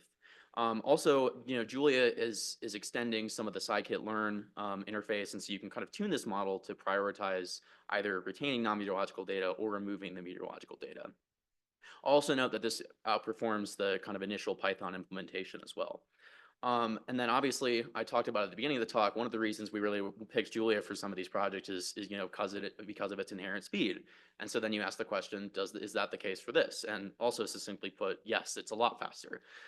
So I've got a plot here in the bottom right. The most computationally expensive thing in this process is actually calculating these input features that I've been talking about.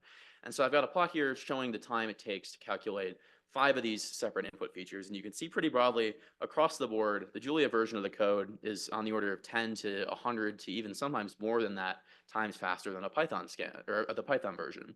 And so when you add this up over across 10 or 11 features, you're changing something that takes 4 to 5 minutes to do for Python to about 1 to 2 seconds for Julia, which we were super stoked about.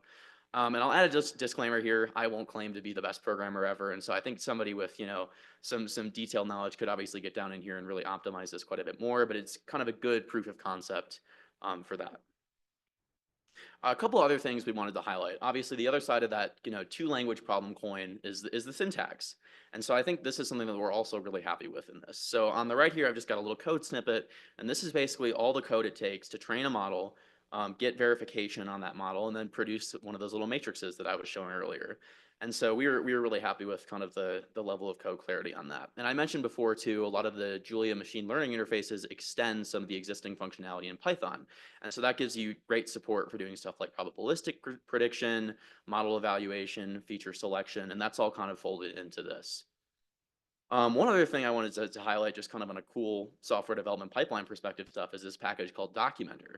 And so this is kind of how we're doing documentation for this package. And so it'll actually go in to your code and read your function headers, read other stuff, and then produce that actually into Markdown. And then you can, along with GitHub Actions, kind of integrate this and automatically deploy it when you push to the main branch or merge or something like that. And so that's kind of how we've been doing the documentation there. One last thing I wanted to say about Ronin is that it is actually being developed for use in operations. And so some of these operational centers are coming around to kind of the idea of using Julia for these cases. And so specifically for the NOAA case, this is being developed for use on the hurricane hunter planes. And these are kind of demanding operational environments. There's limited compute, you're on an airplane, you get new sweeps every couple of seconds. And so you got to be keeping up with this pretty intense stream of data. And you got to be getting rid of as much non-meteorological data as possible, because these are being used at places like the National Hurricane Center. So they're pretty critical for that. And so they've been happy with this so far, and so we're happy as well. I also wanted to kind of include a quote here from Paul Reiser at NOAA. He's kind of been in charge of implementing this on their side, and so he says, having experience in Python but no real experience in Julia, he's been able to follow the code to the point of being able to identify bugs or ask questions about the algorithm, and I'll certainly co-sign that. I think I sent him my initial version of this code, and within a couple of hours, I had a couple pretty detailed bug reports actually. So I was impressed by that. So this brings us to the next piece of software I want to talk about.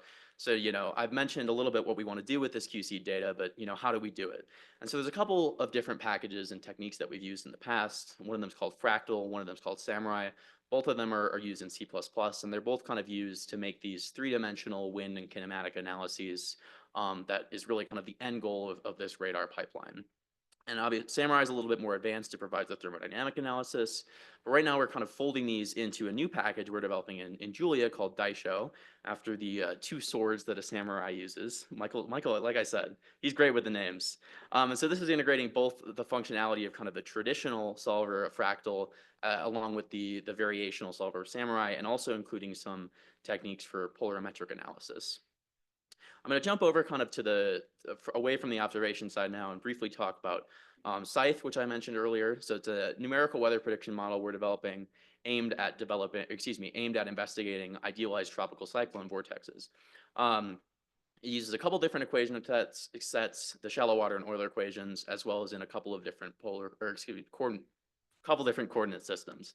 And so this has already been used in a couple of different papers. I've got a figure here on the right from Dr. Tingyu Cha's paper, who recently graduated from the group, showing boundary layer heat fluxes impact on TC vortices. It's also been parallelized using the native Julia multi-threading, so obviously shared memory there, but also in a message passing sense, so you can do distributed memory with it as well. So that was a good kind of proof of concept for that in our eyes. And the last piece of software I want to talk about is called Spring Steel. And so this is a grid engine that we're actually using as the backend for both Scythe and Daisho. And it also, supports a variety of coordinate systems. It uses cubic B-splines, Fourier, and Chebyshev basis functions to represent physical variables and their spatial derivatives. And like I said, it's the common gridding infrastructure for both of the other packages that I just mentioned. It's kind of a good demonstration of the utility of the open source package development for easy code reuse too.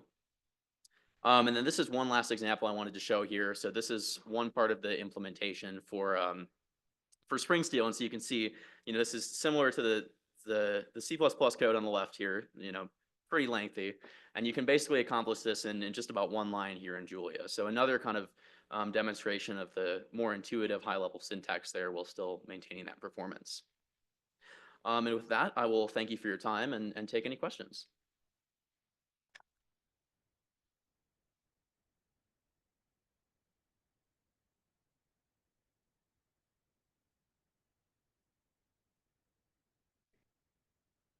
Yeah, I mean, that's a really good question. I think it's primarily due to, the Python being interpreted, whereas the Julia actually being compiled. I think that kind of natively speeds it up quite a bit, would be my answer to that one.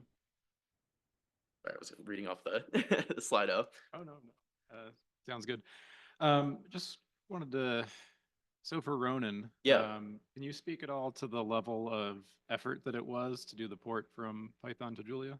Yeah, I mean, I honestly found it quite easy. I started with it the fall before last, and I didn't have any Julia experience. I had a pretty decent amount of Python experience, but I'd say it took me a month or two to get spun up to the point where I was really able to completely emulate the functionality of the Python version in Julia. So I thought that was a pretty quick learning curve. And, you know, I've been developing Ronin for the past, you know, year and a half or so, but that's just more to get it in the best state that it can be as a full featured software package. So I would really say there was kind of a month or two learning curve to really emulate the core functionality. Cool. And then just not to put you on the spot, but Yeah. do you have a sense of the number of lines in the Python version that you had to look at? Yeah, that's a really good question too. I would say, you know, the core, you know, the core part of the code is the calculating of the features. And so in Python, that's probably a couple of hundred lines, and I was able to get that down to probably 50 to 100 in Julia. But I'd say it's still pretty difficult to make an apples to apples comparison on that, because, you know, the initial Python version of the code was kind of a little bit more ad hoc, if that makes sense. Yeah, all right, thanks. Thank you.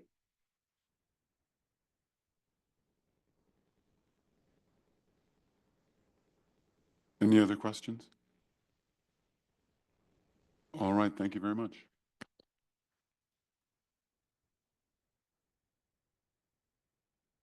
Next, we have Jen DeHart, Improved Accessibility and Community Knowledge of Lidar and Radar Data Analysis.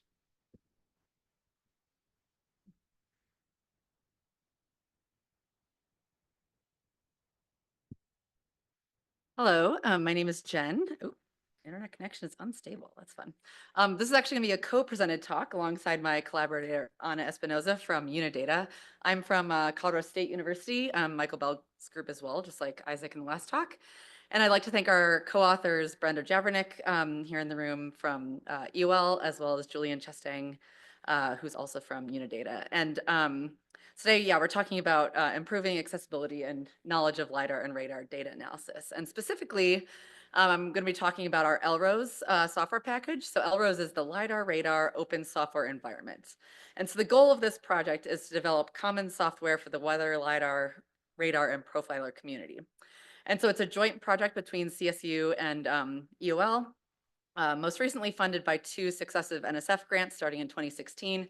But the development of this project has been ongoing since the 80s, I think, if not longer. A lot of that due to work by Mike Dixon. And so the language itself is primarily in C++. But the goal is to have a collaborative open source development with algorithms developed and supported by the environment.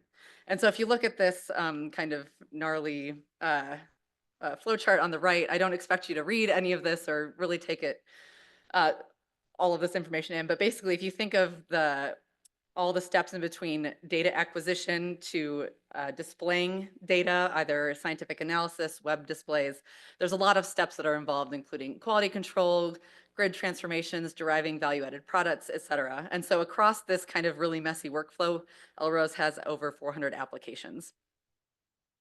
So just to illustrate what LROS applications actually do, if we look at this image on the left, this is an image from the Presit field campaign that was in Taiwan in the summer of 2022.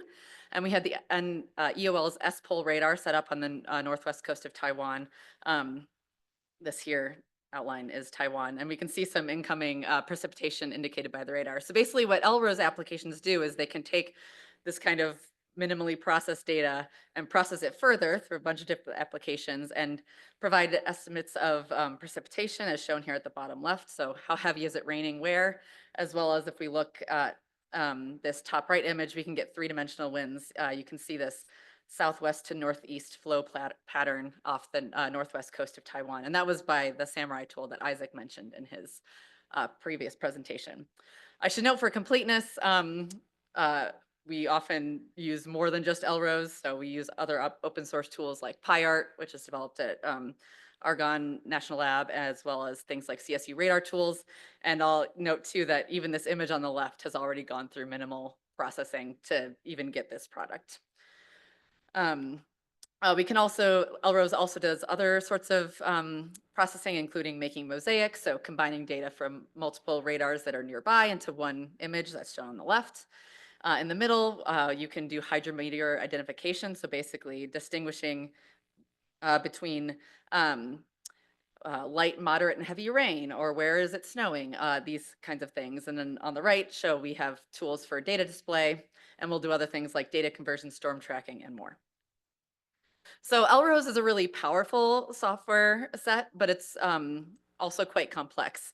So each application will use or has a number of command line flags for running as well as parameter files. And these will set everything from where is the input data located? Where do we want the output to go? What format are things in? What sort of scientific algorithm do we want to use? What are the coefficients that we need, et cetera, et cetera. So in order to educate our community about how to use these tools, we really like to run a lot of workshops so that we can go through the application step by step and yeah, just teach people how to use them. But we found in these workshop environments, installing and managing different LROS versions wastes a lot of time where we could actually be focused on the choices you'd make in the application.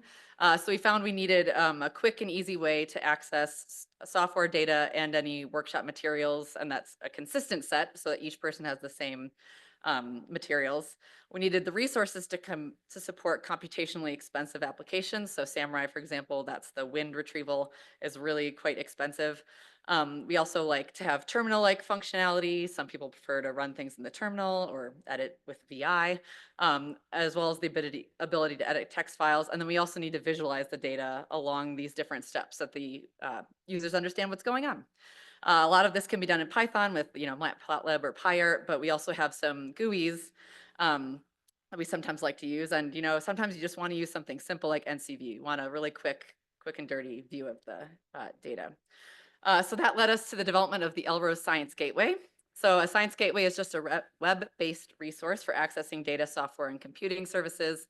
It's often supported by through NSF. And we tested a number of different platforms providing this gateway, first through a consultation with SGCI, as well as with the Unidata Science Gateway. And we ended up choosing a Jupyter Hub server as a Science Gateway based on work by Andrea Zanca, in part because it mimics our user workflows, supports notebooks and terminal usage, as well as text file editing. And so this gateway is hosted on NSF's Jetstream 2 supercomputer at Indiana through an access allocation. And because of our experience with Unidata, specifically Anna and Julian, we established a formal partnership with them so that we're actually funding part of their time to help us set up these deployments. So with that, I'm actually going to hand over the presentation to Anna so that she can talk about some of the implementation.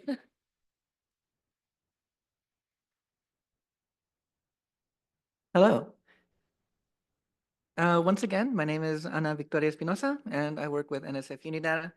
I'm just going to kind of take a problem solution approach to the way we deployed our Science Gateway. But first of all, I'm going to talk about the method of deployment. We used something called Kubernetes, also known as K8s. It is a container orchestration engine. And what Kubernetes allows us to do is to offload a lot of the work, for example, a lot of networking having to do with the cluster, as well as things like providing persistent storage for users. We offload that to the container orchestration engine, so we don't have to manage that ourselves. And Kubernetes is deployed on top of Jetstream 2 using something called the Jetstream Kubespray project. This is a fork of the Kubespray project, developed by Andrea Zanca, who Jen just mentioned. And it mainly consists of two parts. First of all, we have Terraform. And Terraform is this technology that uses infrastructure as code. We heard that phrase a little bit earlier today.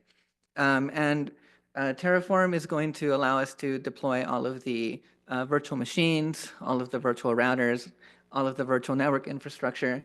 And once all that is done, we use something called Ansible. It's an automation technology to actually deploy Kubernetes on top of this newly created virtual cluster.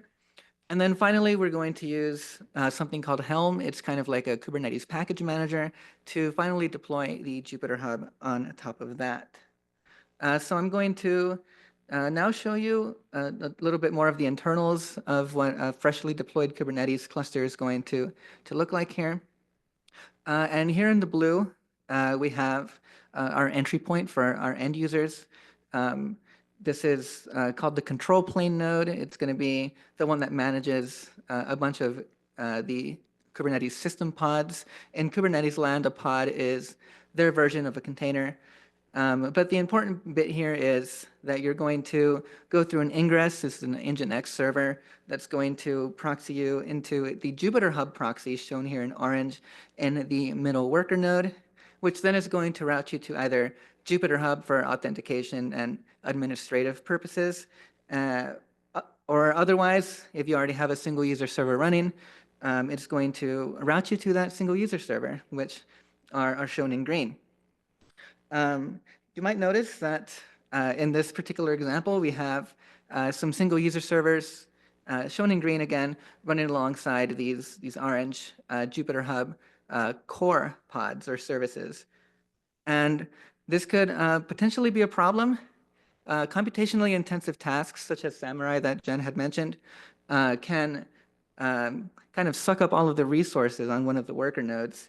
And here we see a lot of the, let's see here, a lot of the arrows that were showing the routing have disappeared. That's because these two single user servers on this worker node have used up all the resources, and suddenly the proxy pod can't do its job and everything shuts down essentially. So to solve that, what we do is instead of having single user servers running alongside these core pods, we end up isolating them, making sure that they can't live in the same node. And you can see in this new enhanced diagram that everything is in its own place, essentially. So after this, we don't get any more crashes due to these highly intensive tasks. However, if you still do need too many resources, or you need too much disk I/O, your compute performance is still going to suffer. And so what we could do instead is we could assign each user to their own node. However, this also comes with its own problems. As you could see, we started off in this diagram with 3 virtual machines or 3 nodes in the cluster, and now we've just about doubled that.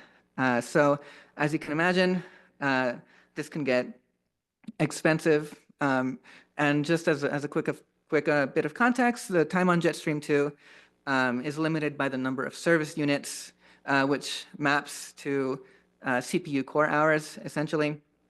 And things like large workshops require a large number of nodes, but outside of those workshop times, your resources are going to idle a lot, as shown here in the diagram. We have a single Jupyter Lab server running, and these other 3 worker nodes are kind of just wasting resources. So what we can do is we could manually add or remove nodes from the cluster. However, under KubeSpray, again, that's the method of deploying Kubernetes, that actually ends up being a very long and lengthy process, anywhere between 30 and 45 minutes, even more for scaling up or down a single node. This is because of technical reasons. However, what we could do instead is do something called soft scaling, where we effectively remove the nodes from the cluster and shut them down without actually destroying the resources. This is still technically a manual procedure, and we kind of need to monitor our service units in order to figure out when we need to do this. This is aided by a script that was written to monitor these resources and predict future service unit usage through a linear extrapolation through time. So this is kind of our solution to this problem. Checking my time real quick. One other thing, we're going to switch gears here a little bit.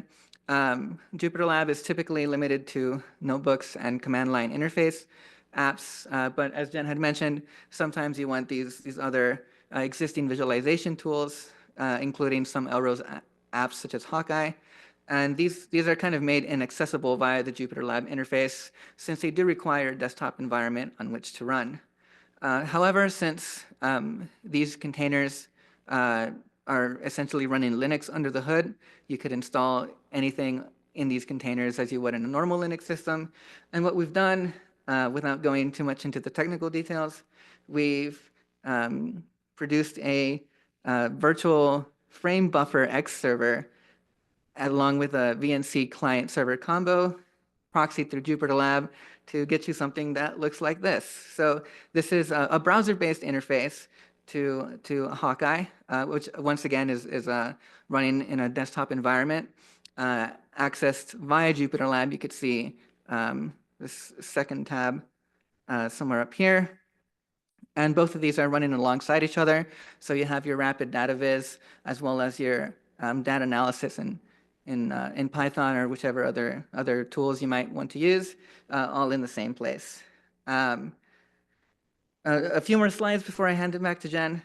A lot of our solutions to these problems are throw more resources at it, which, as you might imagine, it's costly. And as I mentioned, it's partially solved by this soft scaling, but that's still a manual process. And GUI apps, they also need more resources compared to Jupyter Lab. So in the end, you're using more service units. However, we now have something called cluster autoscaling in Jetstream 2. And this is newer tech that's been a recent innovation by the Jetstream 2 team.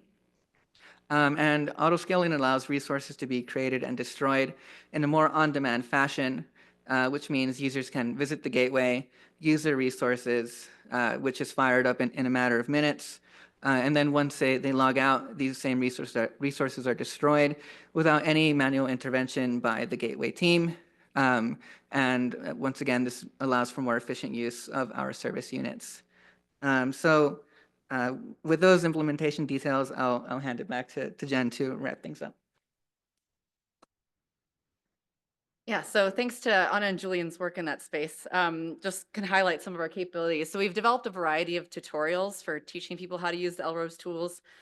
We have some basic ones where everything is kind of pre-filled. You just have to shift enter all the cells, great for just basic plot creation and seeing what the tools can do. And so for example, we have a dual Doppler tutorial that uses Samurai to create this picture in convection that shows these kind of circulations happening on the edges of the convection.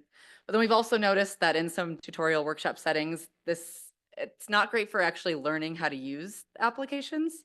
So we've also started developing these kind of guided tutorials inspired by a lot of the MetPy notebooks that are available, where we have like lists of tasks where people have to go search through the data to figure out the parameter file name that they need and then learn where to put that in parameter files. So we're constantly kind of playing with how we can be better educators. So I'm sure we could actually benefit from some social scientists or educators in this space. But in any event, we're kind of continually evolving with how we provide tutorials. I'm going to skip this for now. We've just had a couple use cases, but just to summarize, so the LROS Science Gateway provides educational tutorials to help the radar and LiDAR community develop skills with these complex applications. The Jupyter Hub server is hosted on Jetstream 2, and that provides the infrastructure required to run these applications and workflows. As Anna described, it's deployed on top of Kubernetes, and this auto scaling really is going to be extremely helpful for us. And we continue to explore how we can best create these tutorials.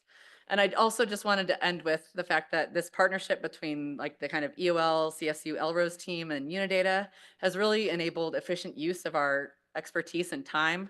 So with Anna and Julian taking up the brunt of the work deploying the gateway, from CSU, our team can focus mostly on developing the tutorials, like figuring out the best science, while the NCAR team focuses on actual application development and stuff. So it's been a really great collaboration to more efficiently use our time and resources. So with that, I will stop, and Anna and I can take any questions.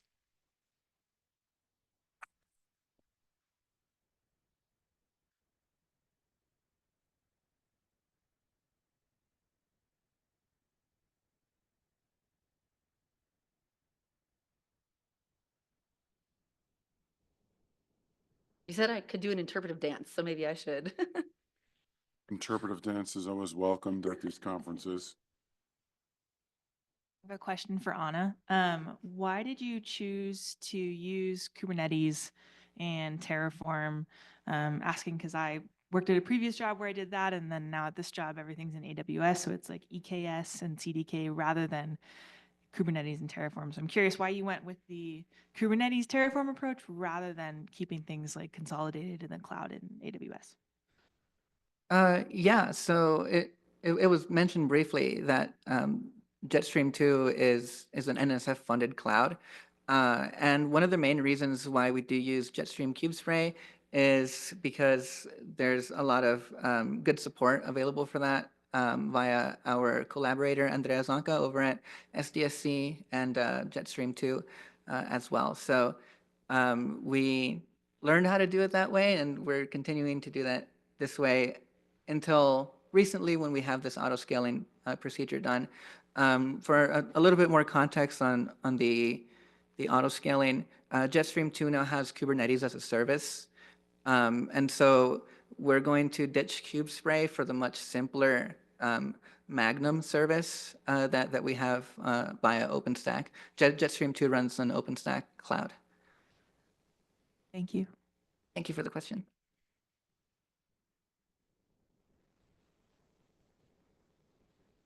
Any other questions? All right, well, thank you very much.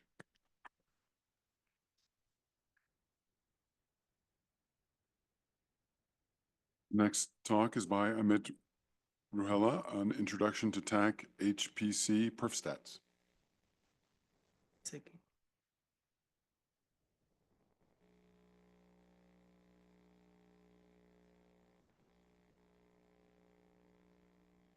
Good afternoon.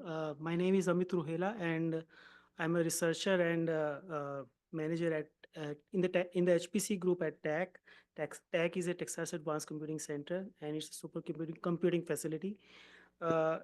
This presentation is about the HPC Perfstat, a tool which we use heavily for finding out the details of all the jobs running on our system. And some of the developers of this tool are Stephen Harrell, Sangamitra Gautam, Chris, John Case, and myself. Regarding TAC, I would start with a brief introduction to the TAC. It started in 2001, and we operate a lot of high-end systems like Frontera, Stampede 3, now Vista, and Jetstream and Chameleon. Lone Star 6 is our Texas academic supercomputer, whereas in total we have 12,000 nodes, 1 million CPU cores, and 1,000 GPUs.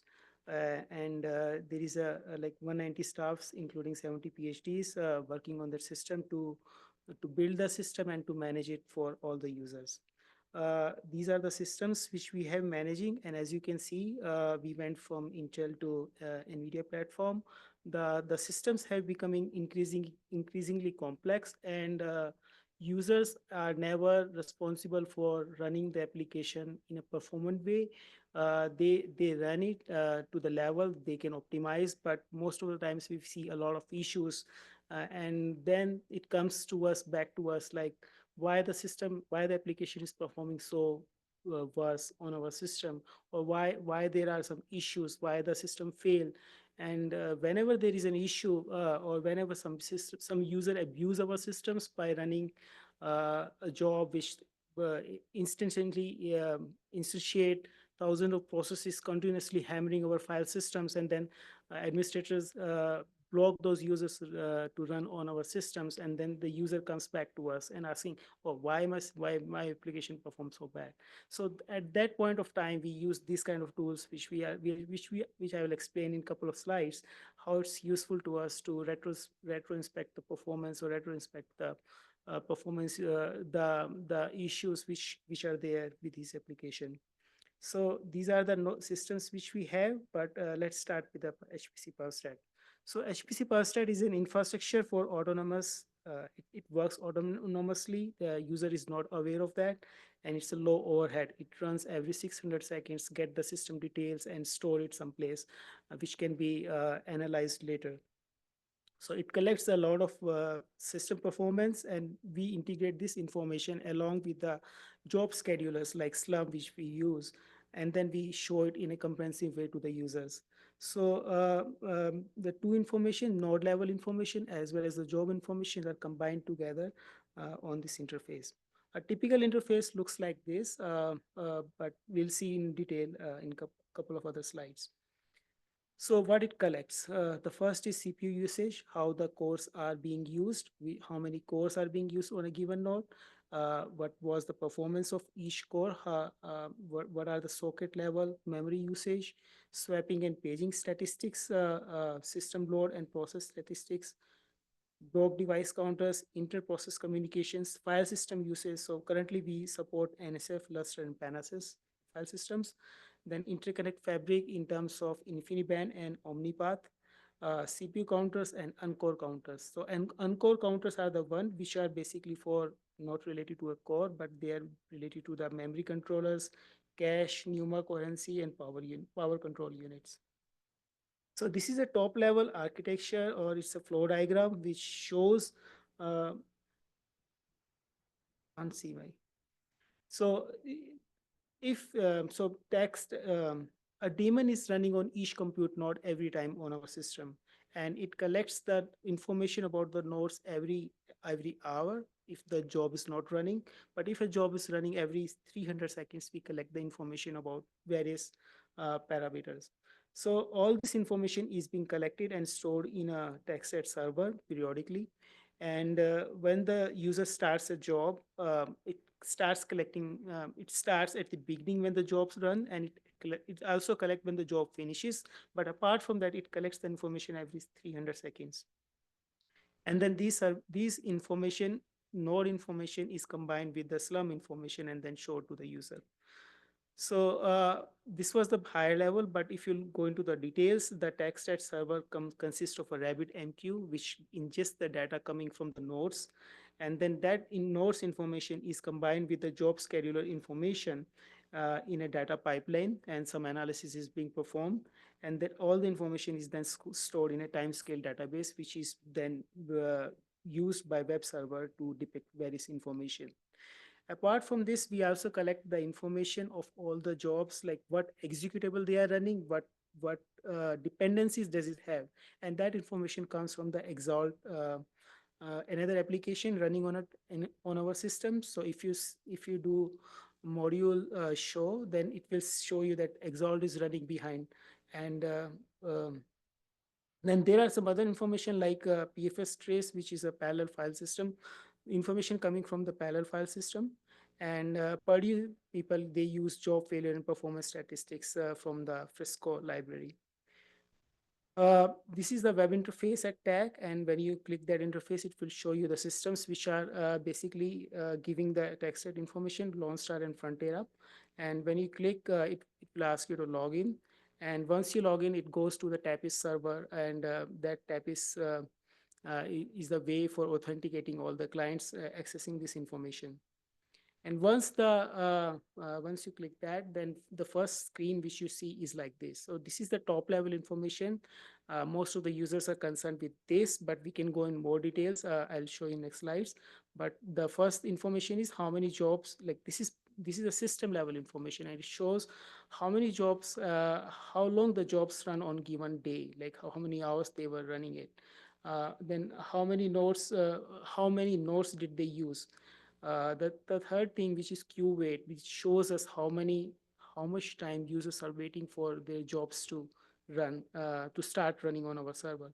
And last is the average open file, how many open and close operations, so metadata operations, file system operations have been are executed on a given day. So this is just one day of data, but you can see it as a month-wise or year-wise. The next information, which is basically a user information. So that was the system information, but if you just want to see for given user, the same information can be selected by specifying the user ID. Some of the other diagrams, so this is the picture which I was showing. I just zoomed in the previous slide, but if you want to see the details of all these, so there is a table given here, and it shows that given job ID, who was the user, what was the project ID they were using, executable name, when it was started and finished, how much time does it consume, which queue was it running, and whether it was successfully completed or timeout or canceled by a user, and then how many nodes, cores, or SUs were used. The next screen is one particular job which I just want to zoom in, And this shows the various file systems used by the user. We have home, work, and scratch file systems. So this shows how much data was read from the file system.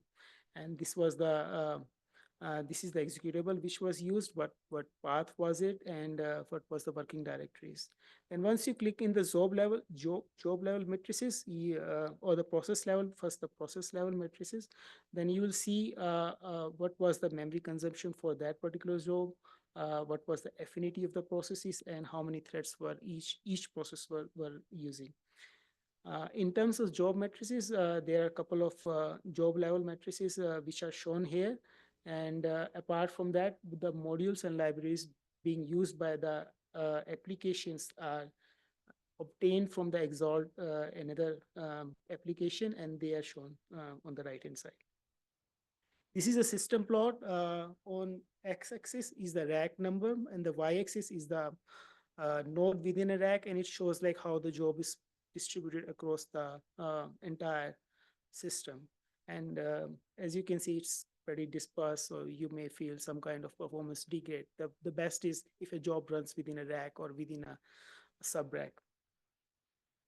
So these are the detailed counters which we extract: block counters, CPU, InfiniBand extended, InfiniBand switches, then a lot of Intel counters, and the other ones are memory counters, OSC, temporary file system, virtual file system, and virtual memory. So this slide shows where are these counters extracted from. This is a pretty old slide, but maybe 6-7 years before, and it shows which of the file we access to collect those parameters. So let's look at some of the host level plots. The first is GFLOPS, how much computations were performed on given set of nodes. Then the DRAM usage in terms of gigabyte per second. Then we have a memory usage, Lustre file system, which is pretty important for us because it's a shared file system, and we want to see whether user is running beneath a certain threshold level. And then fabric usage, which is the interconnect. CPU is again given here, and the frequency of the cores running. So each line is one process, and this on the x-axis is that time frame, like when from 0 when the job started, and it's in terms of hours. Some of the CPU counters which we extract are what is the time spent in user space, what is the time spent in system space, what is the nice value, how much time the cores was sitting idle or sitting in the IO waiting for some IOs, and interrupt request and software interrupt. If you want to, so this is the previous slide, the right hand side, the diagram shows it's there the plots, but if you want to really see the exact values, so we also show those values beneath these diagrams, and these are shown per 300 seconds of interval. The next is the memory statistics. These are the memory statistics about how much memory in total was there, was being used, what was the memory free, memory available, and variety of other information like activeness, writebacks, map, page tables, and huge page tables. I apologize, these diagrams are so small for you to understand or see which one is which, and but if time permits, we'll go onto the website and again try to show you some of these plots at a bigger scale. In terms of networks, we want to see how many collisions were happening, what was the multicast traffic, what was the receive and transmit bytes, how much bytes were transferring packets, compressed, drop, errors, and FIFO errors. Then again, what was the frame length, missed, over, and CRC errors, and some of the other errors like aborted, carrier, heartbeat, and windows. So these information, the information which we are showing here is not useful for everyone, but people who are really looking at optimizing their applications by looking at the traffic, network traffic, or CPU usage or memory usage, they make pretty big sense for them.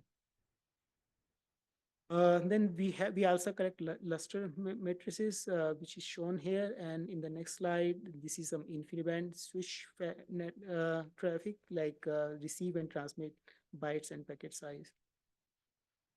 Then there are some extended counters which are extracted from mad.h routines, and furthermore InfiniBand counters and virtual memory. And this is a temporary file system if someone is using from the local file system instead of the shared file system. So how much bytes were used and how many files were being used from the temporary file system. And last, I want to show the RAPL. RAPL is a running average power limit. So we collect three such values. First one is MSR package. Package means the socket. So how much what is the energy usage of a given socket, which contains a CPU socket, including cores, GPUs, memory controller. This is a comprehensive level. But if you want to just look at the CPU cores, the energy consumed by just CPU, so that is called PP0. And PP1 is non-core energy usage, basically for the devices on a given node, for example, GPUs. And the last one is the DRAM, how much energy is being used by a DRAM. Some of the users wants to share their jobs to external collaborators. If the external collaborator doesn't have an account on our system, so user can use this feature like share job, and then they can send this URL to their collaborators and brainstorm the performance matrices with them. So some of the features which we are coming up with, first is the containerized solution. As of now, installing HPC PubStat is not an easy step. It involves 20-30 steps, and they are not easy because of I hate Python and I hate some of the languages which keeps on changing and they break our softwares. And therefore, we are coming up with a containerized solution so that you can go with the set of libraries or set of dependencies easily installed and you have a hassle-free installation. Then we are also trying to implement the Sapphire Rapids and Grace counters. Sapphire Rapids, we have done some of that, but Grace is our new system and we want to integrate those counters. So we are in talk with NVIDIA to extract programmatically their counters.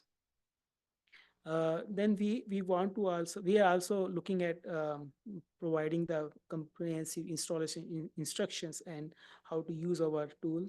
And we want to add more logging information so that we can find out like if our tool fails to deliver some information why it happened. So this tool has been running over 12 years as of now.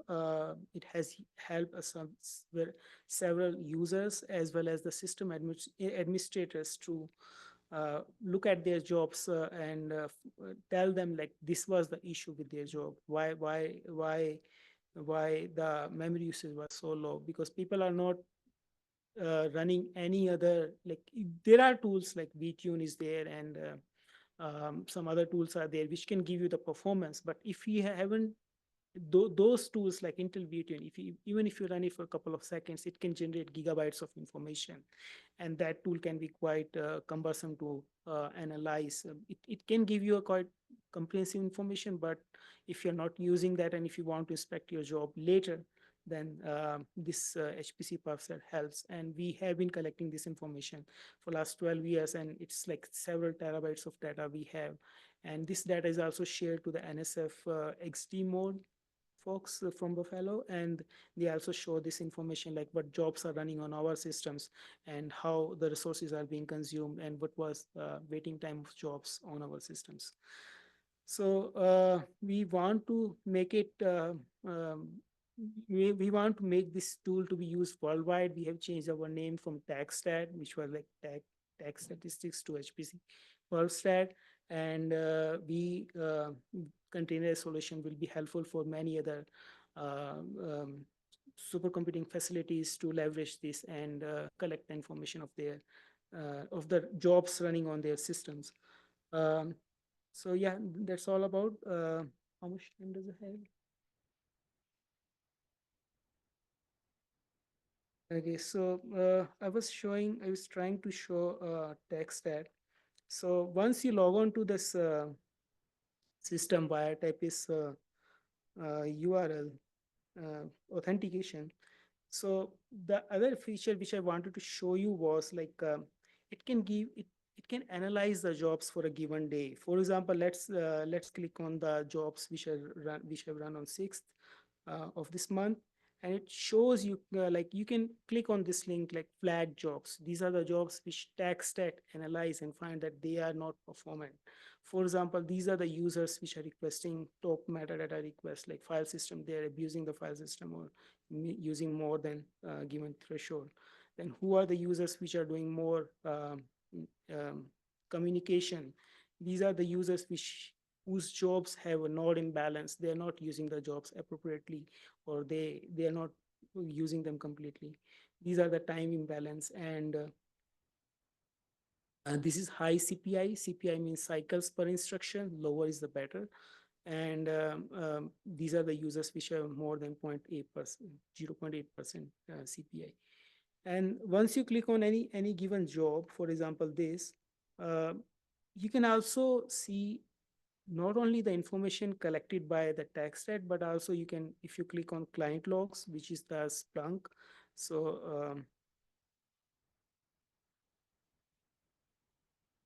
this portal can further go deeper and show you the system logs. For example, these are the nodes which have been on which the job was running, and it can show you like what are the system logs collected at that point of time.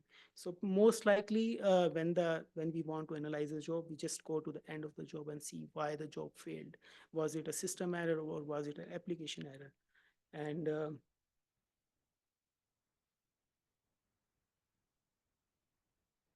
so I think let me stop here. There are any questions I would like to take?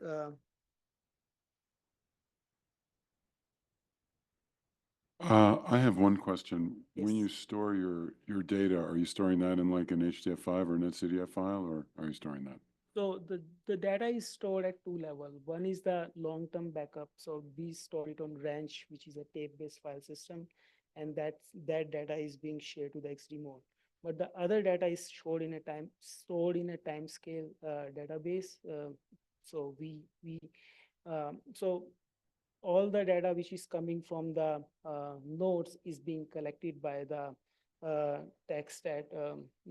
So I had the diagram. Let me show you. Maybe I can go back to the.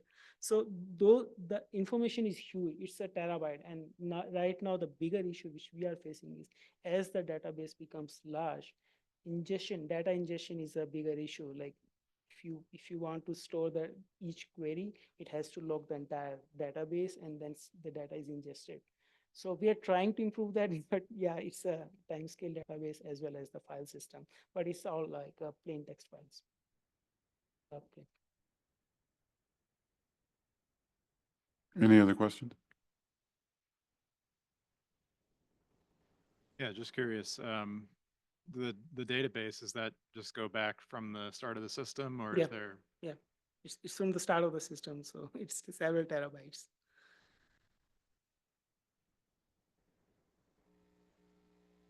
Yes. Okay, thank you for your attention. Thank you very much.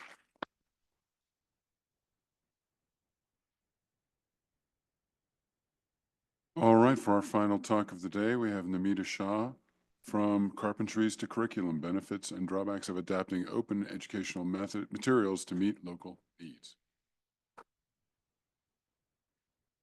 Oh, okay. Awesome.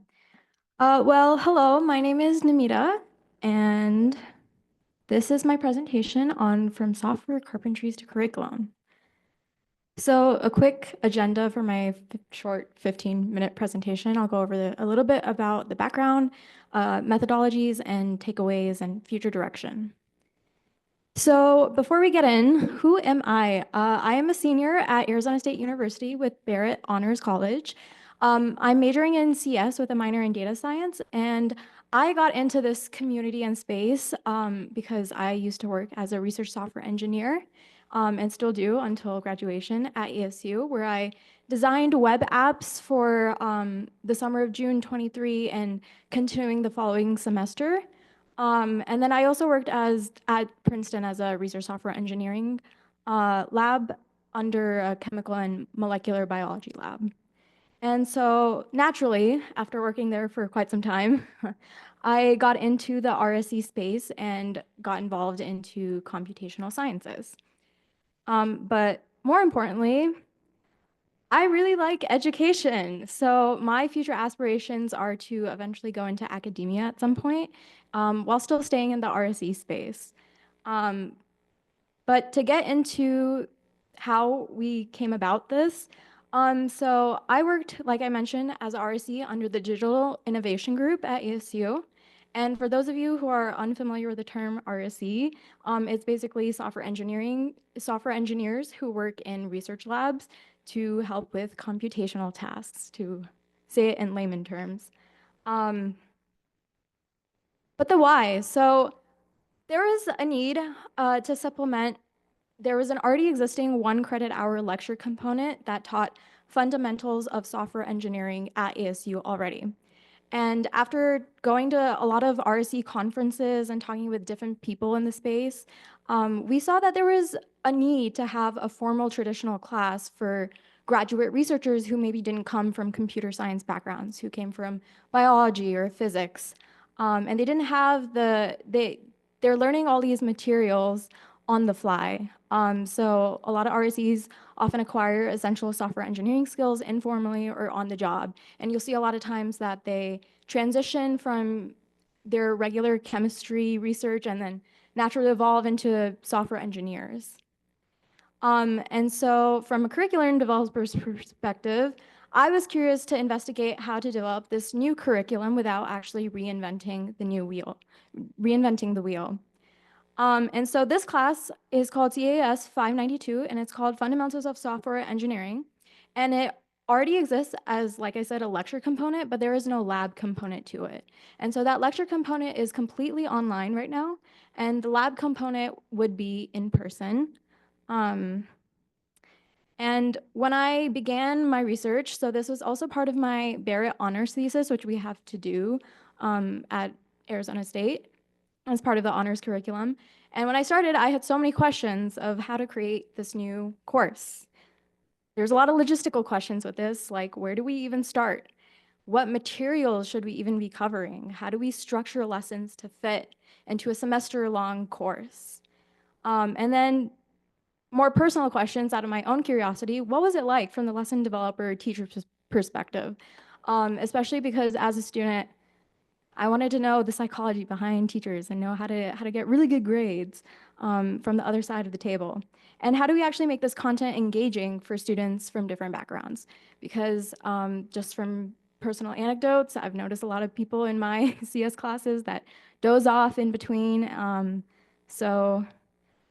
That landed to my final research question, which was how do we optimize the adaptation and remixing of open educational resources for course development? And so when I began, I had 3 mentors who came from learning development backgrounds. And my third committee member is a PhD student, Nicole Brewer, who works with me, and we co-developed this course together. And my mentor suggested me look into different instructional design models. And if any of you are in the educational space, no one? Kind of? Okay, so some of these models will kind of look a little bit familiar to you. I'll briefly go over each one of them real quick. So learning experience design emphasizes a lot of learner-centered design principles based on psychology and UX principles. So things like, how do we pace certain exercises? What type of exercises should we implement in the curriculum to maximize engagement? And so I didn't choose this ultimately as a framework to go off of when building this curriculum, mainly because it focused a lot on the design part, but less of an emphasis on the other aspects of curriculum development. So I was looking more for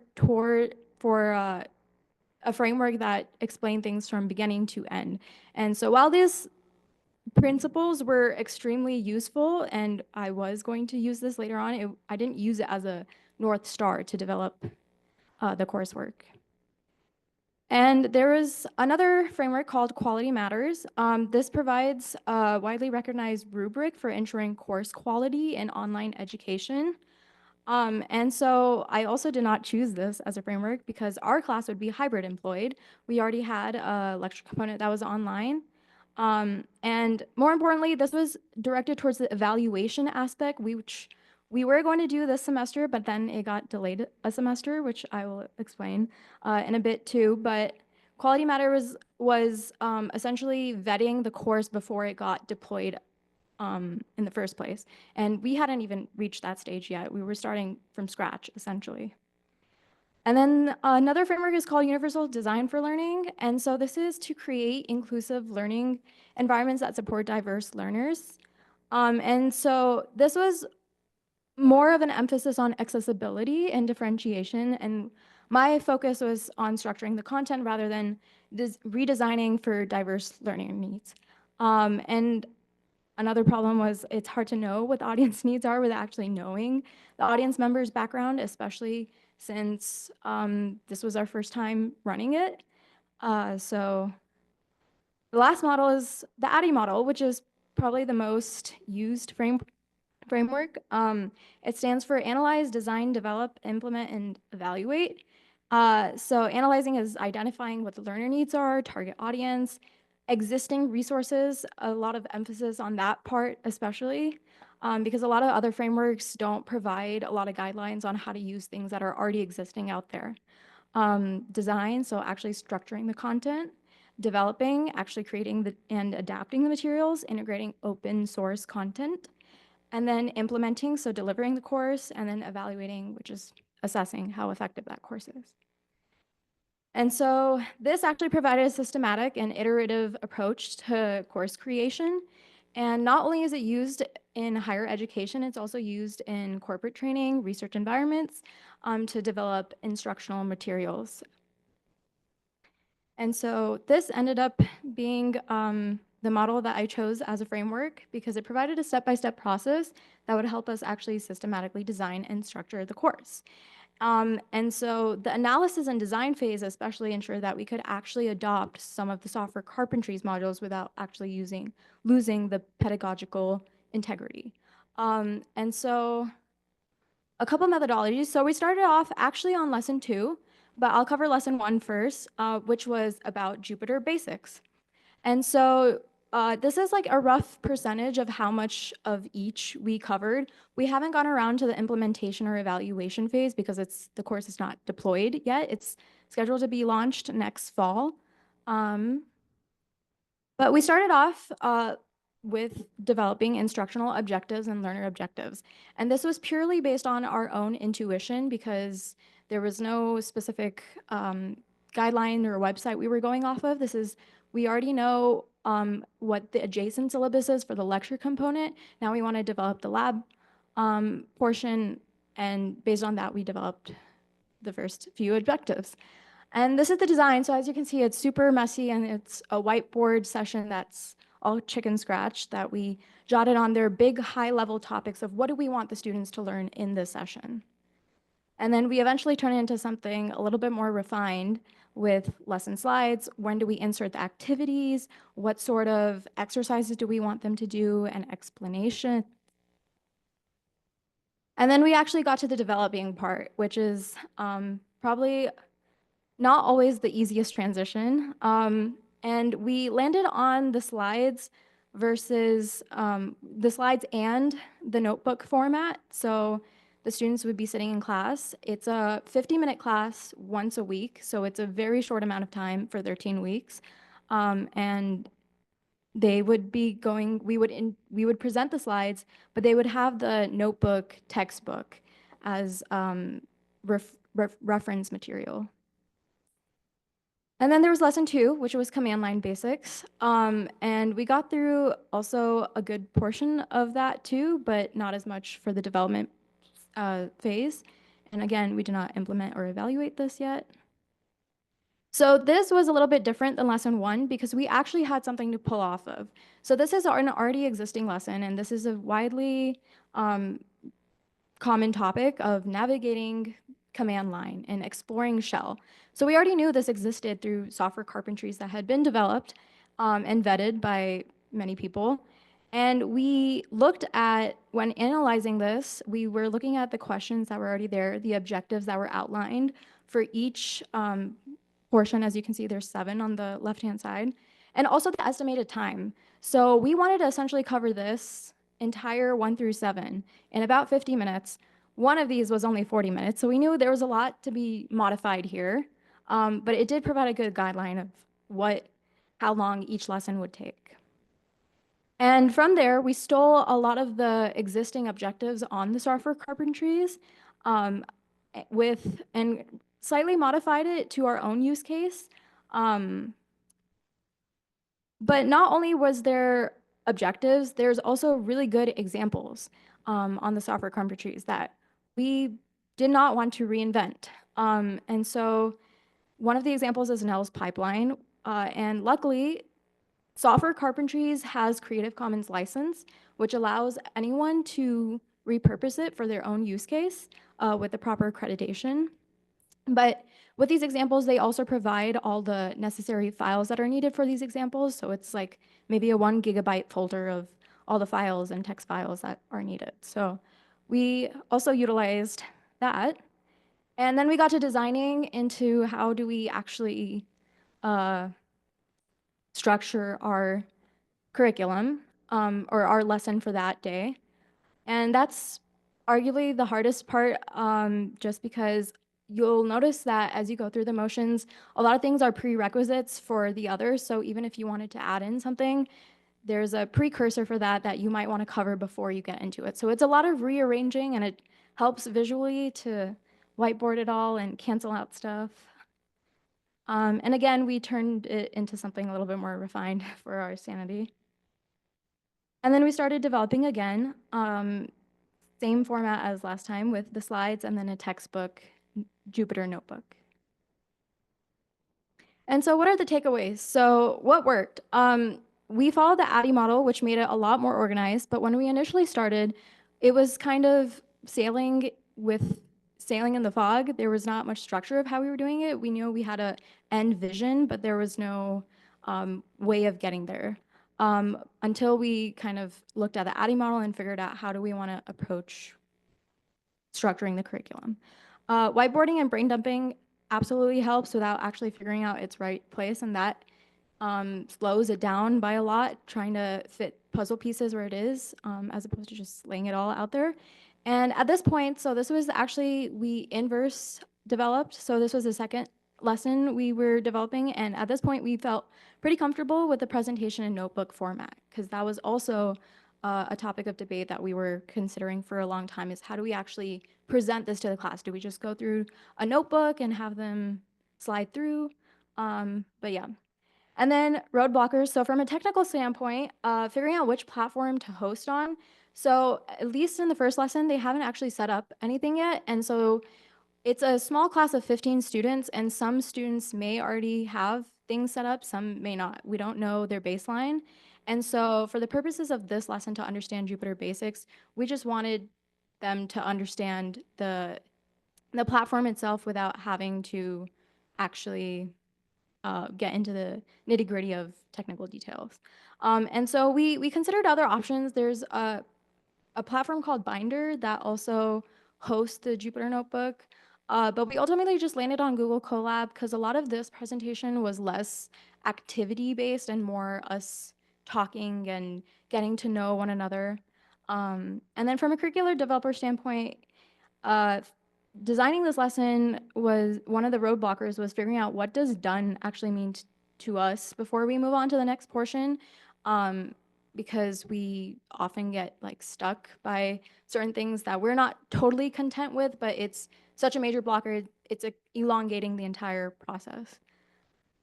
And then lesson 2, so we're actually using the platform we're working on, which is Jupyter Notebooks, to develop the activities. So a lot of this lesson, when designing this lesson, was less focused on the logistical aspects and more on the actual content creation, which made it nicer from a developer standpoint, and then following the ADDIE model. And this time around, also, because we already had existing software carpentries, we were able to analyze both the examples and text thoroughly, as opposed to just fully developing it from our own experience with Jupyter Basics. And that made the process a lot easier because it was already laid out to us and we just kind of had to pick and pull. Roadblockers, this was the first course we were developing, so we thought it would only take us like 2 to 3 weeks. It ended up taking us like 3 months. Adapting course curriculum for more technical topics is a lot harder than theoretical concepts, especially when you have the existing examples ready for you, but it's too long, you need to shorten it. And like I said, a lot of things are precursor for another, so you have to be really careful with how you choose those. And then also figuring out good checkpoints. So just like, again, knowing when to move on from developing or designing a certain part of the lesson. So this is, again, more a long progression that I won't go into too much depth about, but the main thing I wanted to point out here is that the other models that I covered earlier are not totally mutually exclusive of the ADDIE model. It's just we haven't necessarily gotten around to it yet, especially like things like learning experience design principles that are always in parallel with how we're designing this. I did present at the ASU Data Conference back in November, and I was able to do like a dry run through the demo session. It was split into 2 sessions, the instructional and demo session. Instructional was a lot quicker and smoother, demo not as much. But the last thing I wanted to cover is the journey, more takeaways. So plans changed. So originally the thesis was supposed to be, all the designing part and everything was supposed to be done by the end of the fall, and it was supposed to be launched this spring. And it actually did get launched this spring, but only 2 people were there because of low enrollment. And so one of the things that we did not consider as much or put much weighted to are the social factors. So one thing is, of course, our own time management, because by the end of that first semester, we had only really developed 2.5 lessons. We already had the existing syllabus laid out to us, but the lessons wise, we didn't have much done because of things that we didn't expect. Project management, it was very haphazard in a way. The way we were doing it is not traditional or orthodox. But the main thing was recruiting students. So there's not much of a use if there's no one to actually take the course. And so one thing that we were talking about what to do differently this semester is to do a little bit of marketing analysis first, see who are the research software engineers at ASU to see if they're interested. And we know that there is a need because there's already a lecture component to this. And so whoever's taking the lecture component, it's automatically advertised to them, and they're able to get extra credit if they take the lab portion. And so other incentives could be also digital credentials potentially. But all in all, it's an iterative process, so it's still a work in progress. Further work to be done, so that is right now presenting at the conference this week to connect with more people who are also interested maybe in the educational space, even if it's not in the higher education, if it's just workshops or tutorials too. But we do want to test pilot eventually in summer with 1 to 2 people that we know are interested, and then eventually launch it next fall, and then incorporate feedback next spring and keep on improving it. This is a little bit of bibliography, and thank you very much to all my mentors and ISS for student registration and travel support.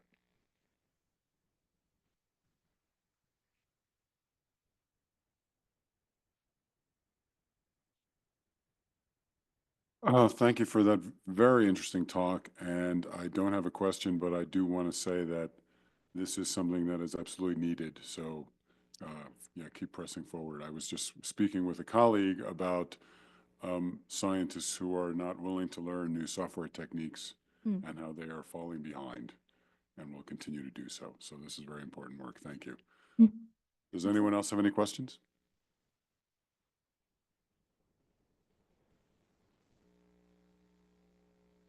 Yeah, just I don't remember the name of the other pedagogical model, but I remember there was one of the four that you had said a downside of it is that you need to sort of understand, I think, the learning needs of the students like a priori, and that's hard to do. That also sounded like something that you sort of needed to do with the ADDIE model. Did I miss a distinction there, or is that just a challenge of both?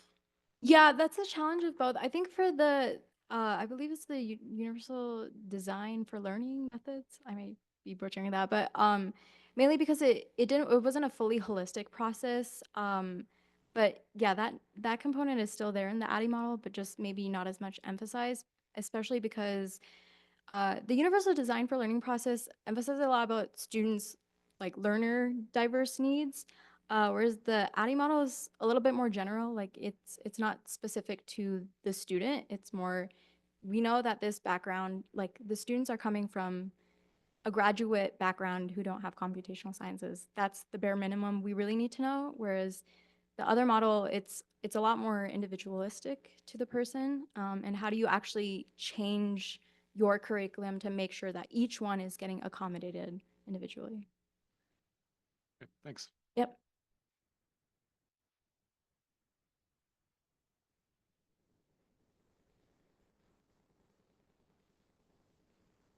My question is also related to the student background question. I was wondering if teaching students who already have this kind of scientific background, if that is a big factor in designing this curriculum, as opposed to, for example, designing a curriculum for students who don't have any of that background. Is it more useful, or are there any drawbacks or anything like that? Yeah, absolutely. So luckily, because there's already something that exists for these people, we know that so Dr. Yulia Damaro is the professor who is leading the lecture component of that class. And so we've talked to her and we know that the general background, people are already in that space. So they know what Jupyter Notebooks is. They know a little bit about what the command line is, but their level of expertise in each topic still varies, which yes, it makes it very difficult to design, especially preemptively.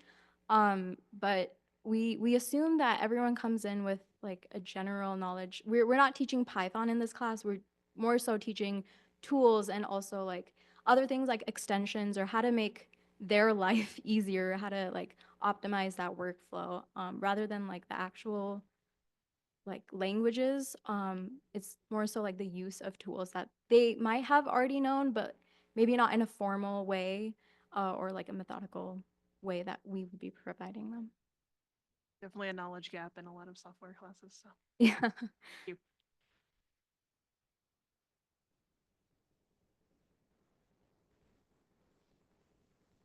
Any other questions? All right, well, thank you very much.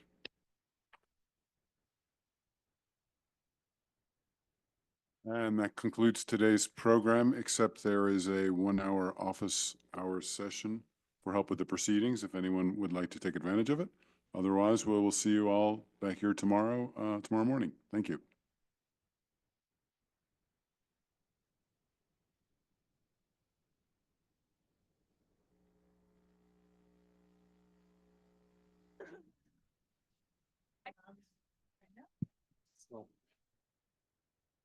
Yeah, so one other thing, if you do want to take advantage of the proceedings help, I think we'll just set up at this table here for people who are in person.